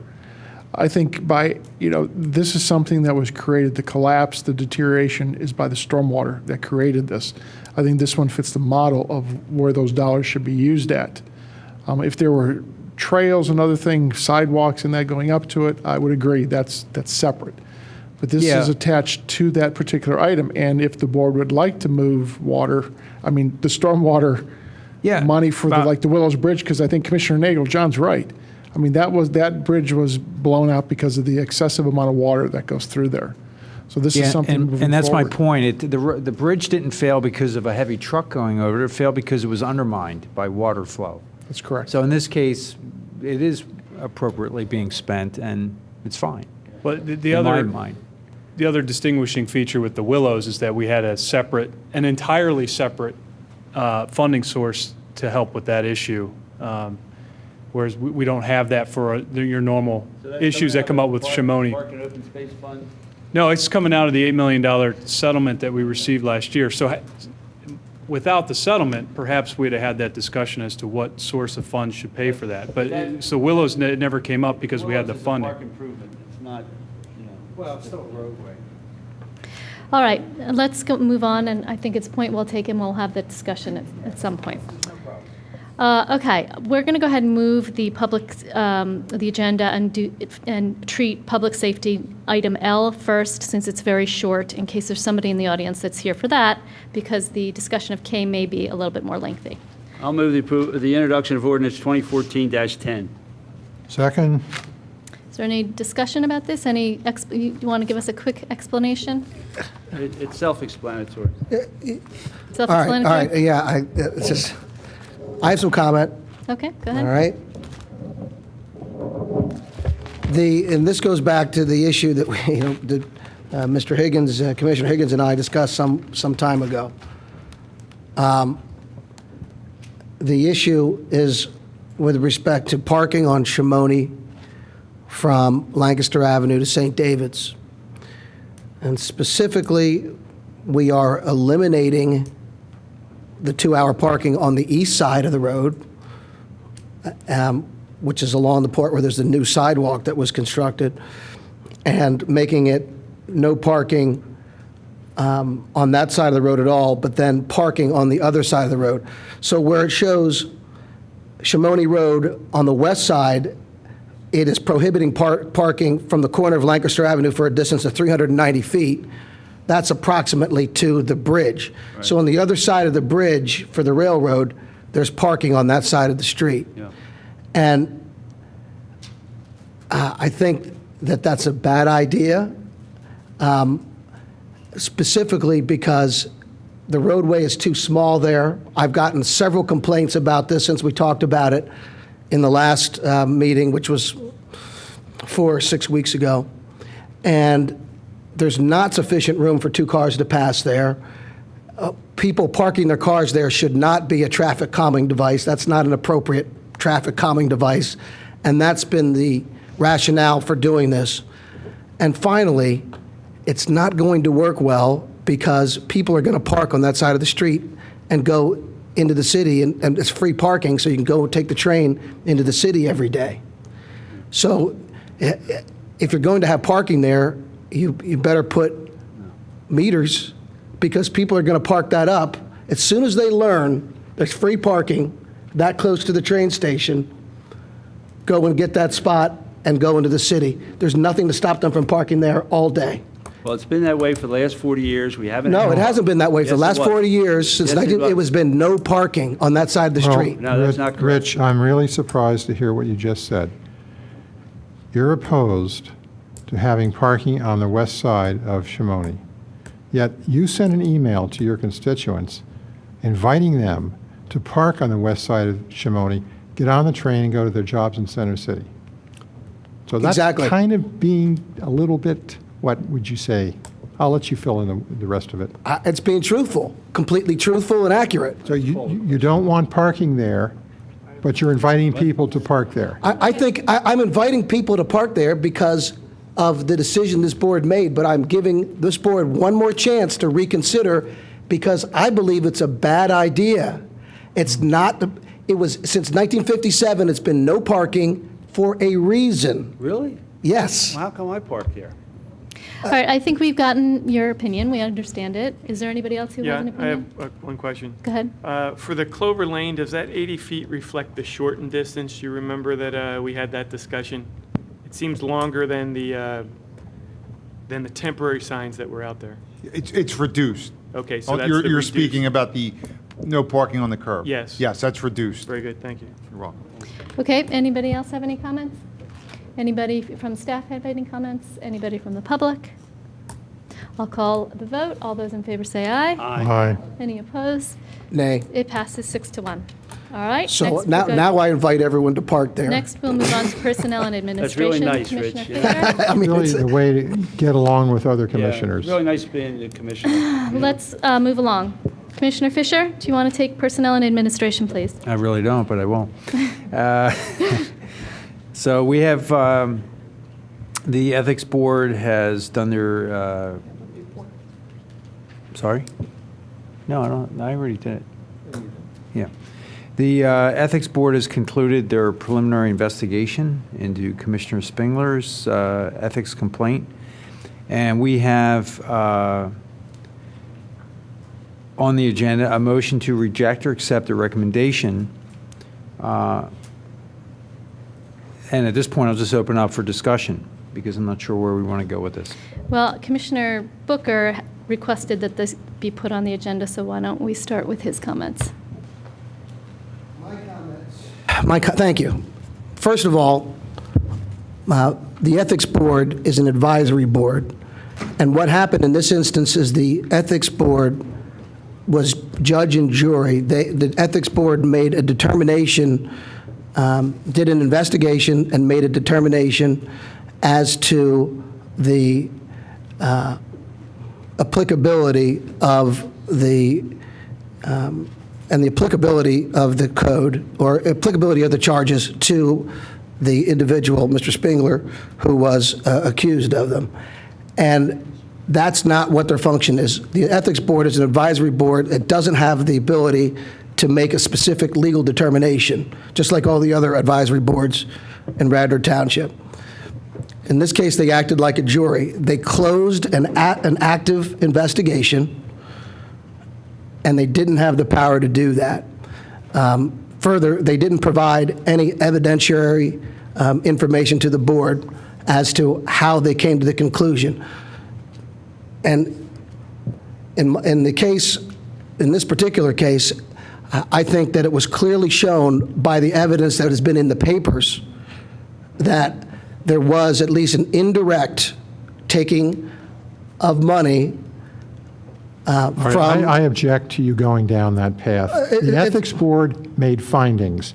What was in the newspaper was pure hearsay. It's not hearsay. It is There was too. records, the documents were in the And paper I that object to you showed going down that checks way. going to... Mr. Spengler has Spengler- been pilloried for 5 months unnecessarily. It's not unnecessarily. It's That- slander. It's not slander. It is. The fact of it is, the records from the Radnor Little League showed payments to Mr. Spengler. That is wrong. So Okay, I'm gonna- go ahead The and- discussion Commissioner here, Kelly. I mean, this is not, we're not here for a substantive discussion. We're not discussing the merits of the case. As I understand it, we're here for, or perhaps, I think that's what we have to do first. He wants to go down the path I know. and continue Jim, to please. slander Mr. Spengler, and I object to that. All right, Okay. and Objection, the point we I'm heard. making, or trying to make, is that that what we have to do, I think what we have to do first is determine the procedure and not the substance. If we're going to have that discussion later, we can have it. But right now, the first thing you identified was which body has the authority to make the determination to close the investigation. And to me, that's the decision that we have to make Okay, that's a tonight, point first very and well foremost. taken. Would you like to continue your comments and Yes. and address the process? The investigation was closed improperly and without providing evidence. Now, if it wasn't closed improperly, then there's no documentation to show why it was closed. In this case, there was no sworn testimony, and the Ethics Board did not speak There's with the no company. sworn testimony required. The rules allow for unsworn testimony. Jim, when you'll have your chance to give your opinion. Exactly right. Let's just hear his opinion. Okay? So- It's opinion. Further, the Ethics Board is required by the Radnor Code to transmit all findings and supporting documentation, evidence, and testimony to the Board of Commissioners. They are an advisory, they can render an advisory opinion, but they can't simply close the investigation and say, there's no further action to be taken. So as a result of this, my motion is going to be that we reject the action taken by the Ethics Board where they closed the investigation, and that further, they provide a public report in conformity with Radnor Code Section 39-7, and that the evidentiary record be provided to the Board of Commissioners further pursuant to the Radnor Codes. Are you making that motion now? Yes. Okay, is there a second? Okay, the motion fails for lack of a second. Does anybody else have any comment that they'd like to add? Yeah, I'll take my turn at it then. So I'm going to very many of those parts I agree with on Rich. The things that I'm not prepared to say that I agree with, one is we can't accept or reject anything because we haven't had anything given to us. So if we're going to accept or reject something, we have to have something presented to us. As I read Code 39-7F, it requires that the Ethics Board provide a recommendation, it requires them to provide findings, and it requires them to transmit a document.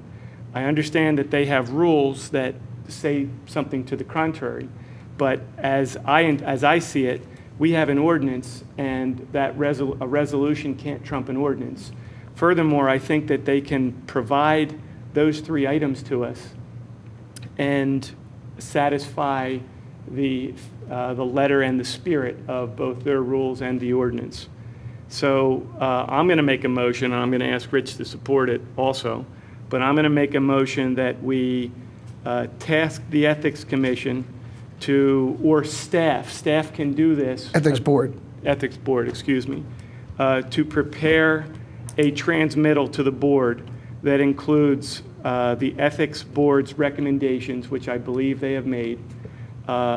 It includes the Ethics Board's findings, which I believe they have made, and it will include the documents that they assembled. And the solicitor it would include the public. We would receive all of the documents, and then those documents that would create a public document. Now the solicitor can pull out the items that are not for public purview, but then that is transmitted to us, and then at that point we make a determination to accept or reject the recommendation of the Ethics Board. Is there a second for that motion? second. Okay. What I will say, though, is that there's no recommendation from the, even upon doing those transmittal, there won't be a recommendation from the Ethics Board. I think there will be, because I haven't received anything from the Ethics Board. All I have received is Christina Peroni's attorney sent information to us, and I believe that was clearly a recommendation. And we may choose to, on substantive matters, dismiss that, but to me, that was clearly a recommendation for no further action by our board. Well, it may be, but that's on its face. It said that they are closing the investigation. It wasn't a recommendation. It was a closing out. So I think that with the transmittal, they need to provide a recommendation. I think that that's an element of it. Okay, so we have a motion and a second. I'm going to give my opinion on the motion. I am not going to support that motion. Well, hold on. Point of order. I would move that we determine those eligible to vote on this issue. And I think that obviously Mr. Spengler is not eligible to vote. Only in the case of a tie. And I would also say that we should have Commissioner Higgins excuse himself from this vote, as he has already weighed in on this issue as a member of the Ethics Board. And finally, as it relates specifically and materially to the Villanova issue at point, that Elaine also recuse herself from voting. Thank you for your opinion. I am not going to recuse myself. I do not have an ethical conflict. I have... Ethics don't just go from issue to issue. It's consistent. If you do it for the Villanova votes and Cabrini votes, you should do it here. Thank you, Rich, for your opinion. I have consulted with our solicitor on this, and I agree with the solicitor's opinion that I do not have a conflict, and I am going to vote. I did not have a conflict from serving on the Ethics Board. I chose not to, so as to avoid the circus show distraction that was brought up about my participation, but I never, ever stated that I had a conflict with participating with the Ethics Board. I don't recall. What exactly did you say at the time? I said that it really doesn't matter. Anyway, I'm going to go ahead with my comments.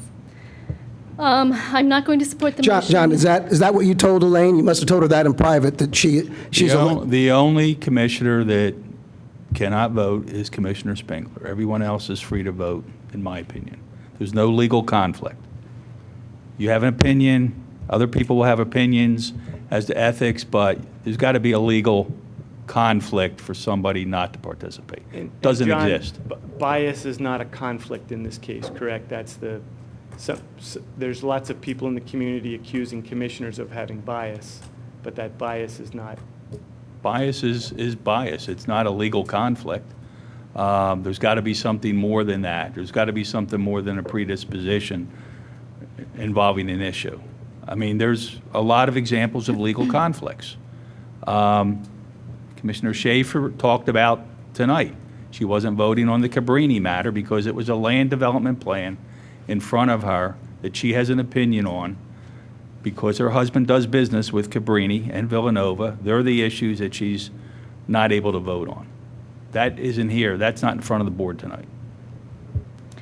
Okay, are we finished? Well, this issue does relate to the Villanova conditional use and application and approval. It's a vote on the ethics board's determination. That's all it is.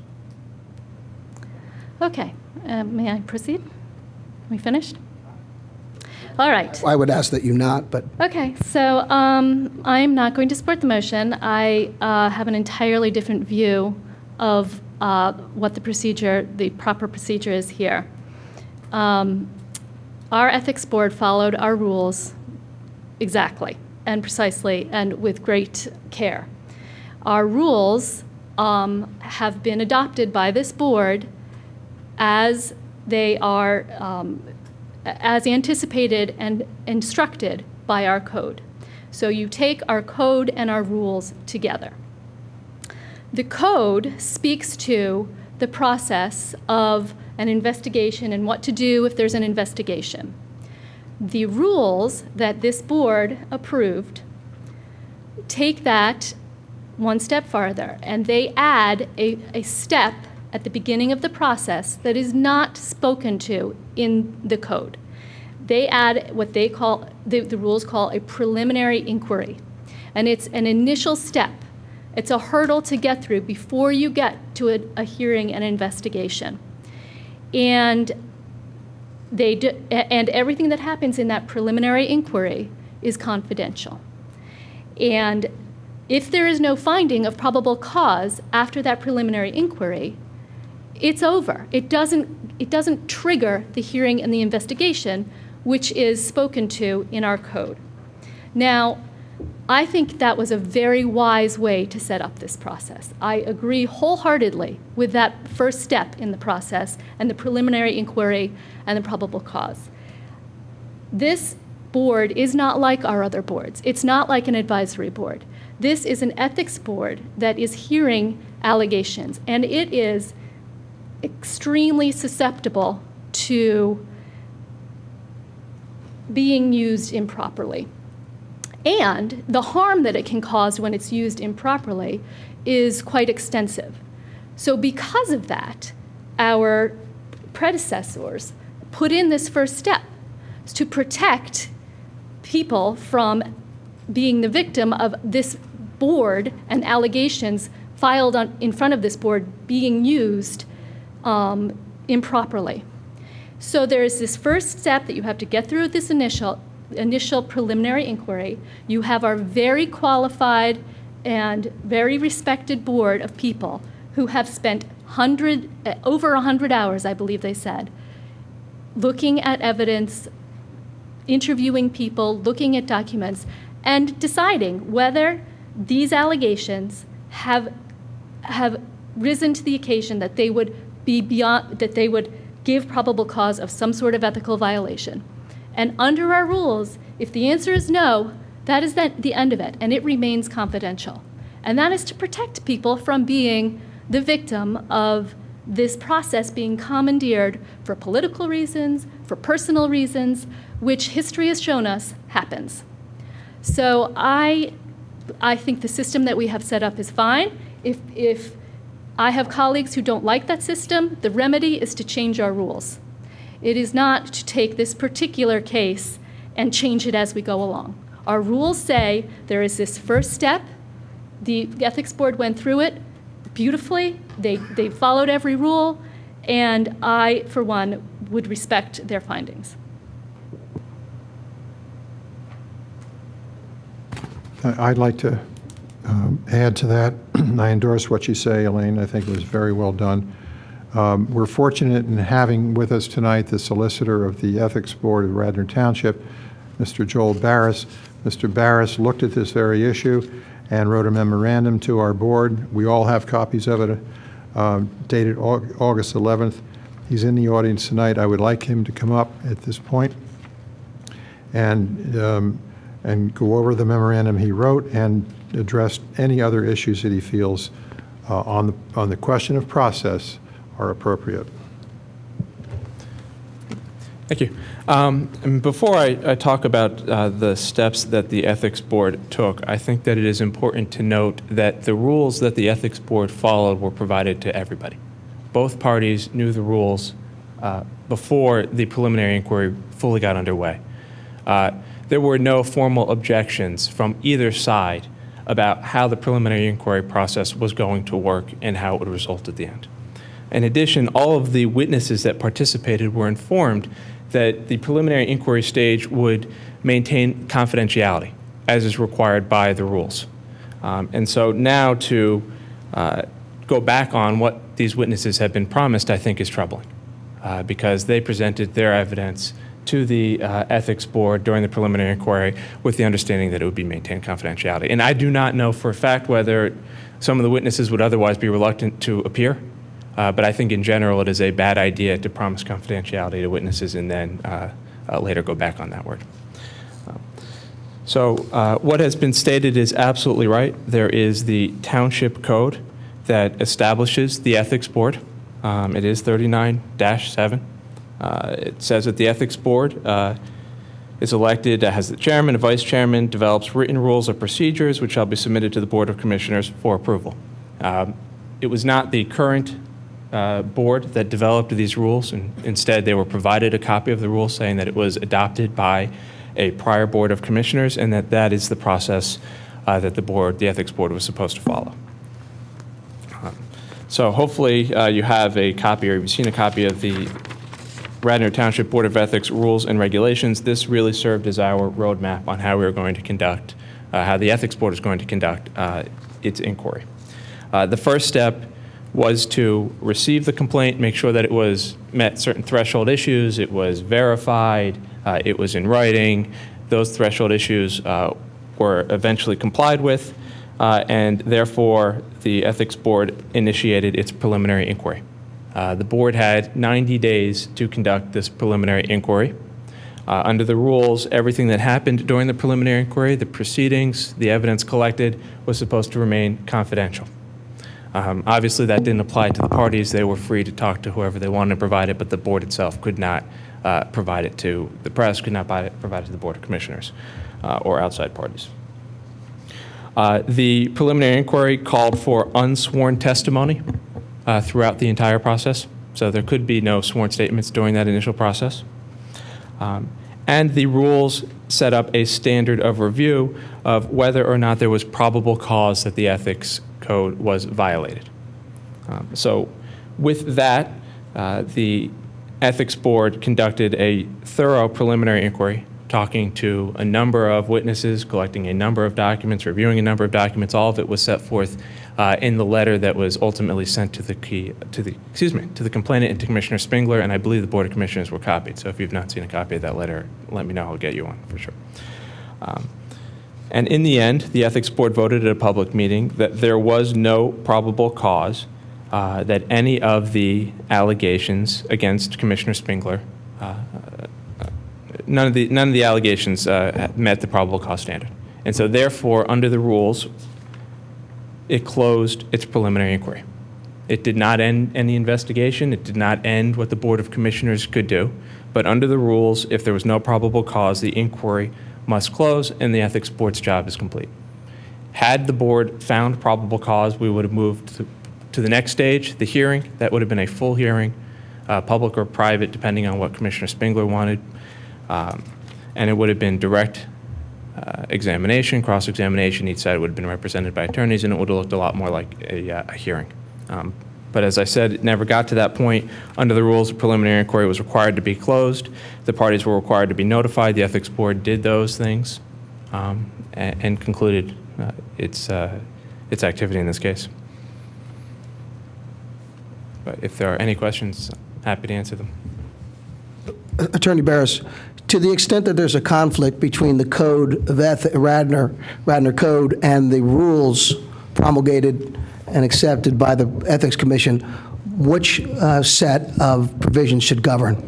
If there is an absolute clear conflict that cannot be reconciled, the code would control. But I do not believe that that's the case here. It is incumbent upon us to read the rules and regulations that have been passed by the Board of Commissioners to be consistent with the Township Code. And I believe that we can read the rules to be consistent with what the code said, and that is the preference on how we're supposed to interpret regulations of a code. Well, how does that square with the language, the explicit language that investigate complaints and transmit the findings and all supporting documentation to the Board of Commissioners and render an advisory opinions? That seems to fly squarely in the face. Your interpretation flies squarely in the face of that provision. It depends on how you define receive and initiate.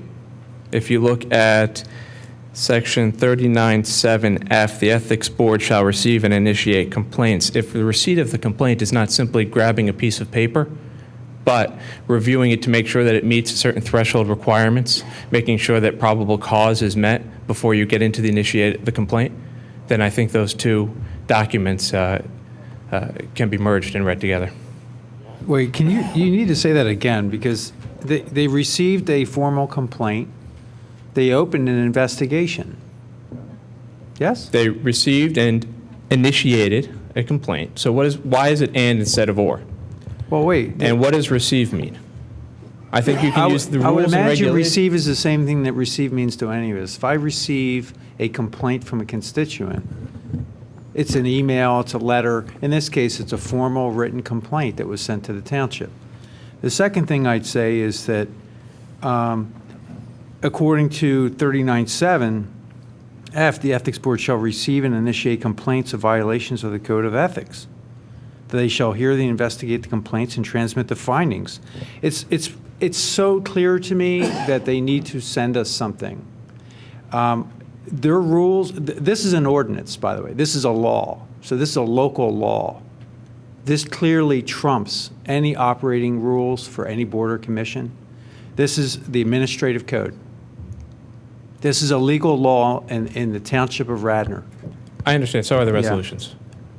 Resolutions are legal laws passed by the Board of Commissioners, and I understand the hierarchy. But this carries far more hierarchy. Agreed. And if there's a conflict, I agree that the code controls. So what I was expecting when we started this is that I read 39.7F and it says, I mean, there's no caveat here. It just says that they shall hear, investigate complaints, and transmit the findings and all supporting documentation, evidence, and testimony to the Board of Commissioners. It doesn't say whether or not the investigation is furthered or if there's any hurdle. It just says they should send it all to us. So I think what Commissioner Booker is saying is, I'm operating under 39.7. I understand they have a different set of rules, but those rules are not in lieu of this law. This law is pretty clear to me. They need to send us supporting documentation.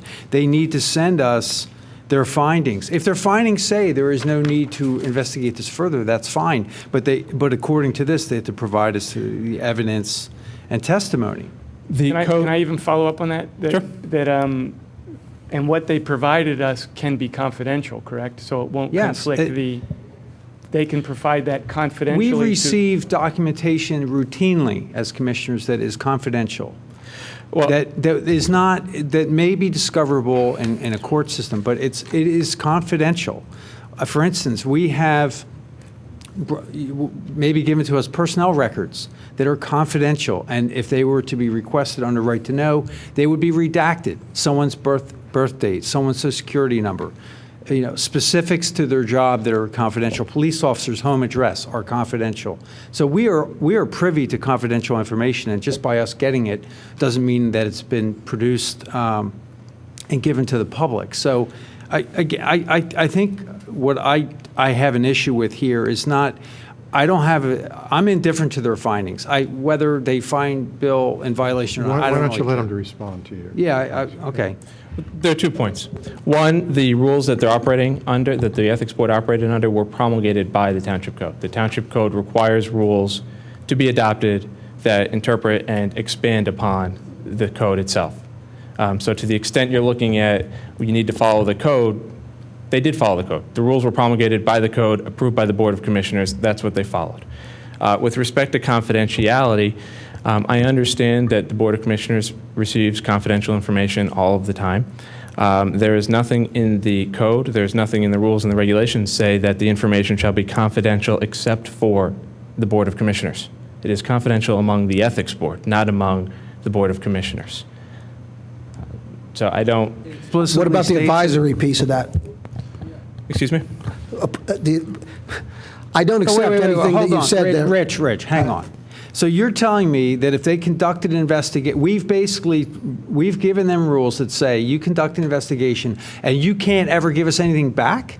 That makes no sense. We're the judge here, not them, not those rules. This Board of Commissioners has advisory boards, and we demand from those advisory boards advisory opinions. And in this case, the ordinance is very clear to me.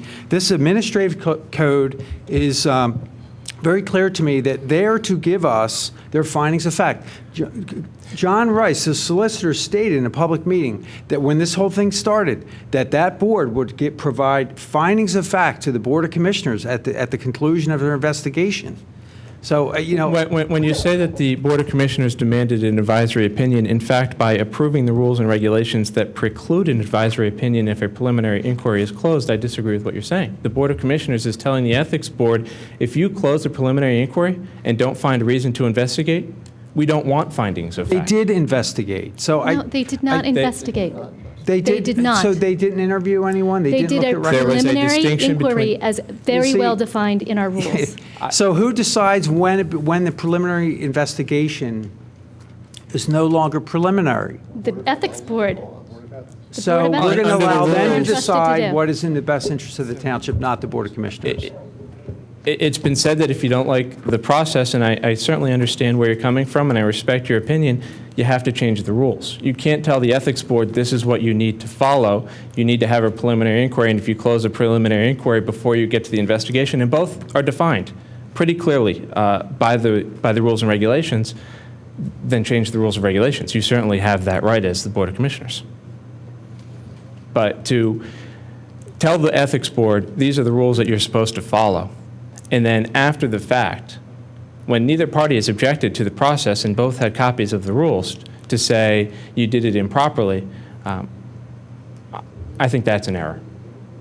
I think that should have been raised far in advance of anything that happened. And what it would have required is to really rip up the rules, start over again under the code. The board would have to create new rules. It would have to come in front of the Board of Commissioners. They would have to approve it, and this process would have taken an additional 2 to 3 months minimum. Okay, do we have any other commissioners who'd like to comment? Well, John, you have anything? Well, John Nagel. I really struggled with this, and so finally what I had to do was just say to myself, I worked in the nuclear industry, work with regulations day in, day out, and regulations are like the rules, and they answer to the higher document, the Atomic Energy Act. And in fact, if the rules, the regulations don't agree, there's a whole process for how you get that fixed, but you don't not follow the regulation. You have to follow it.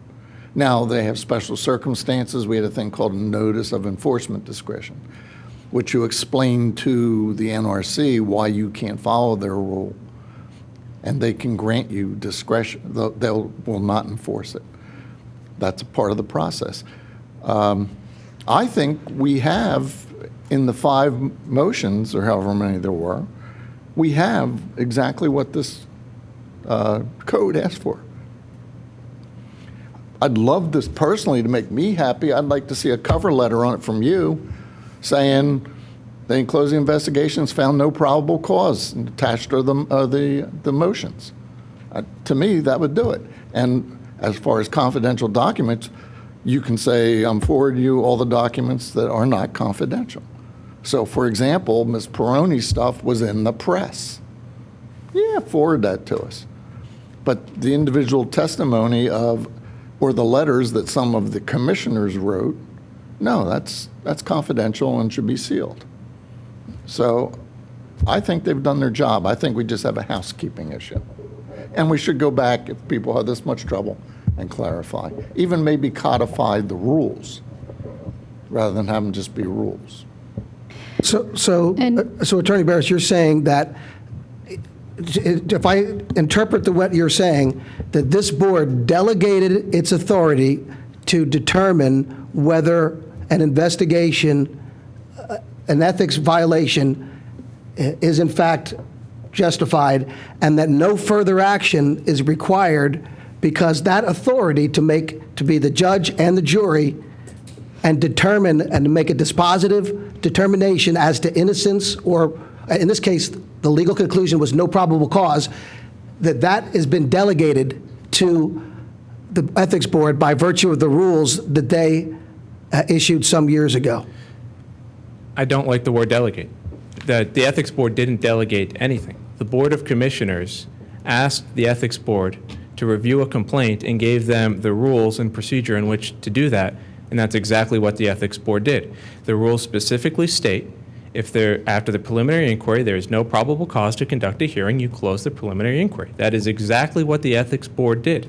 Again, if you don't like the process and the procedure, I respect that, but you need to change the rules and regulations. You can't, after the fact, tell the ethics board they shouldn't have followed the rules that the Board of Commissioners approved. I just can't see how you can read the rules to say that we have given away, this Board of Commissioners has given away any authority to render any opinion on this, on an ethics charge. And specifically, there is no basis provided in the motions or other supporting materials as to how substantively that all the evidence, the only evidence we've seen is what's been in the papers, and what you're saying in here is that all of that is clearly refutable, but provided no information as to how it was, that the conclusion was made by the ethics board. As for confidentiality, it says the board will keep information and proceedings related to a preliminary inquiry confidential.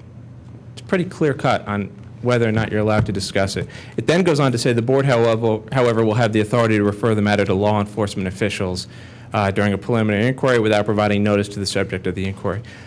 So there is one exception to confidentiality. That's talking to law enforcement if required. That's the only exception to confidentiality. By including one exception, it's necessarily saying There are no others. And I would include the Board of Commissioners in there. So the confidentiality, even to the basis on which the conclusion was made, the confidentiality extends not only to every bit of evidence and testimony, it also relates to all legal judgments and conclusions of the Ethics Board? Information and proceedings related to a preliminary inquiry. That's information and proceedings. That doesn't cover conclusions, legal conclusions of the advisory of the Ethics Board. Which are raised at our proceedings. And in fact, the Ethics Board felt uncomfortable with this. And they probably went further than they should have by issuing the letter that indicated what they did during the investigation, not revealing the substance, but who they talked to, the number of documents, the number of hours that were dedicated to this. And in fact, they held a public meeting to close the preliminary inquiry, which was also questionable, was a preliminary inquiry proceeding that probably should have been kept confidential, but the Ethics Board felt uncomfortable with that piece also. So they held a public meeting. But they weren't going to offer any explanation as to how they came to that conclusion after feeling uncomfortable with all of that disclosure you're referring to. The Board of Commissioners, in its rules, directed them not to. I cannot believe you would read it that way. But at this point, I guess if we're going to have Attorney Barris, we may as well have Attorney Sherry You know to what? provide. We're going to finish our discussion. Thank you for inviting that public comment at this point. But Well, first, I'd like to make Well, sure no, it's all not of public our- comment. No, it's not public comment. This is something beyond public comment. Rich, relax. No, Relax. No, you relax. Okay. Listen, we just called Attorney Barris, Jeez. right? Now you should give the other attorney that We was will. involved. Okay, chill. Okay? So Would it's not public any comment. other commissioner like to comment or ask any questions at this point? Do we have any staff members that would like to comment at this point? Okay, at this point, I'd like to invite anyone who would like to come up from the public to comment. Hello, Mr. Sherry. It's not public comment. Yeah, I would also take issue with it being described as public comment. Just a point of clarification, Mr. Barris, you stated that you submitted a legal memorandum to this board. I didn't receive a legal memorandum. Did you send it to me? Address the board. No. So there was a memorandum submitted to this board ostensibly to uphold the process of the Ethics Board, and counsel for Ms. Peroni was not addressed on that correspondence. I find that disgraceful, but I won't be the first time I may use that phrase tonight.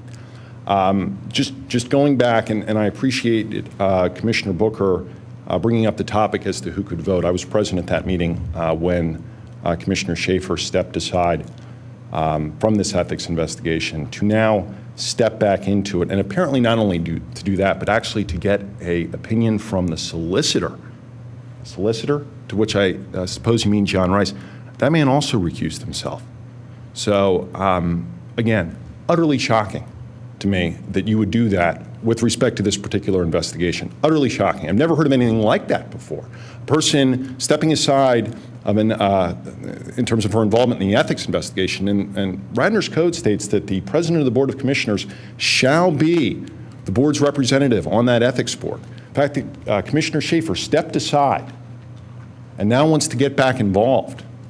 And that Solicitor Rice stepped aside and now apparently was gone to for an opinion as to whether or not Commissioner Schaefer could step back in is, to me, la-la land. There's no other explanation to describe that. Well, Mr. In terms Sherry, of by the way, I will not recognize from this podium anything from Solicitor Rice on this topic. He has Do you have a recused legal himself. reason why- He has recused himself. I do not recognize what he states. I don't want that going into any type of time frame that might be imposed on me. In terms of Mr. Barris making the statement, I heard shut it off. Actually, that's an improvement for you, Commissioner Nagel. A couple weeks ago, you actually used the phrase punch him out with respect to my microphone. So I appreciate in terms of the of how we describe that. Mr. Barris made a statement as to how an ethics investigation could be closed at the preliminary inquiry phase, and he misspoke. At least that's the most polite explanation I can give for it. I have the rules in front of me that speak to preliminary inquiry and when a preliminary inquiry can be closed. There are two very limited times. And this is section B. It's actually the second B because whoever drafted this thing had a typo. There's a B for board meetings and there's a B for preliminary inquiry. B4, The board, through its chairperson, will close, and that's the action that took place here. Commissioner Booker is completely correct. They closed the preliminary inquiry. Will close the preliminary inquiry if, number one, the occurrence giving rise to the complaint is not within the purview of the ethics code. Nobody has asserted that. Number two, the respondent is not a person subject to the ethics code. Nobody's asserted that. Those are the only two rationales under these internal operating guidelines for the ethics board that a preliminary inquiry can be closed. Now, under those limited circumstances, it makes some level of sense. If someone were to come in here and try to claim that Barack Obama had fallen afoul of Radnor Ethics Code, Ethics Board has the ability to shut that down. He's not subject to the Ethics Code. Similarly, the example I give in my brief to this board, which I copied Mr. Barris on, as well as Mr. Spengler's counsel, someone brought a complaint that a commissioner wore white shoes after Labor Day, it also shut that down, because that's clearly not within any applicable ethics code. Everything else, you all are the arbiters of. That's it. Now, in terms of all the steps that Mr. Barris outlined that apparently the Ethics Board was very reluctant to talk about occurring, talking to witnesses, sending out interrogatories, is that in the preliminary inquiry section of these internal documents? No, it's not. It's not in it at all. Where does that appear? The next section, hearings. Hearings. The Ethics Board may call witnesses on its own motion and compel the production of books, records, papers, or other evidence needed. That's not in the preliminary inquiry section.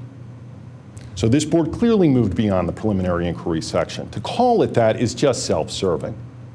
And to call it that is just merely to deprive this board of getting what it's obligated to get under the code, which is a public report. It's supposed to be public. It actually says that in section 39.7. There's a public report, and then there's documents to this board, which of course can be submitted, as we would call in the law, in camera for your review and subject to redaction to the extent it involves personal information. Okay? But there's no discretion. There is no discretion in here as to whether or not the board can shut down a preliminary inquiry due to a perceived lack of probable cause. That's not one of the two enumerated exceptions to close. That's what they did. There is no recommendation here. It's closing the investigation. That's why I was very upset tonight to see it described as recommendation to the board. I don't know who wrote that in terms of the board agenda, but that is not accurate. There were no recommendations. In fact, if you look at this document that was submitted to you all, I say that, but now knowing that at least I'm not getting legal memorandums that are submitted to this board, I caution to say whether or not anything went to anybody. Here it is. This is what went out. This is, I submitted this to you, I believe, as Exhibit A to my legal memorandum, dated July 16, 2014. The RE is closing of preliminary inquiry. The word recommendation does not appear at all in this document. Now, if the Ethics Board believed that none of the many allegations that Ms. Peroni raised against Mr. Spengler had merit, we can certainly make those findings of fact. You asked us to investigate this, we investigated it, we found that, well, X, Y, and Z, okay? And then it's up to this board to weigh the credibility of the evidence. Again, to be the arbiter. When there are facts in dispute, it is you all that make that determination, not the Ethics Board. Again, there's no reading in even the internal operating rules of the Ethics Board that delegates to them, not just delegates to them, but makes them the exclusive arbiters of that issue. I can't think of any other advisory board in Radnor Township that doesn't have the ability to have its recommendations reviewed thereafter by this Board of Commissioners. That would be completely inappropriate. You're the elected officials. You're the ones that will ultimately assess this evidence. And when you don't have the documentation and you don't even have a report, all you have is no probable cause, that's it, thank you very much, you're deprived of that. Something else that John Rice stated at the meeting back when he was involved before he got recused, Commissioner Fisher spoke to a quote he made. This is what he specifically described this Ethics Board as being, and Mr. Barris brings up the lack of the objections to the process. Well, maybe Mr. Barris is familiar with this quote from his predecessor, John Rice. This board's role is not as a judge. This is not a prosecution. This is not a quasi-judicial proceeding. This is a fact-finding body. In other words, we're not making declarations here. What they did was the equivalent of a district attorney or a prosecutor saying, dismiss the charges, or alternatively, a judge issuing summary judgment. Taking a look at this, I find that this does not have merit. But even according to John Rice, a man who I find it hard to actually come up with examples where I agree with him on, he got that right. That's not what the ethics board does. Instead, they make recommendations and transmit them to you all. I think I've covered most of the topics, but the last thing I would bring up is the continuing objection to Mr. Higgins' involvement in this process. Mr. Higgins is presently in possession of information that the rest of you lack due to his involvement at the ethics board level. I think when this board deliberates and makes a decision, that when it does that, the information should at least be available to all members of the board. That doesn't mean that you all take the time to review the information in a way that's analogous or equivalent to each other, but at least it's available to you. It's in your packet. You all have the ability to drink from that same well. Here, that's not accurate because Jim Higgins, and we made numerous objections to him participating at the lower level, has that information. I would also add that in the past, I objected to Jim Higgins' involvement because of a pending criminal complaint against him that was apparently lodged prior to his stepping in when Elaine Paul Schaefer stepped aside. According to last week's newspaper, that has now become a formal ethics complaint. So I would hope that Commissioner Higgins would realize that it is not appropriate to be taking part in an ethics investigation of a current commissioner when he himself is presently the subject of an ethics complaint, but it doesn't appear that he is willing to do so. Finally, just a couple more assertions about probable cause. Again, I have no idea what Mr. Barris may have told you all in his legal memorandum, but probable cause is truly a legal standard. I cited two cases for you in my brief, and I think, again, it's important to hear that. State that it is axiomatic that probable cause is a prosecutorial and/or judicial determination relating to guilt. Probable cause, this is a quote from Commonwealth v. Gullett, probable cause exists where the facts or circumstances within their, this would be the police officers' knowledge and of which they had reasonably trustworthy information are sufficient in and of themselves to warrant a man of reasonable caution in the belief that an offense has been or is being committed. That, again, is a prosecutor. That's prosecution. That, according to John Rice, is not the ethics board. Second time that probable cause comes up, probable cause exists when the magistrate, that's a judge, is presented with evidence which would cause a reasonable man to believe that a crime is being or is about to be committed. Again, a legal standard. That is for you all to rule upon. That is for you all to assess in terms of a record. That is for you all to evaluate when a report has been provided. At this point, you do not have that. What you have is the closing of an ethics investigation. You have a closing of an ethics investigation when clearly it went beyond the preliminary inquiry stage. When Mr. Barris said that they had the ability to shut down a preliminary inquiry if they found no probable cause exists, there is no such language in the internal operating rules. The only two times that an investigation can be closed are what I read to you. In fact, probable cause does not even come up within the confines of preliminary inquiry section. It is not in there, okay? Probable cause comes up under Section A, complaint. That complaint was received, okay? It is not referenced in preliminary inquiry. I'd like to hear Attorney Barris. So why is it that you feel that the evidentiary standards and probable cause relate to the preliminary inquiry based on what we just heard right there? Can I just interrupt 1 second? Is there anybody else in the audience who's going to want to speak? Okay.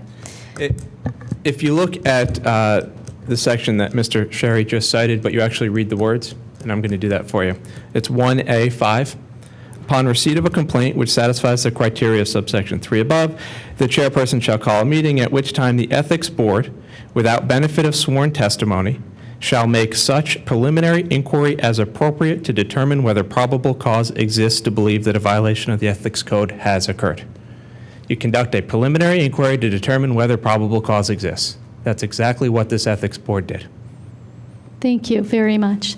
All right, we have a motion that has been seconded. I'm going to go all right, well, there's ahead. one more. This, Mr. Sherry, what?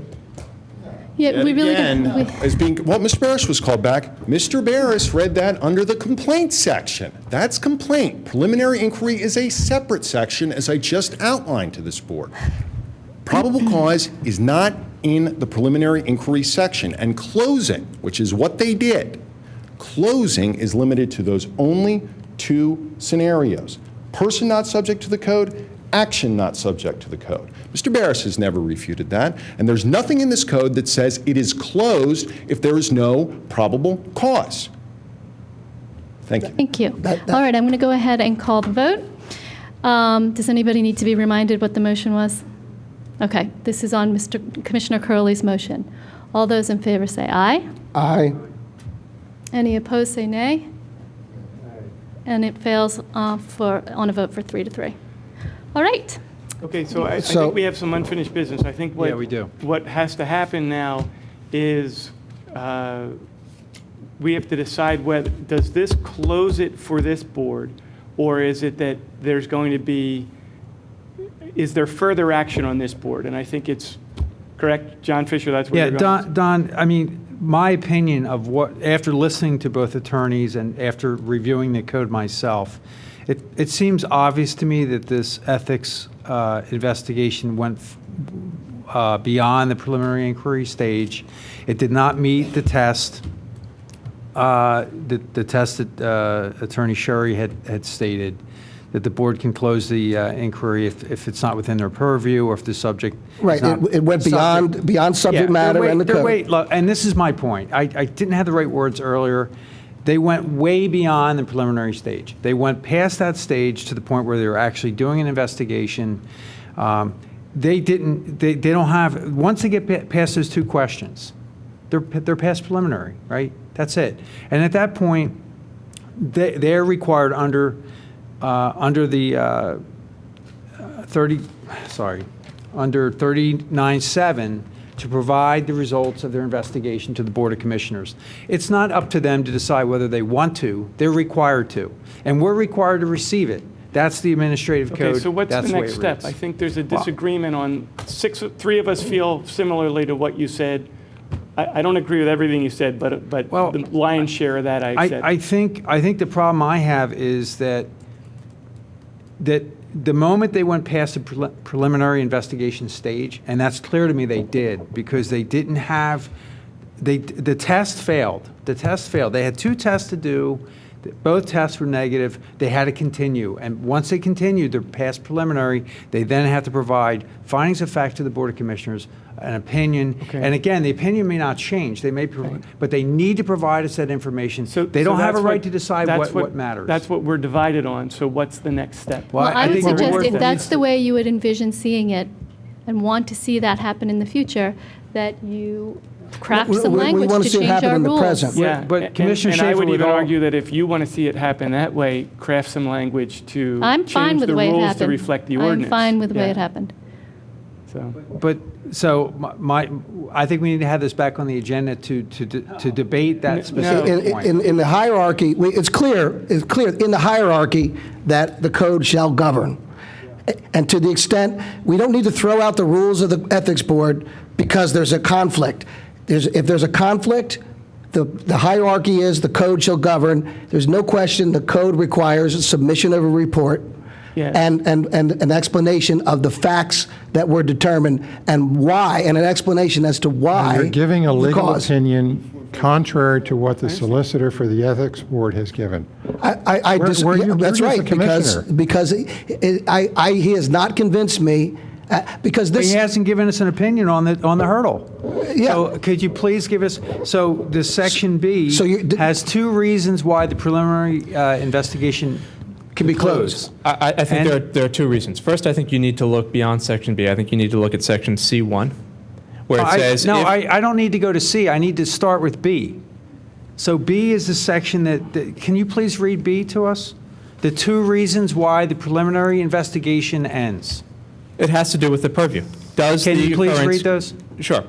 The occurrence giving rise to the complaint is not within the purview of the Ethics Code. Okay, and that clearly wasn't the case. It is within the purview. If it was within the case. It was no longer within the purview when the Ethics Board determined that there was no probable cause. If there's no probable cause, it is not within their purview to continue, and that's where I turn to C1, where it says, if the preliminary inquiry establishes reason to believe that the Ethics Code was violated, the Board shall initiate a full investigation. Well, what happens when if the preliminary inquiry establishes there's no reason to believe that the code was violated? No full investigation proceeds. The only time under these rules that you can have findings of fact and conclusions or recommendations is after an investigation. No investigation occurred, there can be no written findings. So 100 hours is not an investigation. It is a preliminary inquiry. You have 90 days under here to conduct a preliminary inquiry as appropriate with unsworn testimony. It clearly anticipates and foresees talking with people informally, not under sworn testimony, not direct and cross-examination, doing whatever else you think is appropriate to determine whether there's probable cause, and if so, then moving into a more formal stage. That's what these rules envision. And excluding the Board of Commissioners from any opinion as to the innocence or guilt of the person with respect to the facts. It's legal sophistry that you're engaging in To here. say that there's no opinion is absolutely incorrect. When there is no probable cause, that is even beyond there has been no violation. That's saying we don't even think it's worth investigating more fully in But how can that be in light of the facts, in light of the accusations that were published in the paper? Rich, I think we're still ahead of ourselves here. I don't have the document in front of me that you're reading from. Could I see that? Yeah, of course. Because it seems to me that there's a hurdle here that has to occur. And the only hurdle that the Ethics Board has to meet to continue to do their investigation is the person subject to the rules, and is the complaint within the purview of the Ethics Board? That's it. That's all it reads. Now I'll direct your attention to C1. Yeah. I'm not going to go to C1 first. Okay. I still believe that essentially what we're doing See, is let me back up.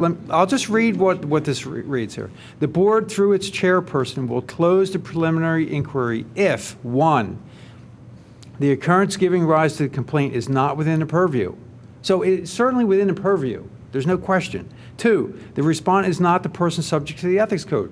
He is. So again, you can't jump to the next paragraph to define the current paragraph. So with apologies, you have to. When you're reading a statute or a law or regulation, you need to read the whole thing, and you that need to see section how is it goes entitled together. C, conduct of investigation. And it says when an investigation can occur. And it can only occur after the preliminary inquiry where there is reason to believe that a violation occurred. Since there is no reason to believe that a violation occurred, there's no probable cause, then you cannot conduct the investigation. But can we agree that the preliminary investigation did not end because neither of those cases were true? No, I believe that you have to wait until the preliminary inquiry is closed before you can determine whether those two pieces are true. Clearly, if you're an official, that's easy.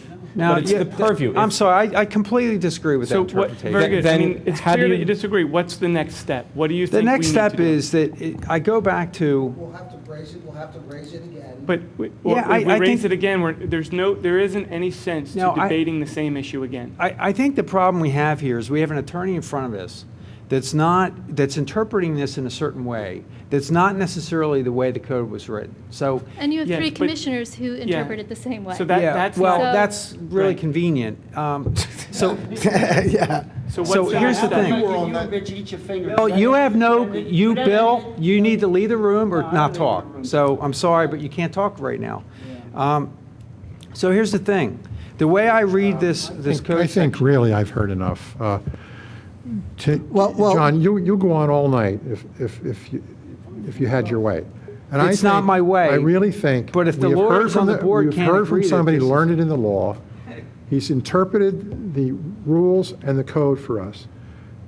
We have 3 votes not to proceed any further. As far as I'm concerned, this matter is finished. You can go on all night, but And so- if you try to do that, I'm going to move that we adjourn the meeting. John Nagel, do you agree? Is this matter finished in your opinion? This matter, I believe, is finished. However, I think we have clearly established a need to correct the thing that's leading us to all this argument. I disagree with that because it's clear what a preliminary hearing, when it gets terminated. Now, what And I Attorney choose Barris, to what Attorney listen to Barris is saying, Barris but just instead of hear you. me out. What Attorney Barris is saying, yeah, there's when you can close a hearing, but there's also a second element when you can close a preliminary hearing, when you make a determination that there's no probable cause. That is really reading a lot into the rules, which are already subservient to the code. So, so it's got to be. It cannot be. And also, when you read a statute, you have to look at the effect. The effect is to take the Board of Commissioners completely out of the decision-making process. That could not possibly have been the intent of the rules or of the code, and you should not read that into the Okay, code. so I don't think any further action can or will be taken tonight, given the breakdown of our votes. Well, let's try. Maybe we can do a second motion. Maybe we Rich, can come. please use a little grace here. A little grace.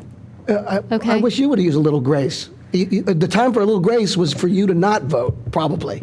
But Okay. Rich, if Given we're that going we to are use not that going to- standard, you shouldn't have voted because you wrote a letter to the Ethics Board, and John shouldn't have voted because he... Listen, how do you let's how do you not know go down about this road. what did I write to the Ethics Board, and how do you know about it? Because someone told... Okay. So I'm going to there was suggest a that if, violation. Wait. So there was a violation of the confidentiality. Okay. Well, you know what? That is not the issue that it's at hand here. It's 11:40 at night. well, wait. Could that, in fact, cause the proceedings to be overturned? Okay. Listen, there are not 4 votes to proceed, so let's, you're free to bring this up if you'd like to change the rules, and we can have that discussion. Right, but this issue then, for us, this is done. For this issue, is a for dead this. issue for the Board of Commissioners. No, that's not correct, because we can raise, Okay, any one we're board gonna of go commissioners, ahead any and one move commissioner on. can raise it again. Is there, Commissioner Fisher, do you have anything for Finance and Audit? I'm going to take that as a no. Commissioner Nagel, do you have anything for Parks and Rec? I forget, it's been so long. If nothing else, there's a concert and fireworks at the Willows on September 20th, which will be quite a bash. Okay. And there are other ongoing things. And for Board of Health, they don't meet, so no report there. Okay, Library, Commissioner Booker, do you have anything? No report. And Public Health, you've already done Public Health. Is there any old business? Any new business? Any public participation? Yes. Just would like to put this on the record at the end.